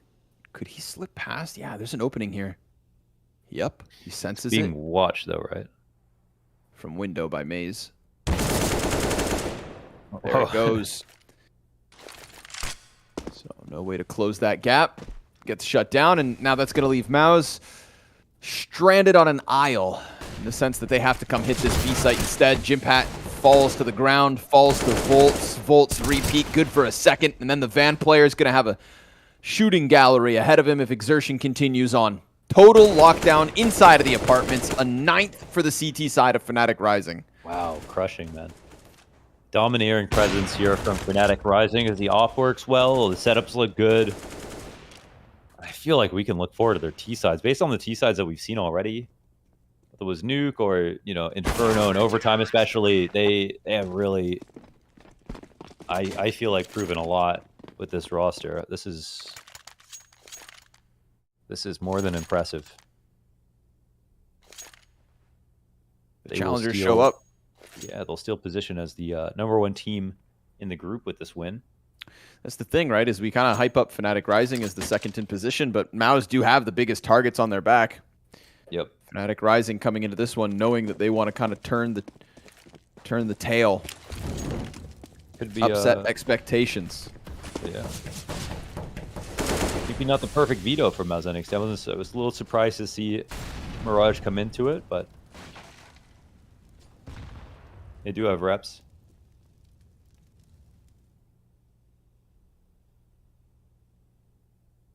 Gonna try to use guns instead at B site. The pistols couldn't puncture through last round. Deep Molly. Volt answers, gets his gun back out. Him and Banjo lock it in. 2 instant kills, and MHL will be caught with that second set of grenades going over. Pepsor's kill towards mid means this one's nearly flawless. Shane will get an answer, but this is 10 locked in. fnatic Rising. A CT side that will emphasize the weakness of MOUZ's offense and put all the pressure onto their CT half instead. Pepsor, he's got 2 this round, and that is an 8-round lead. Yeah, I mean, we're talking about Regali 17-5, heading everything from the easy shots to the hard shots, and I love the Banjo anchor. I think he's been great. Just it always seems like he's reliable. The 2 rounds that have ended B, he's done a good job of staying alive, getting his kills. And from there on out, I mean, there's just so many other players that just have such an easy time. MOUZ having a hell of a match, 13-6. course, the Danish guy's got to get some spotlight. Trying to sneak through. Galil, Mac 10. Mid control, swarmed. And this time there's less eyes on it. Oh, yeah, less eyes indeed. Shane swinging with the Galil. Exertion comes through with the Desert Eagle, and here we go. MOUZ NXT with maybe a bit of an X factor in round 13. Regali's trying to come around the side of triple. He loses his teammate. Oh, the quick scope from Regali. And then that Mac 10 finds him with his back turned. So the room that MOUZ had made on A still works out, but they don't have Banjo bomb. just ran over the bomb. Banjo oh my has God. bomb. Oh my God, there's a way. Of this. This is all of his anchoring experience has come down to this moment. He knows he's got guys splitting on him right now. He's sitting in the position he can move from. He was born to win around like this. Full kit of utility. He wants the first fight. And he's missing small timings. They're starting to approach on him. Oh, and he just misses it. Okay. Safely secure that. Nicely done, MOUZ. About damn time we see something happen. Indeed. Where did the Shuhei come from? How did he get there? Through window? I don't even know. Yeah, through window through the murder hole. Crazy shot, man. I didn't see the scope at all. Me neither. Thought it was a no scope. MVP for what?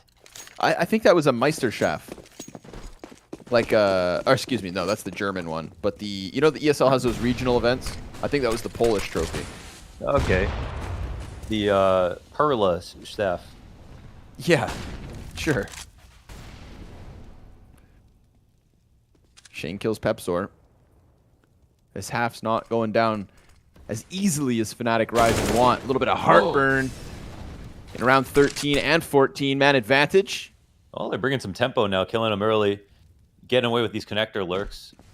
Not going too heavy on the utility. I think that's been an interesting adjustment. They've been doing less set stuff, playing a little bit more loose. The adaptations are paying off here for MOUZ. Bolton uncomfortable, man. He wants to get it back into mid, but oh, Banjo gonna walk right by this. They really feel like it's gonna end A here, at least hoping. Too many things to watch, and the T's get out. Yeah. Bolt brings one with him. Banjo doesn't get too far away, but still, market not ideal. Shuhei's gonna plant. Jimpat trying to cross back over to Arch. Insta headshot with the AK, and that is a fourth for MOUZ NXT. So for a team that struggles to come by T rounds, to get at least 2 on the board as this very lopsided 15 comes to a close, I feel like that is you know, the grace period here. We're so used to seeing teams in this league play with one style or come in with like an idea, game plan, or philosophy and stick to it. That I wasn't ready for MOUZ NXT to really change a lot, and they really have though. These last couple of rounds, they've sped up towards connector. They've done less set stuff. They've allowed those lurks to come through more and more often. I think once, I don't know if it was Shane or Shuhei the first time, when you got that Tech 9 in the window, I think they started identifying here is a pain point for Fnatic Rising. And now they're not even giving Regali a chance to shoot. Like, he's got 19 kills. His last few, though, they've just got up right in the side of his head before he knew they could be there.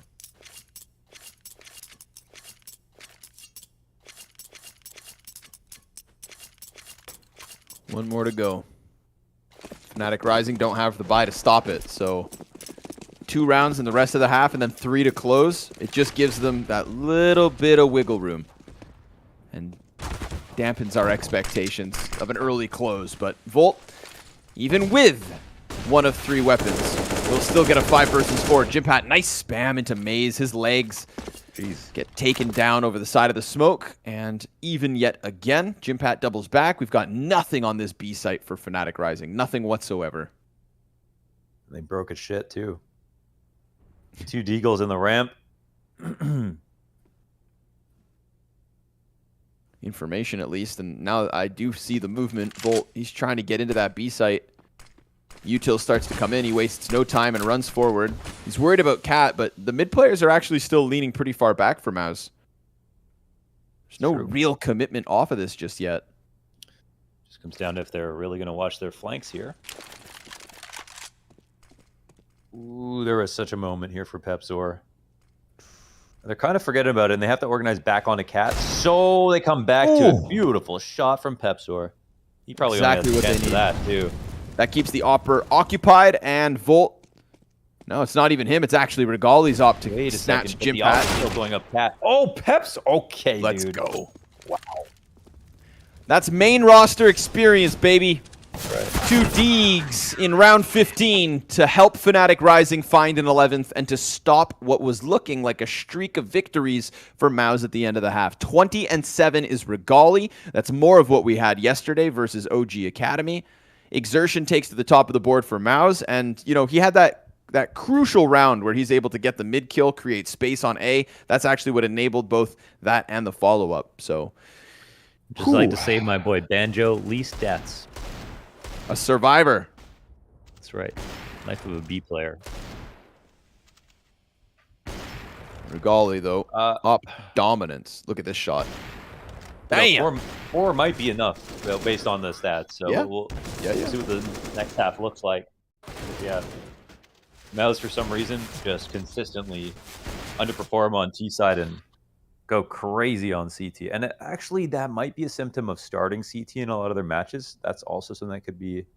But yeah, they get stats. 40%, 43% on T side. They also win 70% of their pistols. They didn't pull that off either. Nope. So they better hope they get this next one. Also, for MHL to be the highest rated player in the league coming into this map. Only 2 maps in, of course, but still. He set our expectations high, and now he has sunk all the way down to the bottom of the board.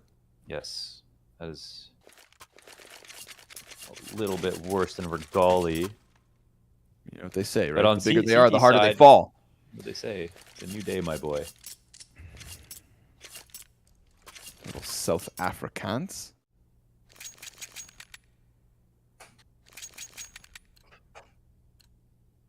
Fnatic Rising have stepped up to the occasion. They only get 1 chance to knock MOUZ down a peg in the regular season. They get it early on. And let's keep it going. Fnatic Rising. B site is their target. Frag grenades ready to be thrown. It goes deep. That's substantial damage and a bunch of CTs in position. So far, so good. 5 versus 3. Jim Pat inside of the site, and it is a meat grinder, dude. They're going to find no footing, no nothing, no entry. Wow. Just 1 kill versus Exertion after he had already thrown out his nade and done a ton of damage. They tried to keep it simple, but they get stunned. Well, Fnatic Rising got 11 rounds, so we have to talk about them now. But Very now true. It doesn't seem like this is a free win.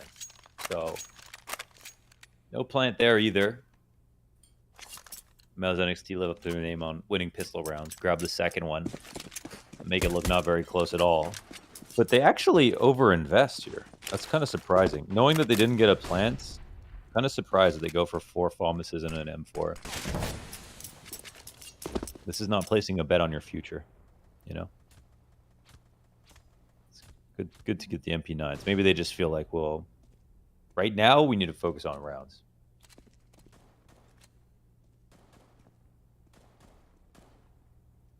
They're going to be boosting right next to him. He decides to start swinging it. Pepstor fed to the Wolves. Exertion and MHL, they've locked down mid. Everything they could ask for. Dual Berettas to finish it all off. MHL trying to get back in the game. Perform the Venom Zera of Poland. No one can do it quite like Venom Zera, though. I still can't believe that. From 0-10 to 25 and 14 or 15. Just crazy. Never seen it before. May never see it again. May that never. Could be the best comeback you have ever seen for the rest of your life, Launders. How does that make you feel? You know what? Yeah, to be satisfied. That's why you gotta watch the Academy League. Because you never know what's around the next turn. Neither will Fnatic Rising. They've got a little bit of presence up top and a little bit at the bottom of mid.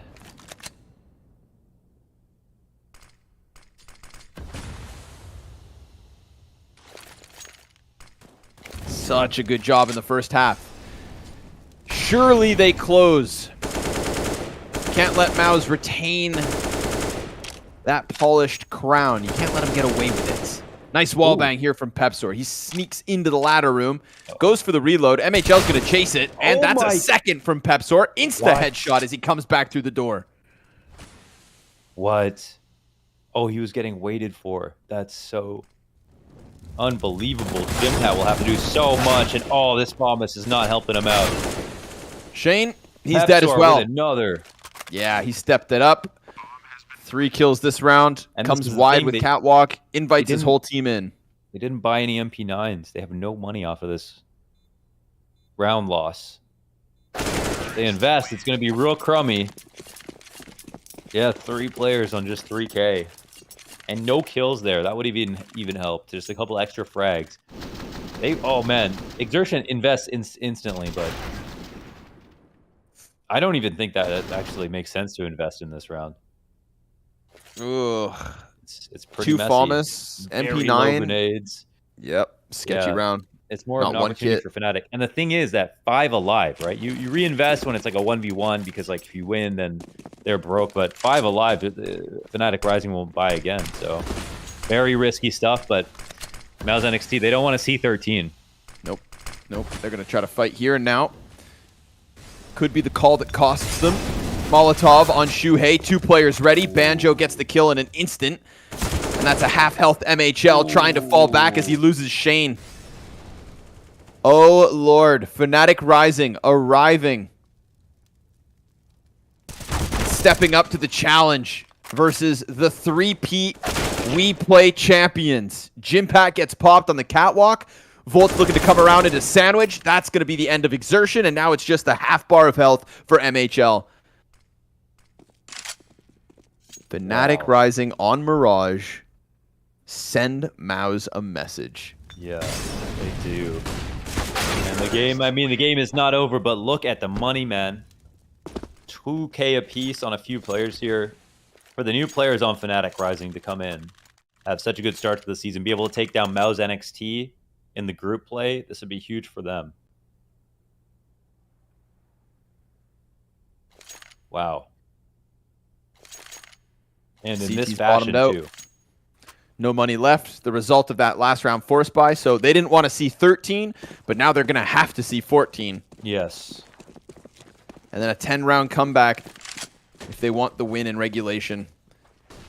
Regali feeling fired up. Takes to the front of the ramp.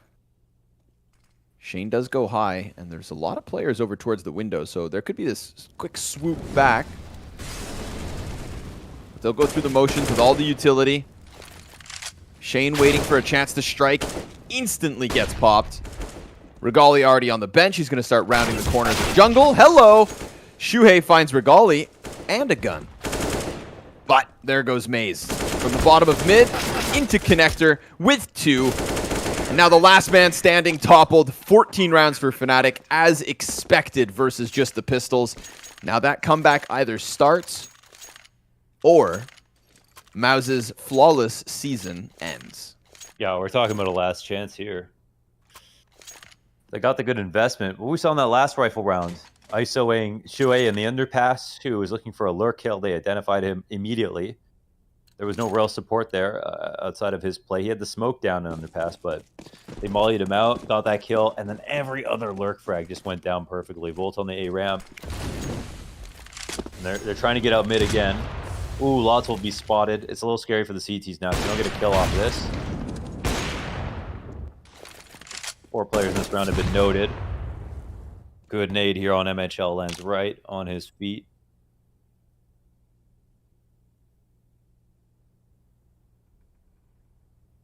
Oh, what a solid start already. I mean, even just spotting all of them has made them have to succumb to the presence of the T side and give up their positions.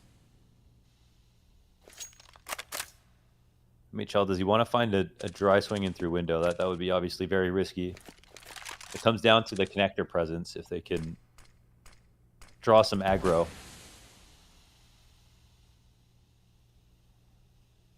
Fnatic Rising getting all these clues right now. Posted up in a number of good spots. Look at the deep BAB smoke. So this is what you do love to see from MOUZ NXT. Now, even if they don't move, they're making it scary for Fnatic Rising, who think, oh, they're going to cheat over to A, so we can't just end there. They have 2 waiting.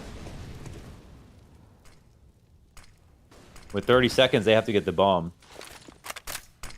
Fnatic Rising are the slightest bit nervous. It's going to show now. Here it comes. They have all the clues. Now they need to make that final submission. Oh and my with it, God. MOUZ twist their arms back. Shuhei right through smoke into Pepsor. Volt's finally going to get something going for Fnatic Rising, but this is not the round that they will end things with. This is not their 15th. This is one that slips the way of MOUZ. That's solid, Brent. I think that Shuhei literally calls him out for taking too long. Like, they had enough time to get across the site, but he knows there's so much pressure, and they've been so quiet all of a sudden. They go to the top of Con, and he just flashes himself through the smoke on jungle, knowing they have to kill the rest of his teammates on the A site, thinking, I can sacrifice myself 1 for 1. They just are going to be so focused on scaling. That was a confidence play, and it looks real crazy, but I get it. I get it. You imagined it that way. Yeah. Yeah, thing is, it's only one. It's only 1 round. And for the most part, that was a good setup from Fnatic Rising. See if Pepsor's got a quick answer. His entries have been insane. Oh, wow. Like that? Yeah. MHL gets deleted. Pepsor pushes past. I mean, they can almost... B-site's already in question. Yeah, they're going to go. They're going to go hit this hard. Exertion trying to hide behind Arch. Jimpat holds this in. A kill apiece for the B players. Jimpat doubling down now. Regali's able to get that first rotator pulled off of the bomb site, but the bomb itself is still dropped, and the man advantage still belongs to MOUZ. Despite Pepsor's best efforts with that first kill in mid, it's a B hold. Volt starting to inch closer through the market. Worried about the back door, but nah, he turns his attention, and Shuhei's going to be able to find himself another impactful moment. In this one, Regali sends a warning to Exertion. He has 39 health and 50 seconds to try and clutch 1v3. Yeah, they got to be a bit careful. I mean, Regali's obviously low on HP, so I don't know. Maybe they want to hold on to this, but I feel like 40 seconds in, if he gets 1 kill, it's a totally different round. So he is going to go for it. Because it's Regali, I think it's a good play, because this guy pulls out so many 1v3s. It's unbelievable. Let's see what he can muster here. 1 step of the way already. Give him any spot. I don't know if they did. MOUZ just kerneled on top of that bomb. Oh my God. He's expecting corners to be played, but they're both over there. 15 seconds. And at this point, Regali, nah, not going to happen. Jimpat jumps up, gets 3 kills, and that's his round to shine. 15-year-old Finn Jimpat. First challenge passed on that B-site defense. Yeah, amazing hold between him and Exertion. And they did such a good job anchoring in that spot. That Fnatic got that opening kill. They had the right to split B with a kill that quickly, coming down mid. For sure, they had MOUZ very scared. Even one of those openings, that retake might have been too difficult.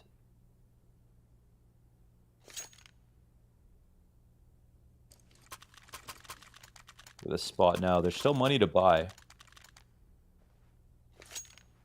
They piece it together. Yeah. And up, and up, and up. Nope. Definitely could have. Yeah, so maybe they'll try something a bit faster. Option was there. Regali 22 and 11 on the AK instead. Actually, it is defaulting. Oh, Pepsor's down. Shuhei gets nice better of him. Pepsor. Yeah, we saw what he had in him with that impact last round. Smashes the guy behind the connector box and just keeps on going towards B site.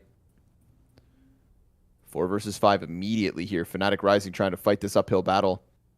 The thing was, even with that first half kind of being absent from MOUZ, the big question was going to be how successful can the CT side truly end up being? And right now, they're piecing this comeback together. But it's a lot of pieces still needed. We'll talk about them if they get 10 rounds. Yeah, if they get 10 rounds versus Fnatic Rising, then we can talk about it. Ooh, looking good now, man. Clean ones, too. Yeah, Jesus. yeah. powering up. Regali in another unlikely clutch. Clamped down on by MOUZ through the window, so this time Pepsor dying early means no mid contest whatsoever. fnatic rising.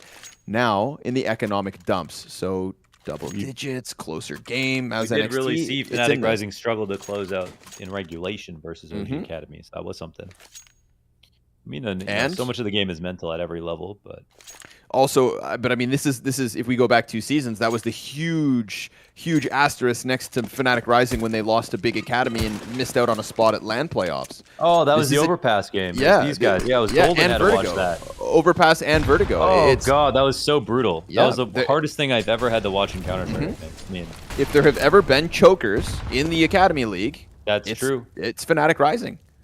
That's a very good point. And it's the same 3-man core. Who's calling? Who's calling? Well, whoever's calling is doing a great job. But yeah, choking thing, that sucks. I forgot who's calling.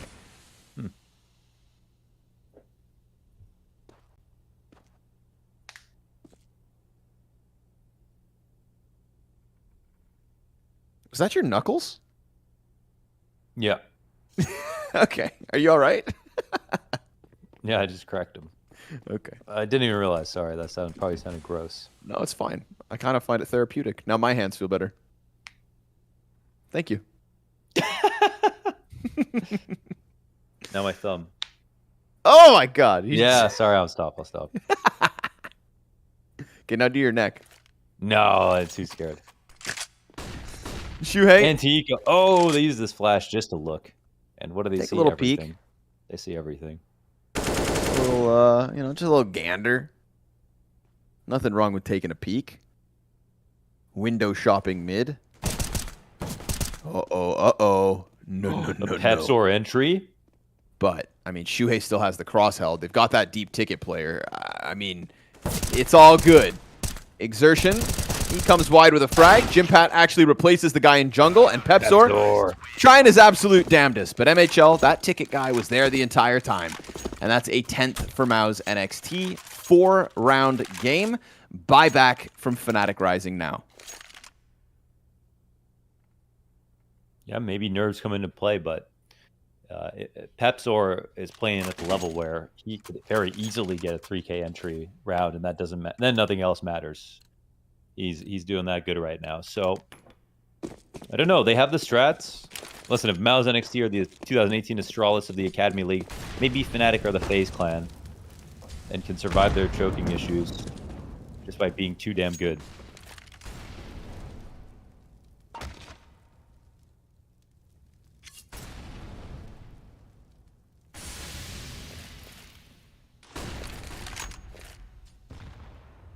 (11-4) CT side to 14-10 attempt to close. Banjo about to get peeked from downstairs, but he survives. Oh, that's a big one. Xertion is getting a lot of clutch kills out of this. Oh, Pepsor. He can sense some duels. He's got the attention of everybody inside of mid, and the A attack is coming on.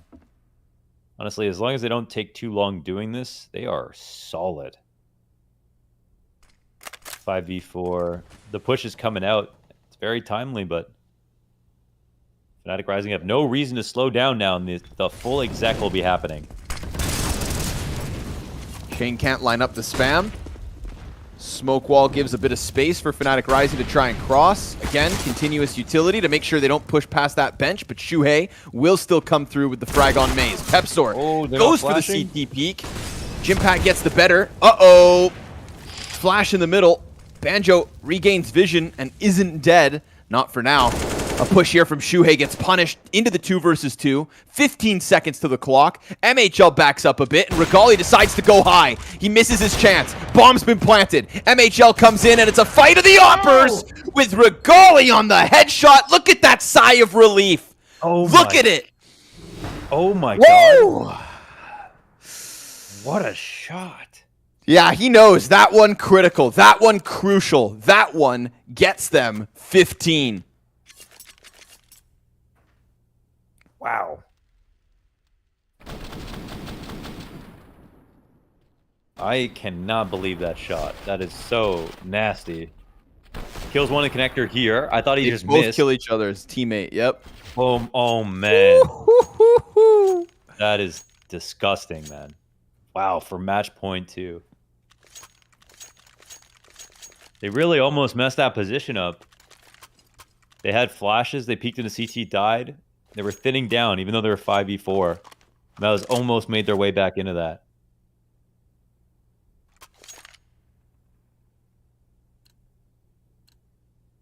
But now, oof, 2 MP9s.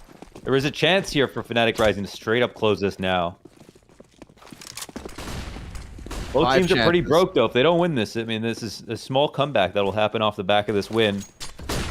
Game's alive. Tepsor. Oh, shut down by Shuhei. Famas bests the Galil. Doesn't even get a chance to shoot back. And Jimpat over towards Arch holds stoically. He waits. Okay. They decide to leave connector. Just as Fnatic Rising look to give it a second chance.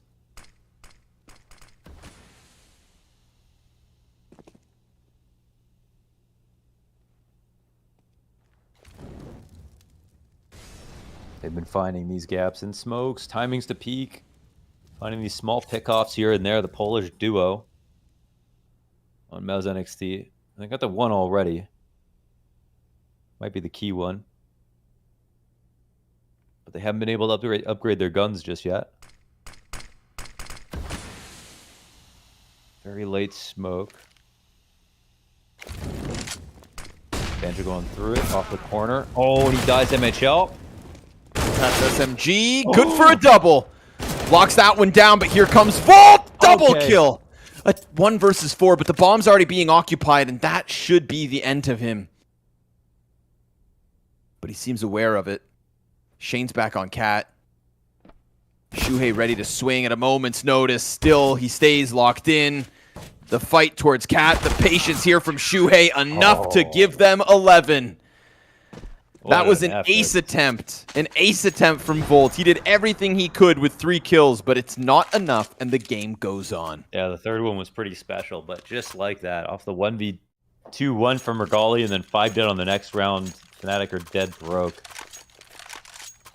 And there absolutely is a chance that MOUZ can come back into this game now. Their economy gets reset. They make a small investment. They know this is going to come down around 13, round 14. It's getting scary.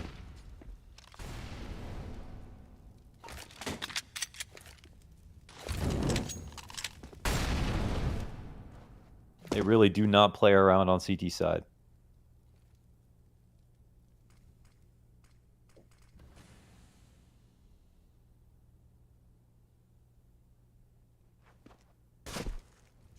Ooh. Yeah, hey neighbor. Tepsor just flies over top, right into Exertion. Is MP9 good for a double kill? Oh, but Maze. Okay. There was a little more left on this one. Still, 3 up. Regali, halfway dead. USP's in hand. P250 can't nail it. That's a 12th for MOUZ NXT. And thank God Fnatic Rising had such a good first half, because this CT side's bouncing back. And they only need 3 more. Only 3 left. In a big way. Banjo immediately goes into the op for Regali. She obviously get the op on Regali. That is half the strat. It feels like some of these rounds are not very impressive, but the individual level is very impressive. Like Tepsor's entries, Regali's closes, everything in between might not even matter that much.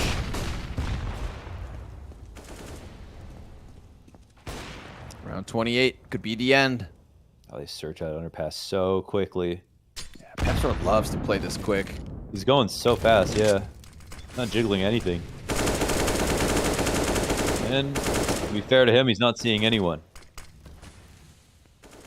He tries to sense them instead. Yeah, so pounds a magazine into the connector and hits nothing. Fnatic Rising are beating the clock right now. Ooh, Jimpat's going to go aggressive with Exertion into the apartments. How about Banjo? Oh, gets spotted coming up close, but YN.GamerPay comes forward, and he can smoke this position, yeah.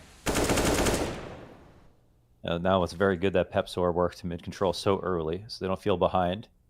But this is that pressure we've seen from MOUZ NXT that's so smart.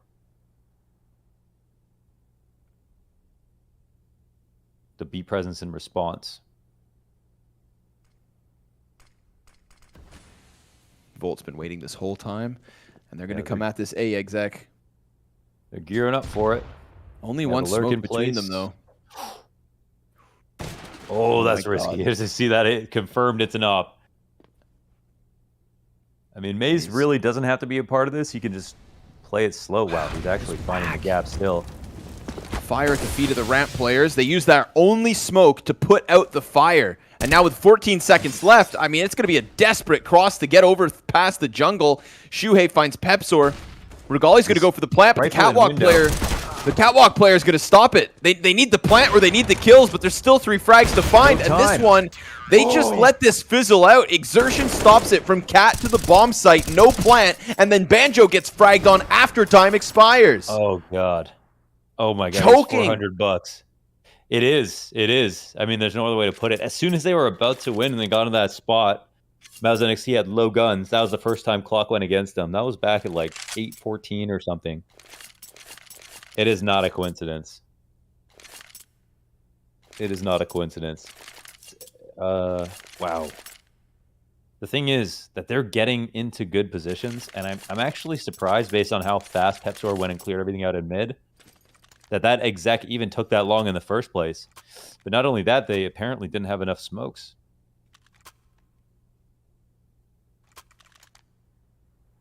Oh, God. This is a common trend. We didn't cast Season 3 ourselves, but taking a look at the play-in, Fnatic Rising was versus Astralis Talent in the quarterfinals of the play-in. All right, here's another example. We know what we've already cast. Season 2, Season 3. Yeah, no, in Season 3, last season, Fnatic Rising wins 16-1 over Astralis Talent and then lose 2 16-14s back-to-back to not get a chance in playoffs. Yeah. It's just a common trend. Yeah, we saw, for those of you who are new, seeing Golden as a coach, literally just watching it happen to his roster. Like, he was in a LAN environment as well. These pistols should be picked up easy. Yeah. MAZE will have a little life on this, but he's already so low, 10 HP with Regali beside him on the op. They're trying to cross over to the site, but they're going to get swarmed by MOUZ. Smoke down, peeks in. Nice kill here from Regali. Maybe he could do it. Just drag his teammates over the line. There is 2 rounds left. Non-zero chance he wins if he's careful. But he misses the shot, and YN.GamerPay goes for 2, and we go to round 30. And I mean, MOUZ know what's happening. Fnatic Rising know what's happening. We know what's happening. We've seen it too many times, man. You got to feel terrible, considering they clearly have the tools. They're good enough. They won insane rounds. They look good in both halves. But these rounds that have come down to the clock, it is just no coincidence. Man, the money is not good here for Fnatic Rising. Watch them go to OT and win the first round of OT, right? That would be the classic. Oh, man. Last tack pause called here from Fnatic Rising. They'll have none in overtime if it gets there. So use this while you can. God, we go back. We throw it back to the first half. It was like 9-2. And then those last couple of rounds from MOUZ just slip onto the board. Exertion through top middle, getting all that space inside of the A site. 1 round, a world of difference. Fnatic Rising, push comes to shove, 5 Galils. Enough utility to try and piece something together, but what is the solution when so little has worked? Pepsor again trying to keep this pace a little quicker, but he's met by util. He decides to try and push into the connector smoke. Now he's just stranded inside of it. Shuhei, quick snap, easy does it for the opener, and a man advantage for MOUZ to push us into OT. Yeah, after eating the flash, just tries to phase the smoke. I mean, he's Been down there so many times, and there's pretty much always been Shuhei waiting for that push. Him or Shane, actually. Well, the CT's still looking like a well-oiled machine. 4 rifles left. After an arduous comeback all the way to round 30. MHL will eat some nade damage. They'll shove T's out of position in this spot. MHL, as the op, isn't ready to fight him, though. I don't even know exactly what Regali can get out of this unless they want to just continue forward with the B split, but the time left on this connector smoke is running out. And the bomb's starting to rock back the other way. Okay, they're one at the end of Palace. Is that Volt again? It is. They're trying to set this up, but look who's in the A ramp. It's Shane. He's going to stop him. One kill instantly. Okay, will he get one? MHL connects with the other op. And here we go, folks. Overtime is needed. MOUZ NXT. I can't believe they survive. I can't believe Fnatic Rising can't close. That's crazy. It's more of the same. It's a curse. It's a curse over top of this team. Fnatic stagnant. Yeah. Well, if you weren't overtime sure if the game needed. is mental, this is proof of it. It kills me to see that, especially considering how clearly good they are. But there's still a chance. I mean, they just need to. If anything, hey man, they watched that final.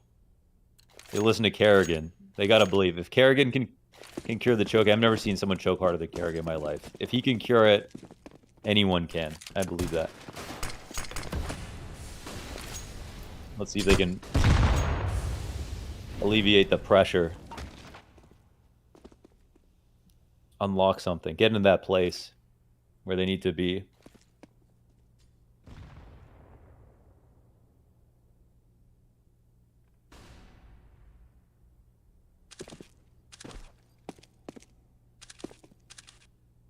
Nothing offered yet.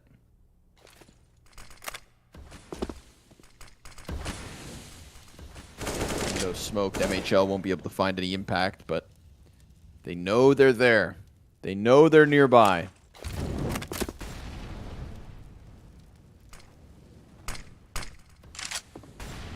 Shuhei again, top of the board, just like yesterday versus Eternal Fire. MHL, one and done. AK, not enough. Exertion wins the fight versus Banjo. Regali's going to try to work up Cap, but that's where Shane pops his head wide open. And it is Volt alone on ramp with no bomb control, no teammates, and no chance. MOUZ 16 as they open up OT. God, man, the map feels so alive when MOUZ are playing on the CT side. There's always like a little bit of pressure somewhere or another. Here in the double open window, it's a very hard situation to read.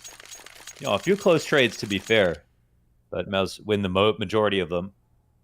And all of this emphasis towards connector, it's where Fnatic want to go. It's exactly where MOUZ are responding to. Oh, that's one big problem. On the one hand, there are fights there. But on the other, they're not winning them anymore.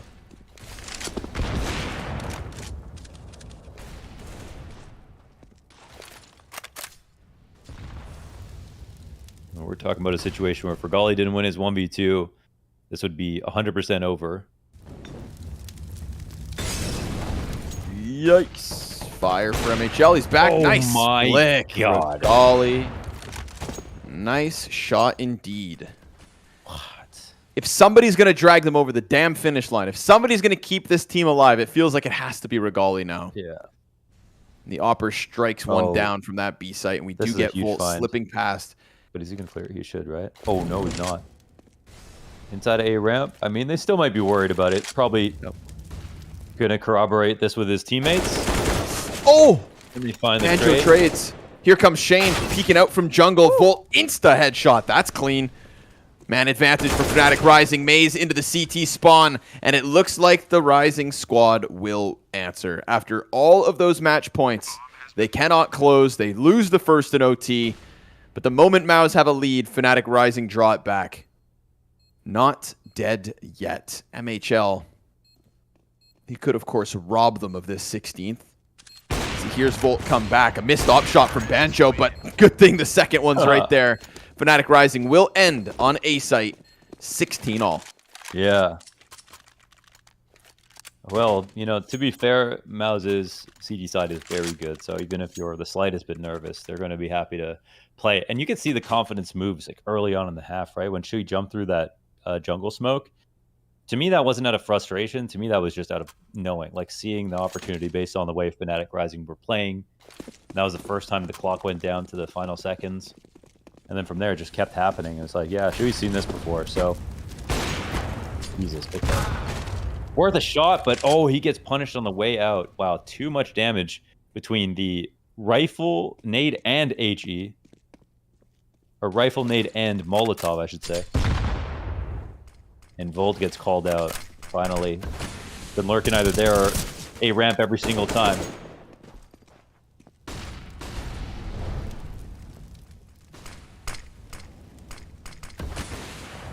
Volt looks to find his way out. MHL just watches it. Ooh, MOUZ will get something going. Back the other way. Pepsor still looking to sink his hooks into mid. There's a chance here. We see Shane pushing up underneath Palace. So Pepsor should have zero resistance, but Shane actually tucks all the way into Palace and gets ahead of the hit of Fnatic Rising. Good timing. Someone else who you've seen play with confidence. Even went down a lot of rounds. Shane plays to win. Interesting. They're smoking Pepsor out to phase this. He gets through, but Shane wins the fight. Now they know about the Palace play, and MHL cuts them off at the front side of ramp. Oh, he lands the shot, MOUZ, but he won't get the kill. Gunned down by MHL. MOUZ NXT. 2 CT round wins in overtime. Yeah, but you know what? We had 11-4 first half. A really good CT side from Fnatic Rising. And they're in overtime, so it's a second breath of life here. We don't know when the choking will stop, but you know what? Eventually it will. Yeah, choking usually stops when the person dies. Let's hope that's not the case. Kerrigan's still alive. Yeah, okay. Somebody better give him the Heimlich.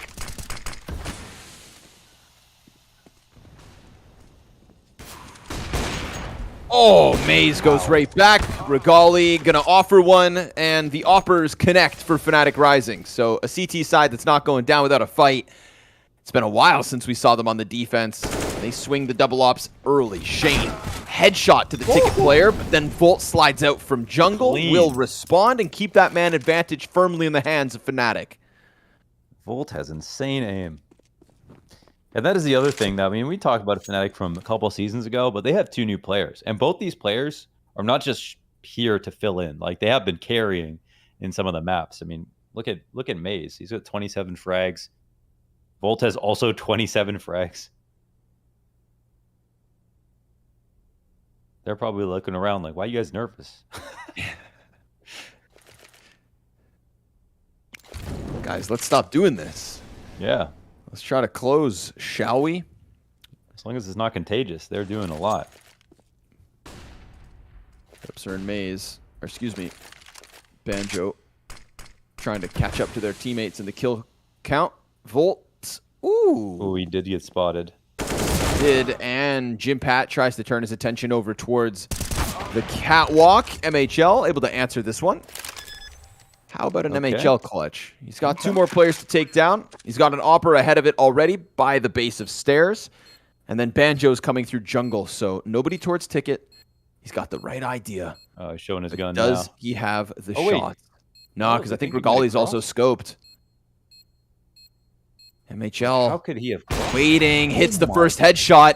MOUZ shooting for the 18th now. He sees Banjo trying to close that gap. Bomb beyond the halfway point. MHL, he knows he has to get peeked, and he lands it. 4 kills for MHL. Off impact felt. Oh, man. He just sits there on default the whole time. What a clutch. But they overthought it. They assumed he left with the bomb planted default. I mean, honestly, they wouldn't have even had to worry about it. They could have been able to stick that plant. But they let that one go. A very key T round where they have it 3-1. 2 ops both get frags from the CT side. As soon as that round starts.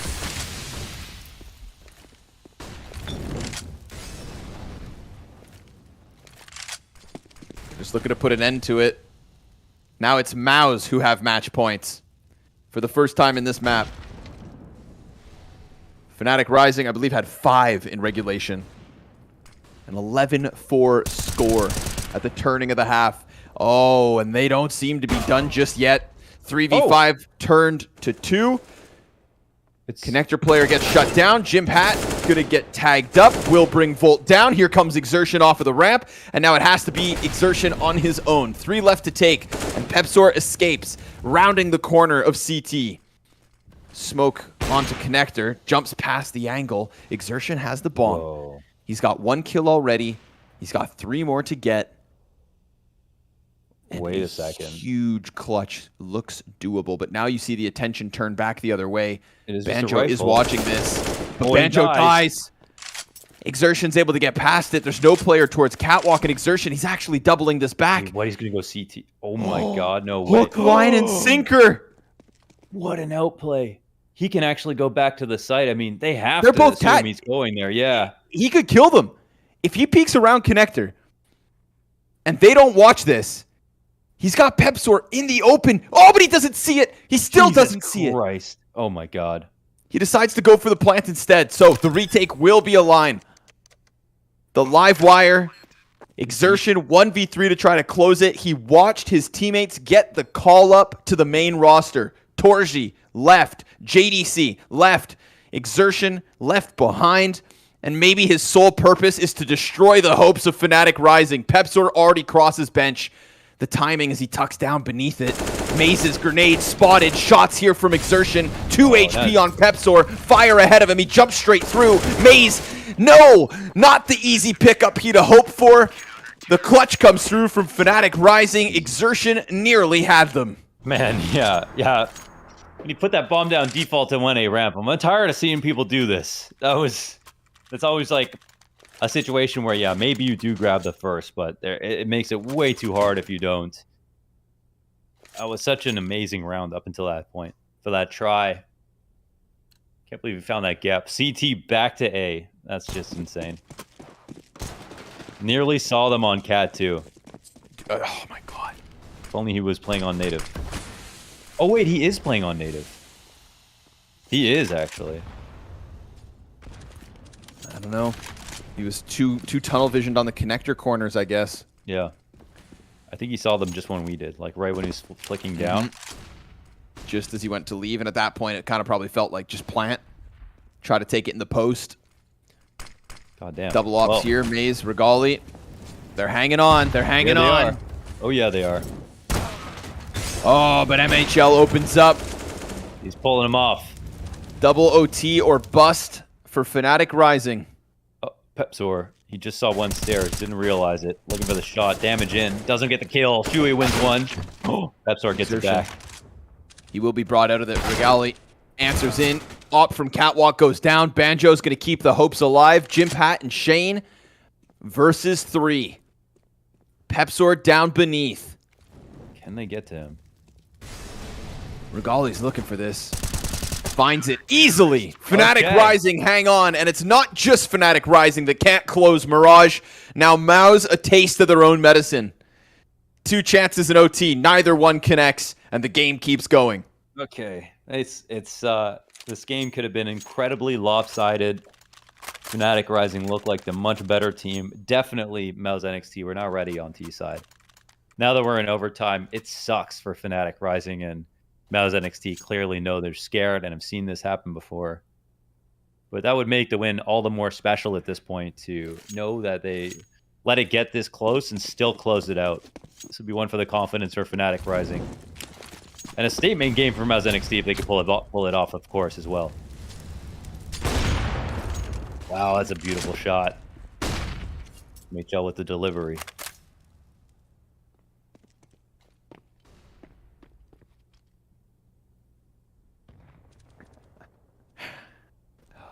Fnatic Rising trying to deliver in this occasion.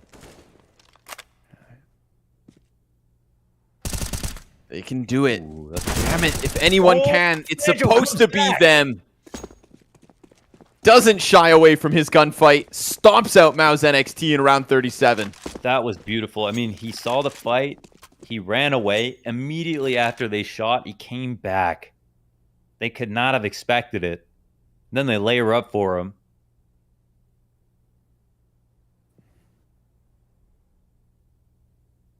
Oh, saw this boost. No shot in, but they don't die. And that's easy. Regali finishes him off. 19th, a very nice round here for Fnatic Rising. Banjo, man. Going back at that? Yeah, My guy. that was a big play. I think that made perfect sense, because if they disrespected that space, instantly goes back. I mean, they have to do something else. Meanwhile, they took the huge risk of going to B in the first place.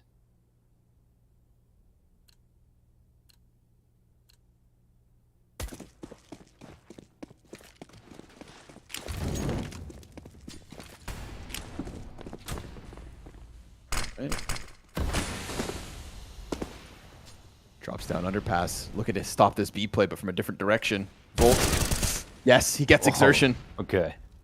Fnatic Rising, shooting for that flawless CT side. 2 players still underground. How do they deal with this? How do they get him out? How do they themselves get out? They're pinched. Maybe Jimpat can clean him up. First shot's his, but he's not able to get that second. MOUZ survives the fight. He can't go towards middle. There's too much presence there. So instead he tries to eject back through the apartments, and it's not being held. It's great. I mean, that's why 2 is great in that position. They had one. Oh, no! They leave connector open. Oh, that's a mistake from Regali. There was no one watching that off cat. No presence in mid whatsoever. Peeking into Palace is not a priority there. Shuhei inside of the jungle. MOUZ crosses over, but makes a ton of sound. So they're going to know that there's multiple bodies over on this site. MHL is going to be posted waiting for that player to peek. But what if Pepsor comes at this from the left? Oh, He comes out of the scope. Yeah. He's jumping. He's trying to get the jump off, and it looks like MHL's posted up now. He falls back. He might not know exactly that he's there. Whoa! He's able to snap down. Does the work. Pepsor kills him 2v2. Banjo from the stairs gets Shuhei. Now it falls to Shane. He's got Pepsor in the sight. Wow. Fnatic Rising nail another 20 on the board. 3 would be clean. And they would have no excuse whatsoever. There have been some big plays. I think Volt has got key kills. Banjo here in OT. I mean, he's been a B player, so he's never going to have that many, but he has been winning a lot of his duels now. Have they actually got the answer? I think we saw an early 5v4 there for MHL. They still converted.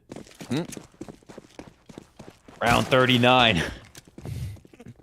We told you guys you'd get a banger. Yes. If anybody's meant to take a win off MOUZ NXT, and if anybody could do it now, only a few days into the season, supposed to beat this one.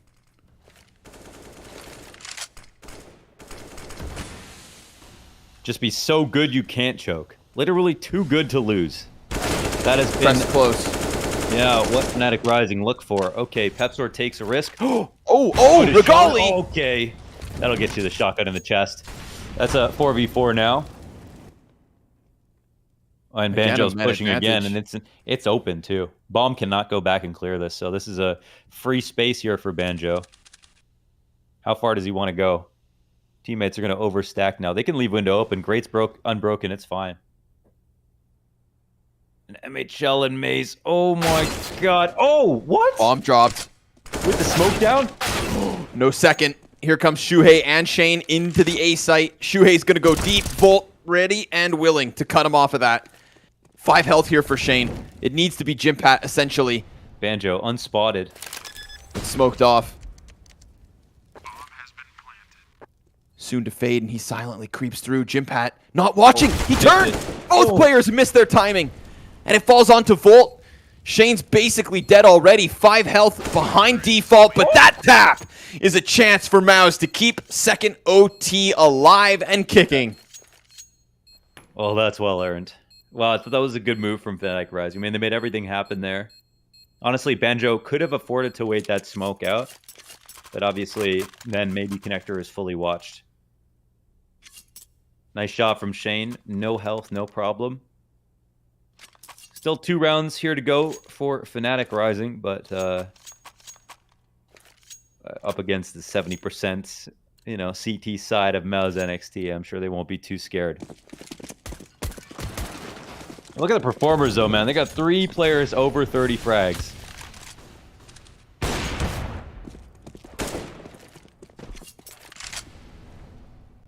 Who's going to keep delivering?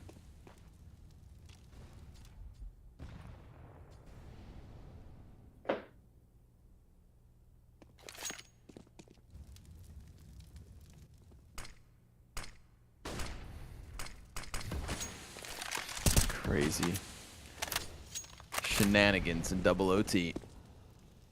Pepsor trying to get back at it.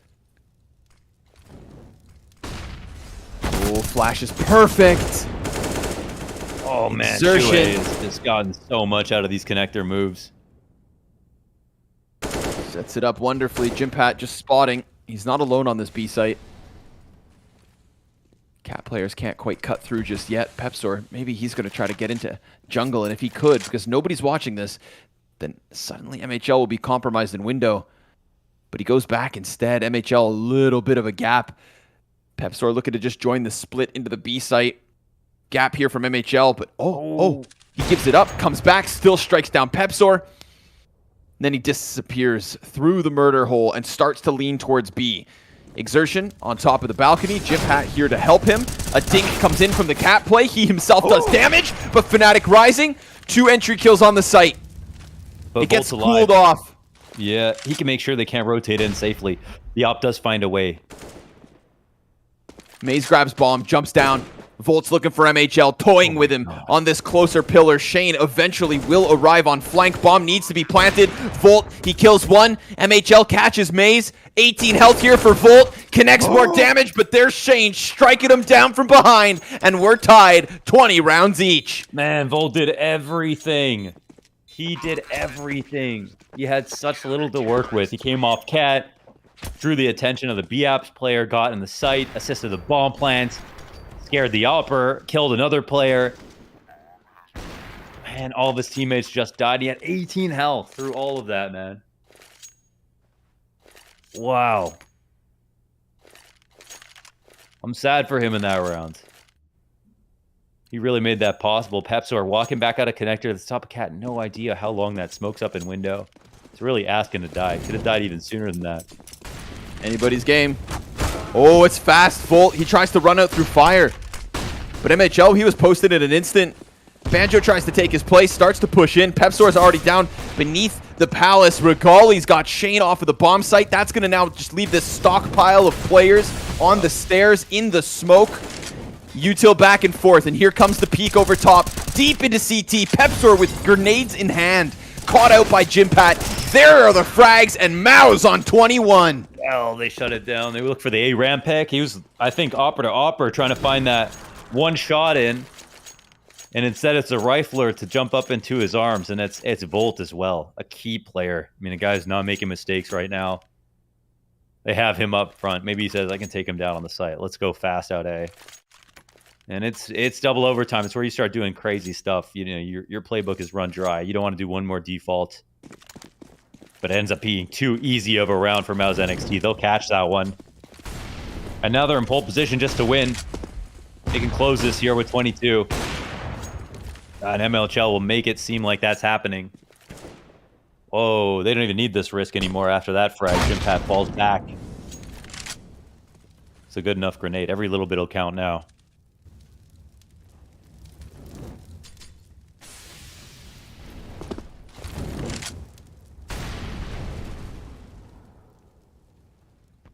Sizing up the A site, it's completely clear. Ticket player doubles back. There's no way to get the bomb in fast enough. CT's just keeping it mobile. Third chance to win the game. First one here in double OT. MHL catching Volt head on a silver platter. And with double man advantage, MOUZ look to lock in victory versus the best challenge they've had yet. 9 rounds across 2 maps is all they lost to start this season. Fnatic Rising pushed them to their limits, but Jimpat offers up a hold inside the B site. 2v4 for MOUZ and Regali. Opper looking for options. MOUZ looking for exits. How does he get down from the apartments with players holding him in? Jimpat gets wounded to 34. He falls. Fire on the feet of the Finn, and still he takes MOUZ with him. Shane, as close as he needs to be, 25 seconds, shoots him in the back, and MOUZ NXT will survive the challenge. They will close in double OT, and their flawless record goes on. I can't even believe it, man. What did they come back from in this game? 5-1 down, 6-1 down. What an unbelievable start here for Fnatic Rising, and unfortunately, it just the story comes down to the nerves, right? They clearly were good enough. They showed so much good stuff, even in both halves. Regali's clutch was unbelievable. And a crazy map for him. He's still probably the most consistent best player, you know, considering how many maps have been played in this league. And they're just nearing match point the entire time. Could have closed it out. One big round. And I'm not exactly sure where it goes wrong. I don't really want to point at one person. It could just be the IGL. It could be the 1 or 2 players. I don't know. But you got to say, I mean, MOUZ NXT, that was like worst nightmare scenario. I mean, they made it as hard as possible too. Fnatic Rising just needed a lucky round, and MOUZ were playing so well. Yeah, there was no space whatsoever. Man, that's brutal. Brutal, heartbreaking loss. But now, again, you know, we tried to paint this as like the could-be grand finals. Fnatic Rising, they've got something to offer us, but they also still have some, you know, they aren't ready to take down the champions just yet. They have to conquer themselves. Exactly. The mind games, the mental battle, the struggle that was this double OT burner. We said it would be the banger today, and I think it absolutely delivered. Regali, 37 kills on the top of the scoreboard yet again. Volt and Shuhei in the head-to-head at the end. Mirage, the way of MOUZ. Yeah.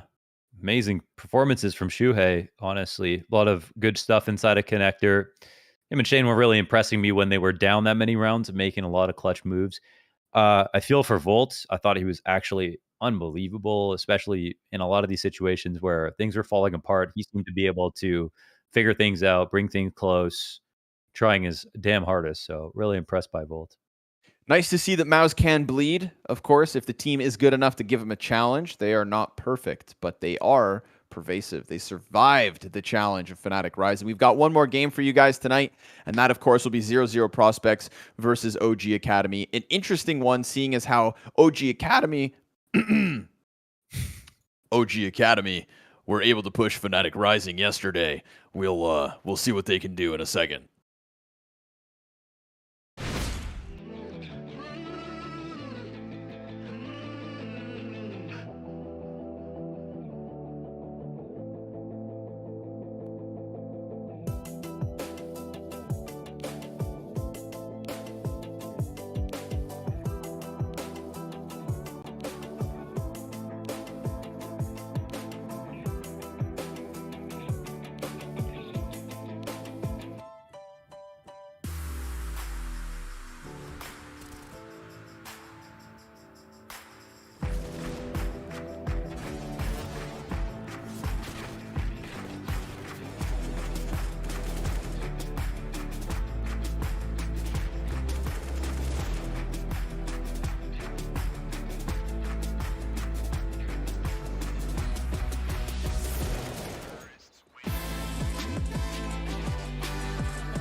Well, I hope you guys had a chance to collect yourselves after that crazy double OT between Fnatic and MOUZ. We told you guys it'd be a good one.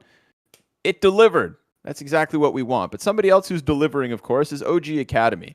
They've played 3 games so far this season, 2 victories on Dust 2, a very close match versus, of course, Fnatic Rising on Inferno. And there's a lot of question marks around this team because we need to know about their map pool. We need to know about their talent. There's just this unknown entity that is OG Academy, and yet they're currently ranked 3rd in their group. And with a win today, they could actually push themselves above Fnatic Rising in terms of round difference and whatnot. You know, these are the games that I think maybe OG Academy, if they truly want to be considered a top contender, should just try to get through easily. But 0-0 prospects have a lot of reps. This is unlike OG Academy, not a team that is unknown, rather a team that plays pretty regularly.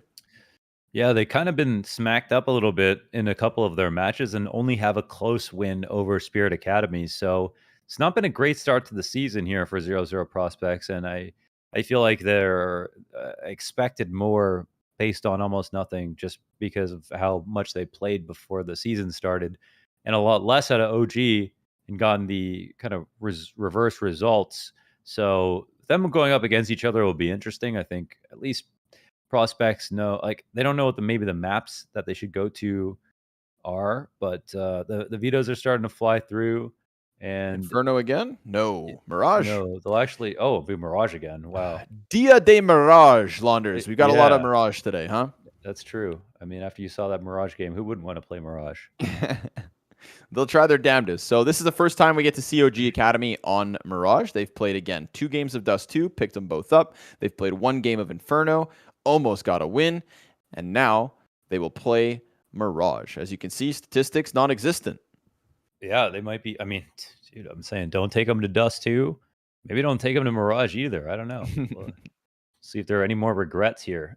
But yeah, OG Academy, they don't have a talent problem. They have so many good players. Everyone has done really cool stuff. Shake the Opper. He kind of also has that, like, misses some easy shots, makes some big plays. Dementor, very like the glue of the team, I feel like, in all the rotator spots. And Marks has done fantastic when it comes to lurking and everything. And Sound and Auction have both. I mean, they've all done very impressive things in the few maps that we've watched. So I think this is be quite scary for 0-0, even though, again, they are probably, you know, the more tried and true team that at least understand each other better and have gone through a lot. Just, it's not been a good start for them here at the Academy League. No, sir. Their first season. In fact, both of these organizations' first seasons at WePlay. Like 0-0 have beaten Anonymo. They've taken a map off Mad Lions. They beat Young Ninjas 2-0 and something else. They have like real wins. I mean, they have actually recent, like, really good results. So this, I think, is particularly bad from what we've seen in the recent history. Yeah, and I mean, you know, the contrast to that, 8 rounds versus Young Gods on Ancient, 5 rounds versus MOUZ on Ancient, and then a 16-14 win over Spirit Academy. And we've seen Spirit Academy struggle elsewhere. So, you know, for that game to be so close, for that to have been the closest match that Spirit Academy are able to offer us, you are right. Elsewhere, there's success. But here in the Academy League, they haven't hit the ground running. All right? Time to see if they can change things tonight.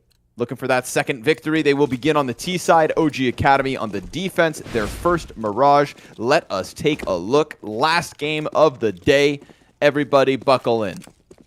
Yeah, time to leave it all on the table. And if they've been watching all day, they've surely learned a couple things. Because there have been a lot of rounds of Mirage. What have you learned today, Launders? Don't bet against MOUZ NXT. Yeah, ever. Yeah, that's the lesson of the day. Yeah, agreed. Yeah. Here we go. Oh, yeah. Smoke for Dementor. Now, we've seen a very strong game from Dementor on Dust 2. We've seen some relatively quiet games from Dementor on Dust 2. We know he has a high ceiling, but of course tasked with the in-game leadership. See if that bogs him down this evening. A little bit of contact towards the A site. Going to Bomb has been spotted. Dementor with the kill to Jimbo, and it's Marix off at the catwalk. Marix, to me, has been the most consistent. From Sprout to OG Academy. One man left over. That's Apeks, and Sound doubles down for the couple of headshots that OG need to win CT-sided pistol. They've just got some confident fraggers, don't they? And yes, they do. Yeah, Ursin's T-side entry is something to note. Ancient, and I think even on Dust too, it's very sharp. But OG don't have any weak links. You know, they took so long to put their team together. It's because they were putting so much thought into it, you know, all the way down to the last second. Paid off. Nothing for the 0-0 prospects. Just a flashbang. One measly flashbang. What are you going to do with a single flashbang? Blind yourself so it hurts less? I don't know. I think they're using it just to pop. Okay, they can use it for top con if Lax wants to go back there, but he's over here at mid, so I think you can just throw it into connector if they want to try to do that. Throw a run boost at it as well. Shake sees all that presence. Flash goes in. Sure enough, it's top con. Hey, he blinds someone. But then all the pieces get picked up. Last man from top mid. Oh. A second Glock kill. If Apeks is able to get 2 Glock kills, that's something to work with. But it is, of course, the second win tallied up. I think they did have head armor. Oh, did they? I think so, because they got the double gush with like tons of what's it called? Recoil? No, what's recoil? Gushiness? Gushy. Fruit gushers. Yeah, that's very gushy. It's 2 Glock shots. All right, AK's in. Let's see it.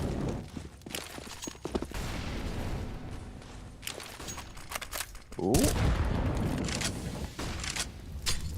Frag tags Apeks.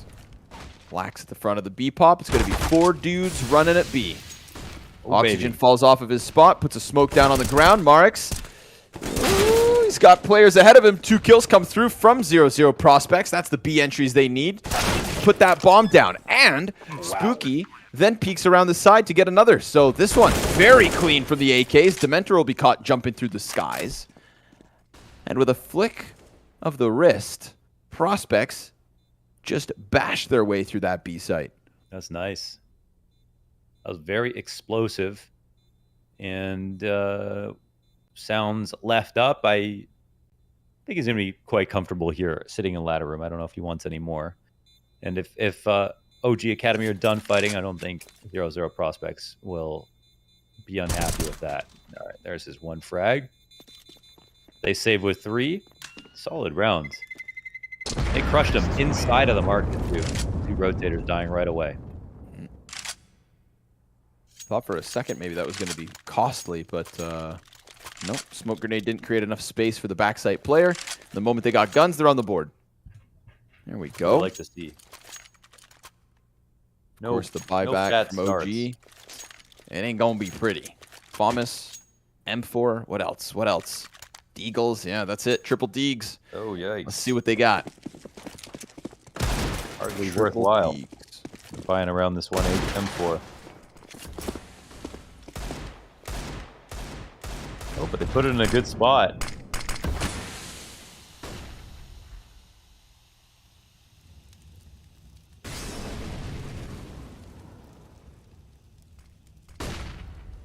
There's no underpass crawl. I mean, this is a ton of info here for Sound.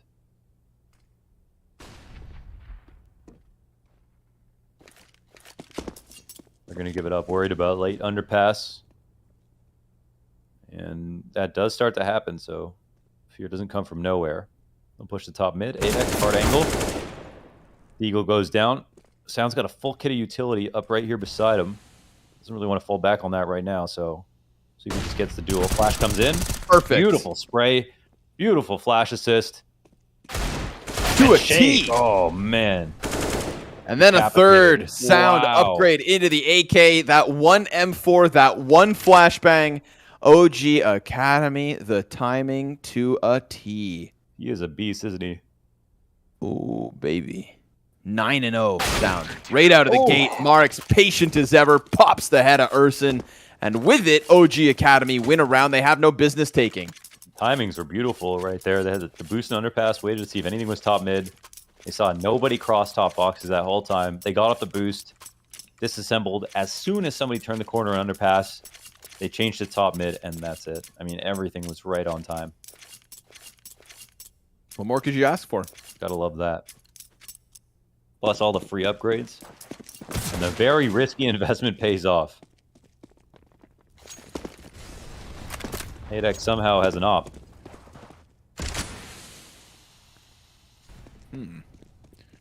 The hell's he gonna do with that? You want to talk about risky? Well, hell. Better hope for his sake they either win this round or he survives.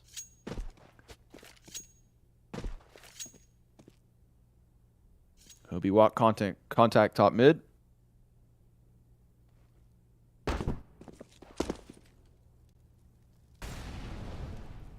Good amounts of gap here between OG Academy and their mid control. Even the cat player is now only starting to lean around the boxes.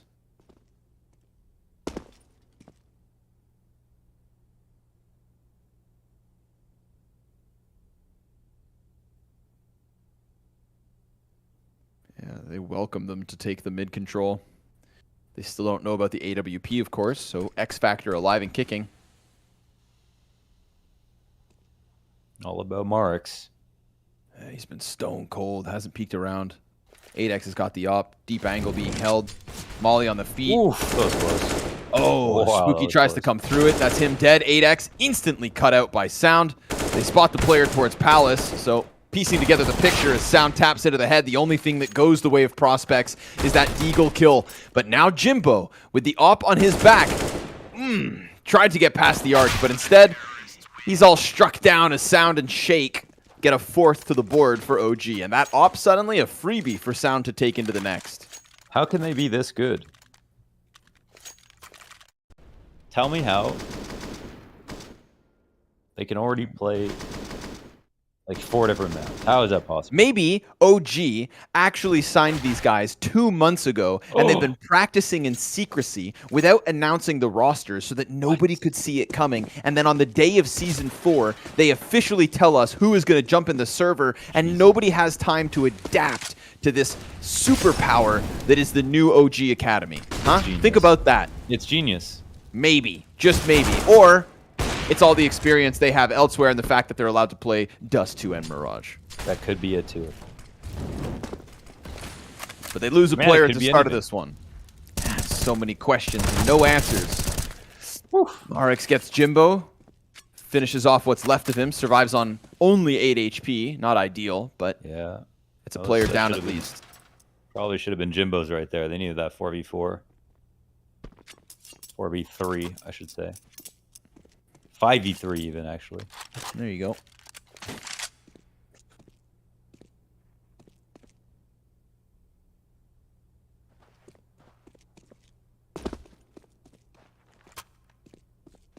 All right, to the A site they shall go. Ooh. Marik's low HP to the firebox. This can prove to be annoying. Dementor is doing a ton of floating, so there will be maybe moments. Oh, and maybe not. One in connector coming up. Not going to get another. Marik's spot now becomes even more interesting, and they aren't clearing it. Uh-oh. They're doomed. They're done. They're dead. Ran out of bullets? Oh, the dink is in. Or he just switched guns? Lock and fire. Oh, now it's 1v2. They know about oxygen. Kobe! That nade could be it. Oh, what? 4 health. 4 health left. Oh my god. Flashbang right into the eyes. Oxygen has to tuck. That allows for 8X to cross back out. Trying for the spam, but the box too thick. Gets a dink on the player towards stairs. Can you believe it? 0-0 nation. Or rather, prospects. How do they survive? Okay, he only has 6 bullets. He didn't reload ever. Oh, he made a huge mistake there. Wow. Still hits the dink with the USP. The nade almost finishes it off. You know, maybe he should have reloaded. Maybe he should have. Hindsight 2020. Yeah. But he walked across the entire site with 6 bullets. Oops. Oop. Now they're going to have to try to swing with the Deegs, or else 0-0 Prospects have a lifeline on the T side. Okay. Insta 5v3. Push up catwalk as well. B site completely clear for the taking. That's a third on the board for the Prospects. Look how There important is that round was. Yeah, a price to pay for his mistake of not reloading the A1S.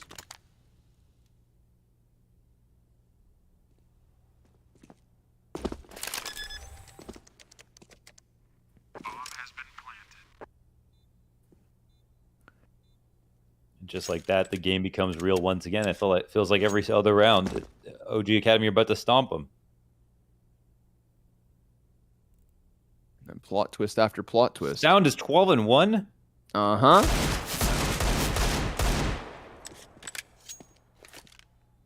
Shake ends 8x. Jesus. Pretty crazy. 24 Valve score. Couldn't tell you what that means. But it's a number. Protect Sound at all costs. Whoop. Ms. Deagle makes it to the next one. And the buy is instant for the CTs. Right back to it. I don't think they need to sweat. They've been really very impressive.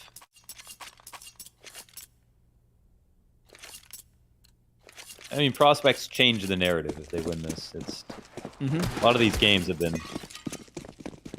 huge matchups where they can flip the perspective. But it feels like we're getting more of the status quo, actually. Fnatic, little choky. MOUZ the best. OG, the new challengers. The new challengers.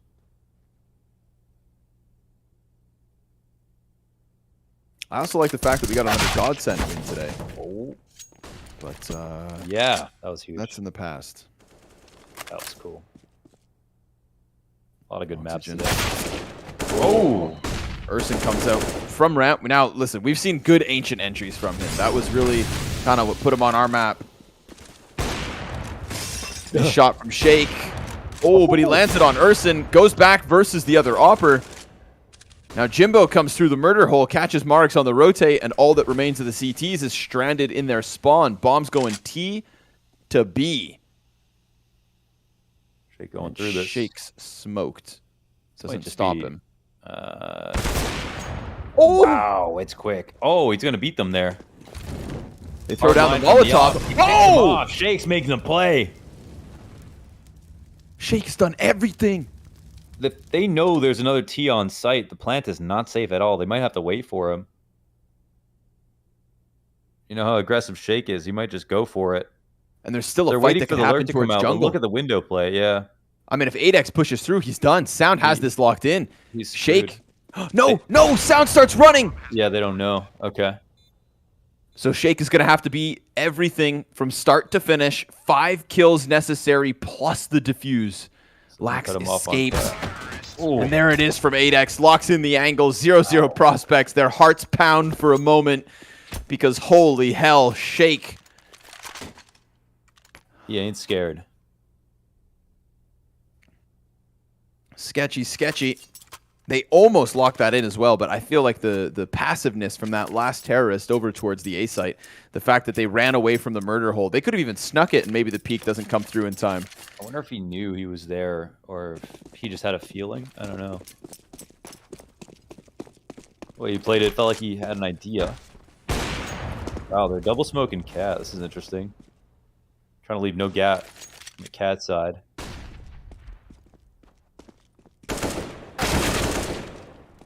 Wow, that did a lot of damage. One headshot, he's down to 8 health, but he got his entry. That's the Urson entry. He's patented. Oh my god. Oh my god, I can't believe that worked. Through the fire. Carries on.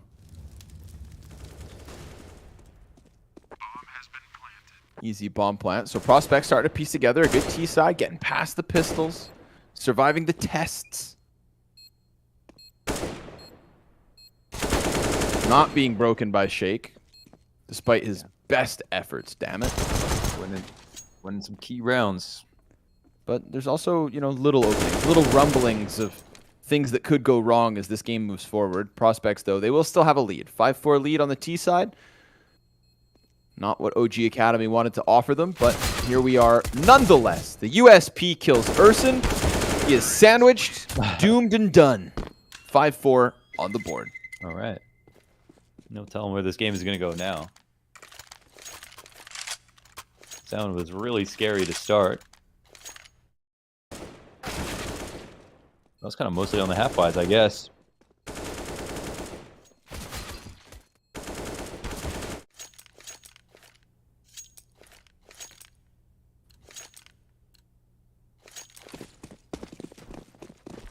Four in a row.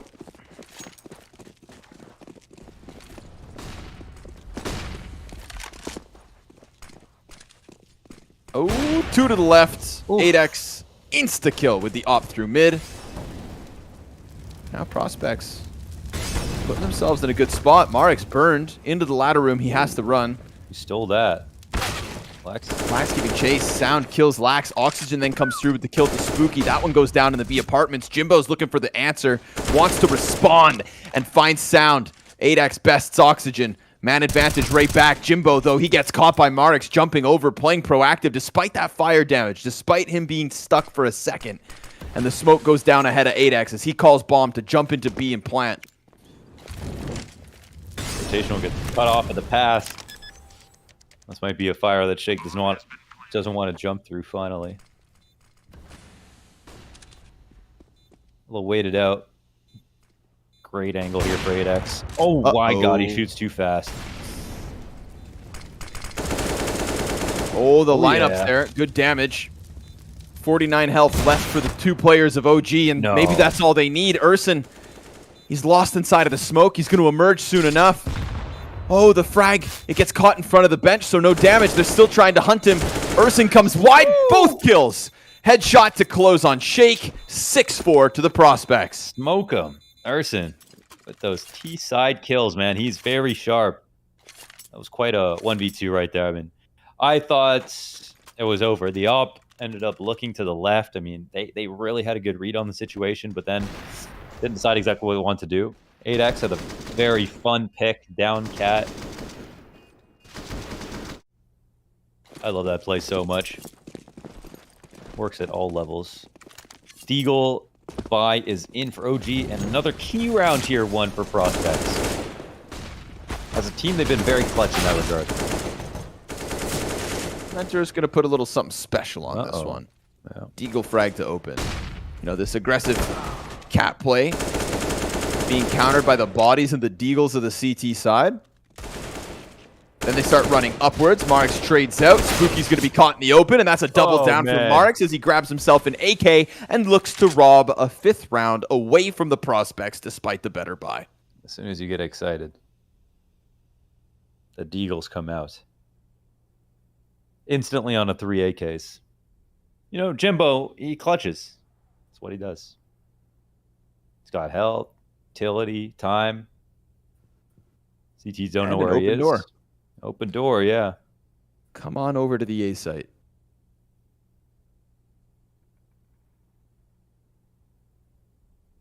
Nobody nearby. I mean, they're literally at the top of mid right now, so interesting spot. Jimbo will make his way over towards B. I think anything's pretty fine. Mark's, of course, a little closer to the side of the map. It's kind of a preference thing. What angles do you like better? And where will he plant as well? If he plants open for market, I think he's setting himself up for success. Over towards B apps, of course, that could be a problem, but using every second to make sure that he can try to get a kill if possible. And looks like they... Oh. Thinks they must be nearby, but they aren't. Whoa. Well, I mean, they're low enough. He could actually kind of win this from anywhere. That's the weird part. Yes, he could. But he could also get timing at any moment. For now, he's just going to play it tuck. They're going to get close halfway down. He's on 12, and Shake is going to make sure that that one doesn't happen. Still, piece together the picture, put himself in a prime spot. And a 5th round here from OG Academy because of the Deagles in mid. It felt like that cap play was a bit of a rinse and repeat, and 0-0 prospects get rinsed instead this time. Indeed. And the talent does shine through, man. Even with these pistols, their OG are pretty freaking scary.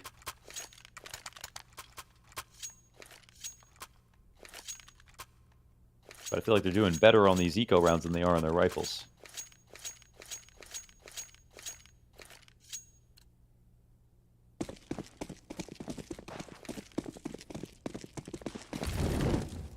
They let 5 slip through consecutive. Answer with the Deeg buy. Sound 13 and 4. Marix 11 and 9. Those are the 2 players we look to, and Shake even offering up 9 kills across the first 12. Let's see what else happens here. 8x. Op contact towards Palace, but he is very much alone. So he'll just stay tucked for the time being. No stress as Lax looks to cause problems for OG in B. Spooky gets through window. Yeah, they leave the grate unbroken, so they have to be aware of this. The timing they created.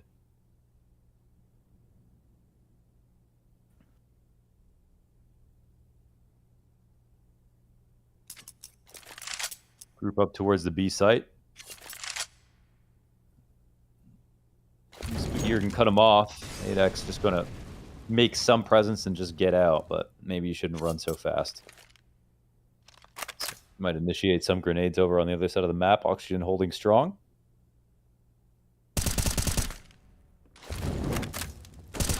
Molly goes down. Oh, what a clip. Oxygen gets Lax in the meantime. There's still the player in sight. He didn't kill him. What? Marix. What? He looks to the player who already died and didn't finish the first one. Oh, No this way. round's alive and Spooky. He's got 100 health. He's got players all around him. All 3 rotators have to somehow get by this position. Oh. I mean, he could get timed really hard if he's looking the wrong way, but he gets 1 kill. Then it's traded out by Sound. Jimbo, who should have been dead, should have been being the operative word, because now he's going to hide. And OG, they're just going to run around trying to find him. They've got the HP to do this, but they go past Benson. Shake. Pistol to the back of the head, but holy hell, Marix. Talk about a heart attack moment for him. He just thinks the guy's dead. He thinks it's over. Shakes comes out with the pistols like, okay, Jimbo, I heard you have 1 health. That would have been too much to lose like that. But there's another buy here for the prospects. They can try again.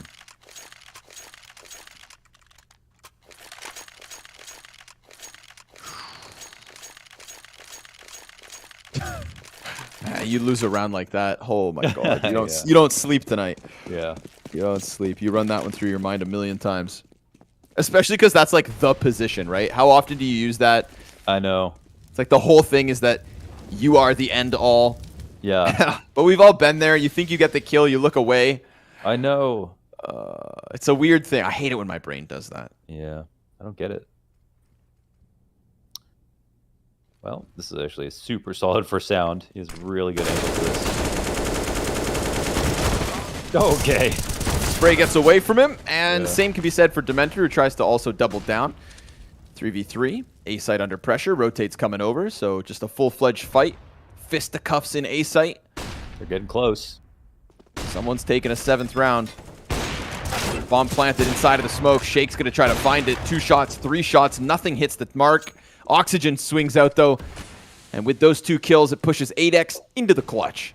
He's got a smoke ahead of him. Tons of utility here from OG Academy. I mean, they could smoke off ramp and that bomb. Are they on it? They're not even on it. They tapped it once.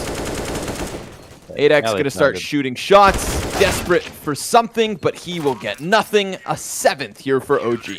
Yeah. Well deserved. I mean, yeah, that setup on the ramp, down that deep. I'm surprised he just continued spraying. I think he sometimes it's easier to spray, of course, when there's someone in front of you. It's like harder to like remember the spray after you kill someone.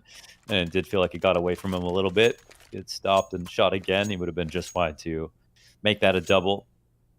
That was a perfect counter to an exec like that being in ramp control. And prospects did skip the early steps of clearing out the ramp, just hoping that that push hadn't happened that time.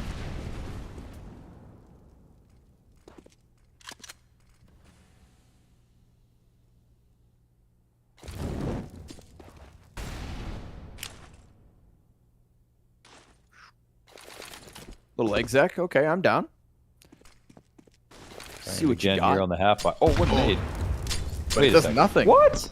I don't know. No damage at Out of all. 3 damage. And they get into window. Oh, But 8X gets shut down the moment he gets there. Sound holds off on connector. So yeah, the players get out ramp, but not gonna be long for this one. Tech9 shot, stray bullet comes through, and then Urson goes over top of the stairs. So they're fighting tooth and nail, damn it. Yeah, they are. But ultimately, Urson's gonna be left all alone. How the hell does he find that headshot through smoke? It felt like he shot 3 bullets. It's a great question. I don't have the answer. It's the question I can't answer. Last round of the first half, and OG Academy pull away slightly. And they have definitely shown some really good stuff. And they've also won a couple of rounds that they didn't invest the money needed to prove that they could win it, but they still did. The Eagles, 1 AK round. Sound with a flying start. Crazy multi-kills on that guy. 18 frags. What map are they going to be bad on? I'm still waiting to find out. fnatic rising to OT on Inferno. Made him scared.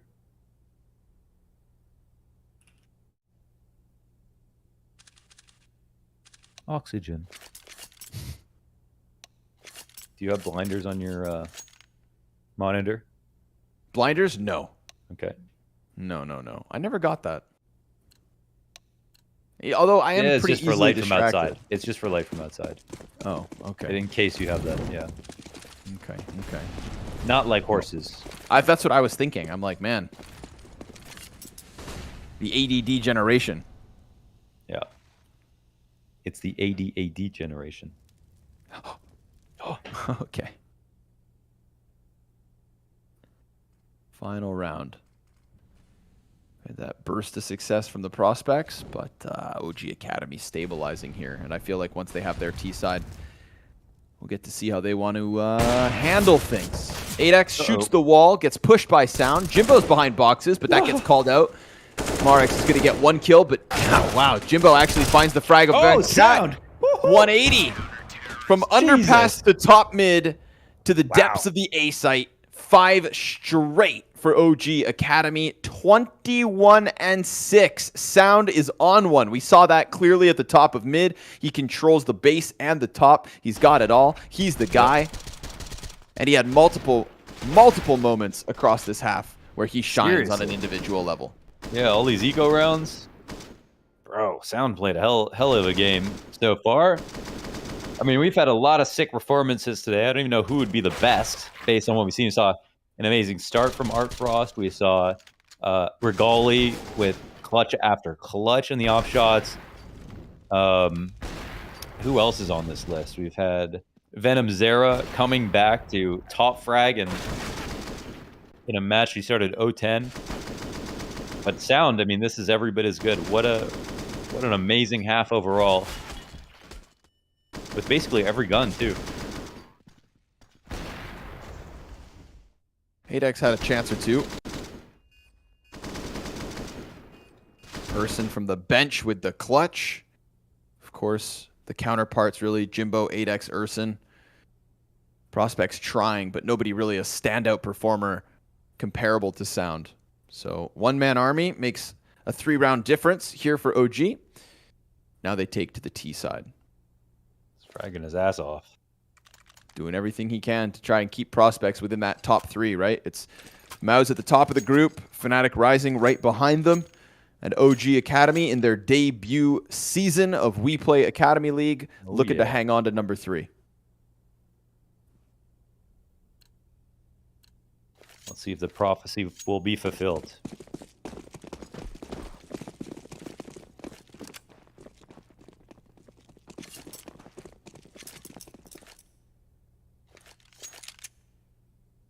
$100,000 on the line. Just because it's your first season. If you're playing well, run with it.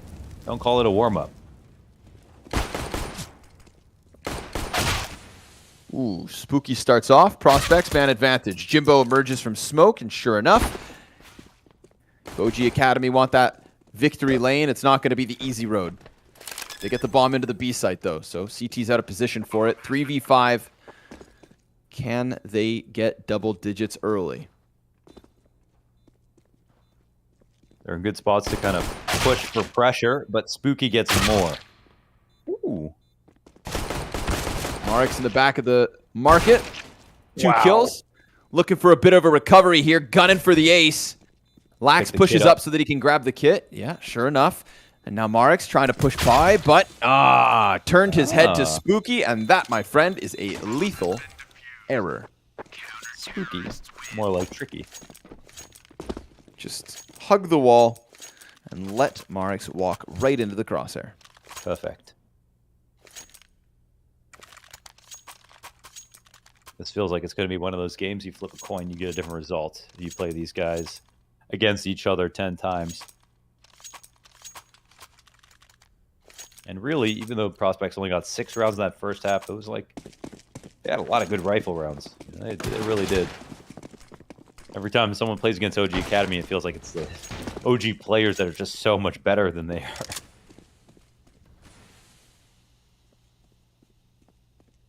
The team play doesn't shine through as much.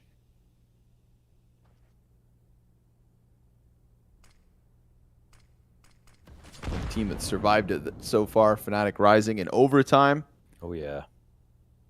So obviously those individual levels can be enough. Oh, yeah. I mean, MOUZ NXT, you know, there are a couple teams, but yeah.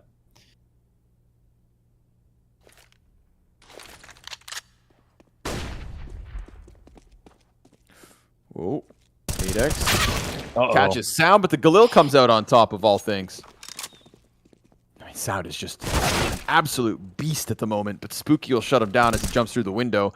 Mac 10's able to cross bench. Dementor is just trying to charge Urson. Stairs player killed. That Shake culled off the back end of the push.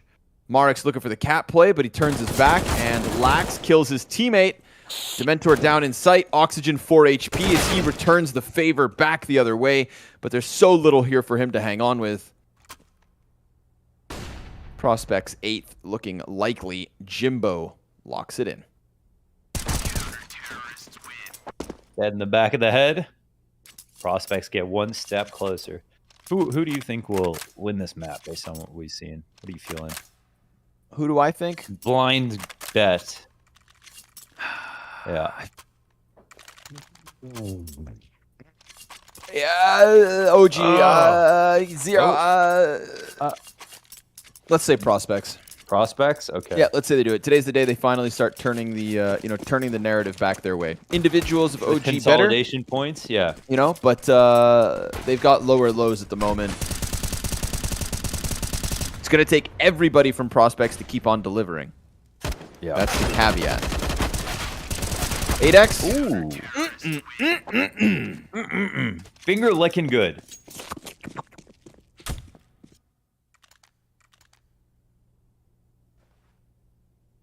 I ate an ice cream in my bed.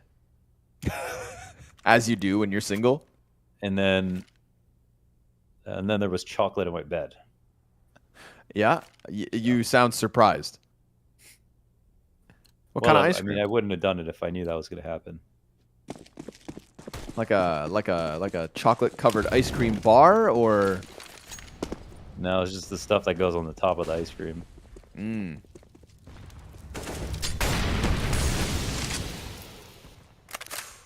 Urson, first kill towards ramp. Pinpoint, dude. It's always a headshot with Urson. That it is. I feel like the best we've seen from Urson was T-side entries, so I don't really know where to place him on defense yet, but It's the same he's thing, holding but off just called ramp. openers. We Oh, don't really okay. know what the difference is. We've decided they can't be called entries, but they still are the same thing. Okay, quick take. Mint chocolate chip ice cream. Go. Delicious. Yes, my guy. Yes. That's my favorite one. What about Rocky Road? Hell yeah. And fudge? Yes. Yes. Cookies and cream. Easy. Oh, sound!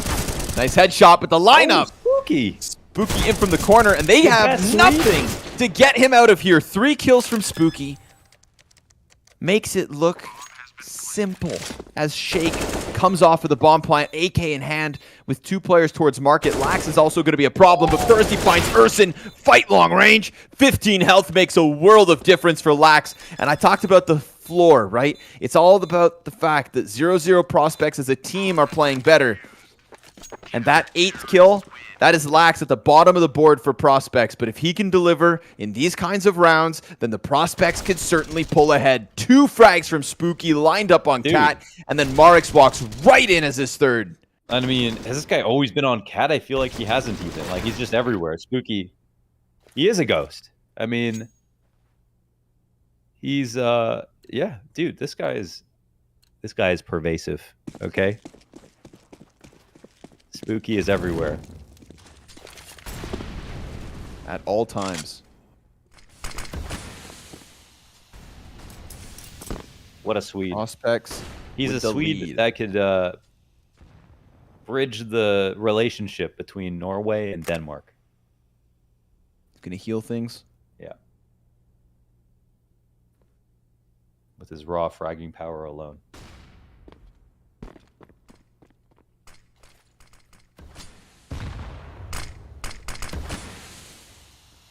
Won't be able to see anything with the smoke down.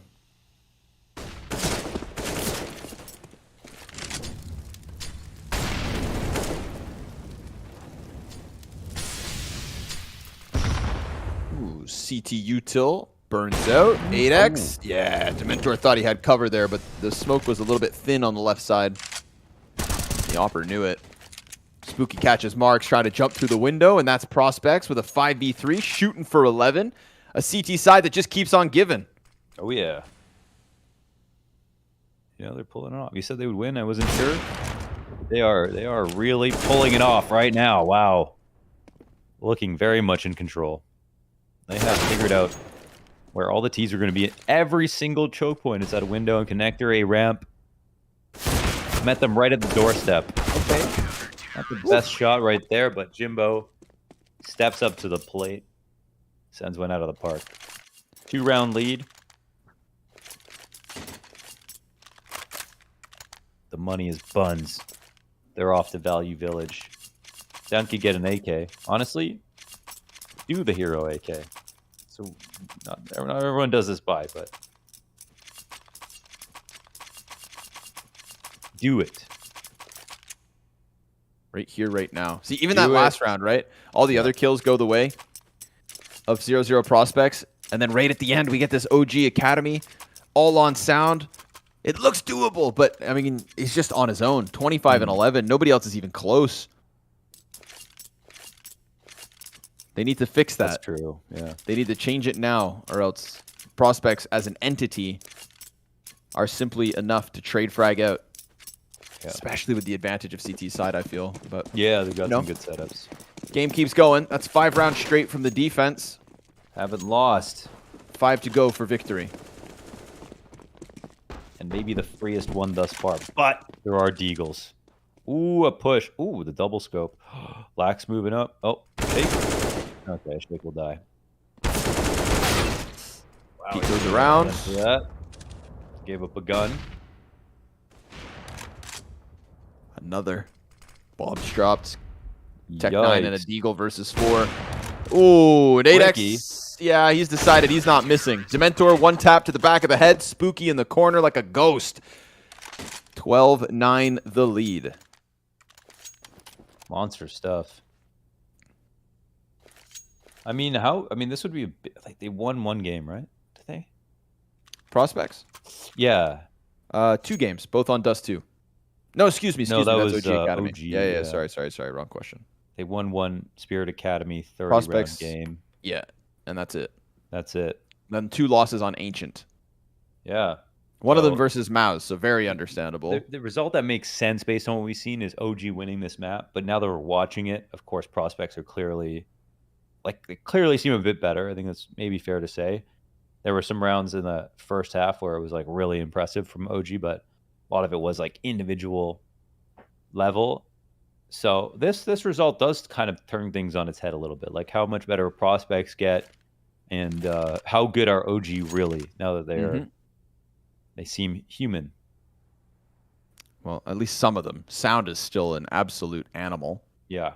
Nothing human about this guy. You did mention Dementor actually being kind of inconsistent. I only remember him owning on Dust too, but only once, huh? Only once. Only once. Hot and cold. Big clumping of players outside of the A site. Prospects got to keep it consistent. Yikes. Holy hell, Spooky.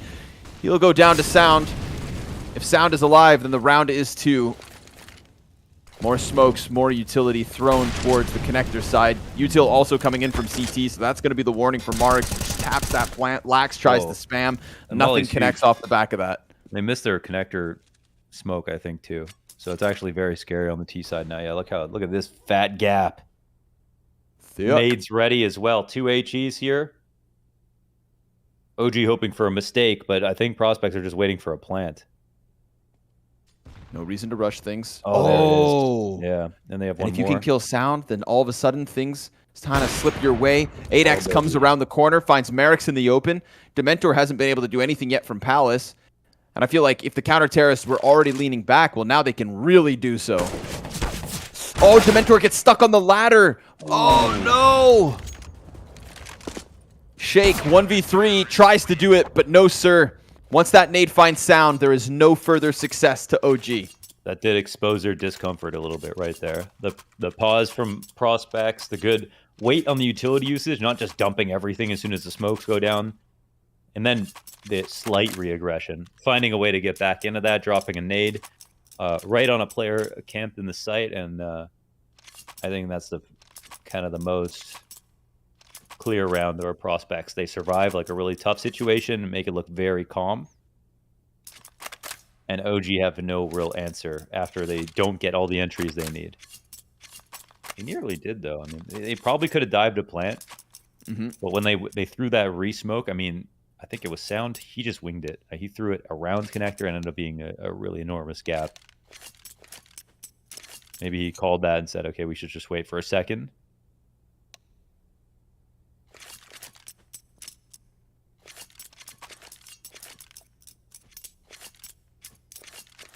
That was a good one for prospects. 4 rounds to lead. Gonna have to hold off on the buy here, OG.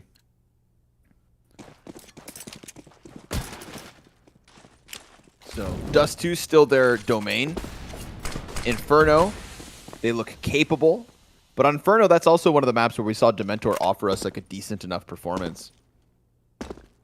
Yeah. He owned one game on Dust 2. He was very cold on another Dust 2. So it's not even like it's map dependent. It just seems kind of day to day. Of course, a lot of moving parts in this new team, but Marix, that solo AK hits the ground. Bomb plant soon to come through. Urson! Oh! Now, they don't have helmets. They don't have helmets, but still, dude. 1 health. Tiny little snap. 1 HP left over. And he just destroys them in that site. If they thought they had a hope because the first AK kill comes through, it gets sucked away. Watch this. Further one's his. Sound gets sprayed and boom. Very nice from Urson under pressure.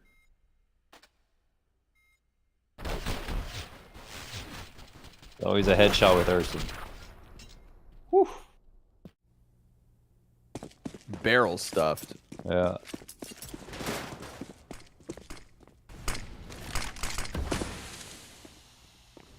Gun round back in from OG Academy. T-side still with no wins. They won't see this op again if they lose. Spooky's trying to get right up into their face. Is there a flash 8X? Yeah, they toss one, and oh, they're trying to throw counter flashes back. Whoa, what a shot from 8X. Holy hell. That diagonal flick. This is what you're getting on the CT the protractor side. And hit that. Yeah.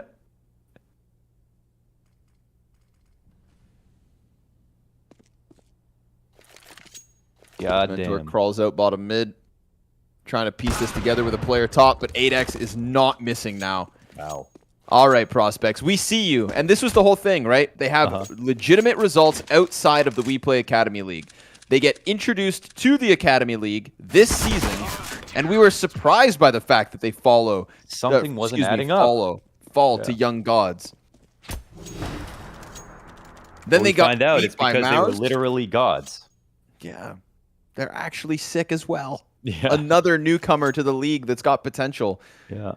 Getting owned by MOUZ was nothing to be surprised by, and then a 16-14 win over Spirit Academy, who have failed to get victories themselves, was another kind of question mark. But today, beating OG Academy, this puts this group back into a 4-way fight.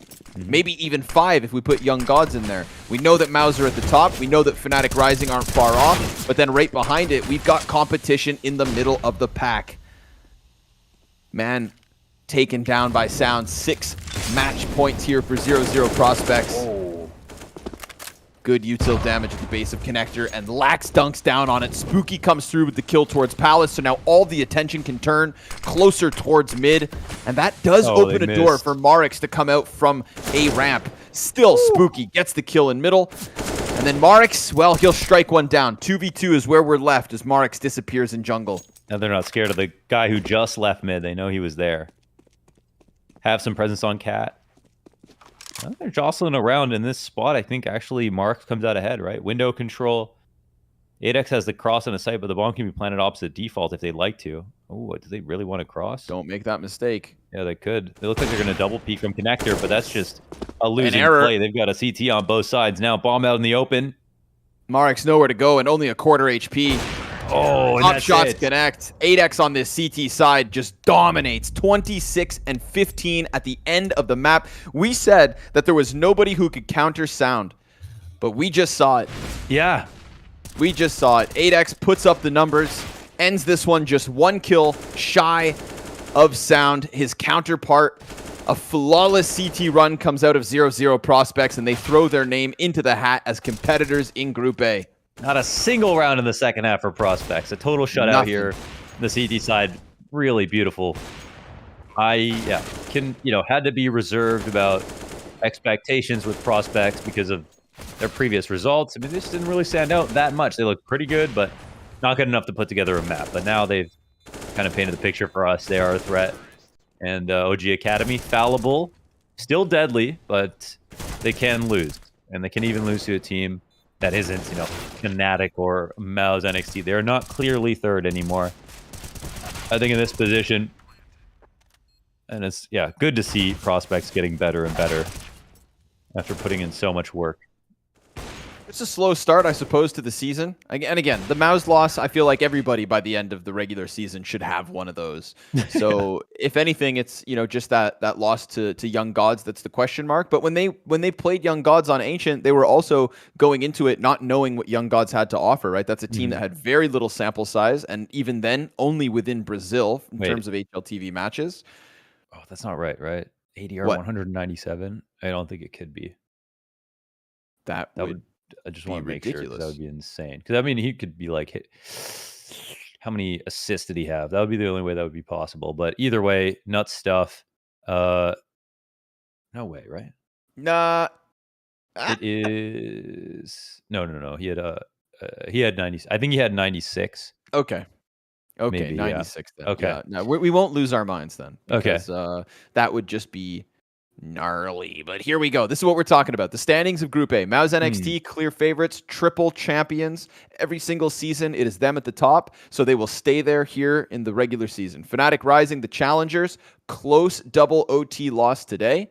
OG Academy, Young Gods, 0-0 Prospects. That's the 3-team pack because clearly Spirit and Eternal Fire are struggling with no wins yet. This 3-team pack in the middle of Group A makes things interesting.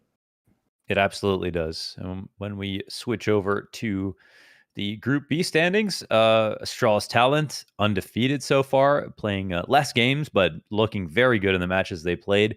And BIG.OMEN Academy, another team who I feel like, along with 0-0, are just getting better and better, but they started off better. So they've also had some pretty hard matches, which means they might have some freer wins coming up. We'll see. A lot of teams are good this season, clearly, with Navi Jr. down all the way at the bottom. And I can't wait to see Fury Academy play again so we can kind of really figure out exactly where they stand. Young Ninjas, 1 and 2, I think a little surprising for how decent they look. But, dude, again, this feels like the most competitive season so far. I agree. We look at today's schedule for the final results of day 4.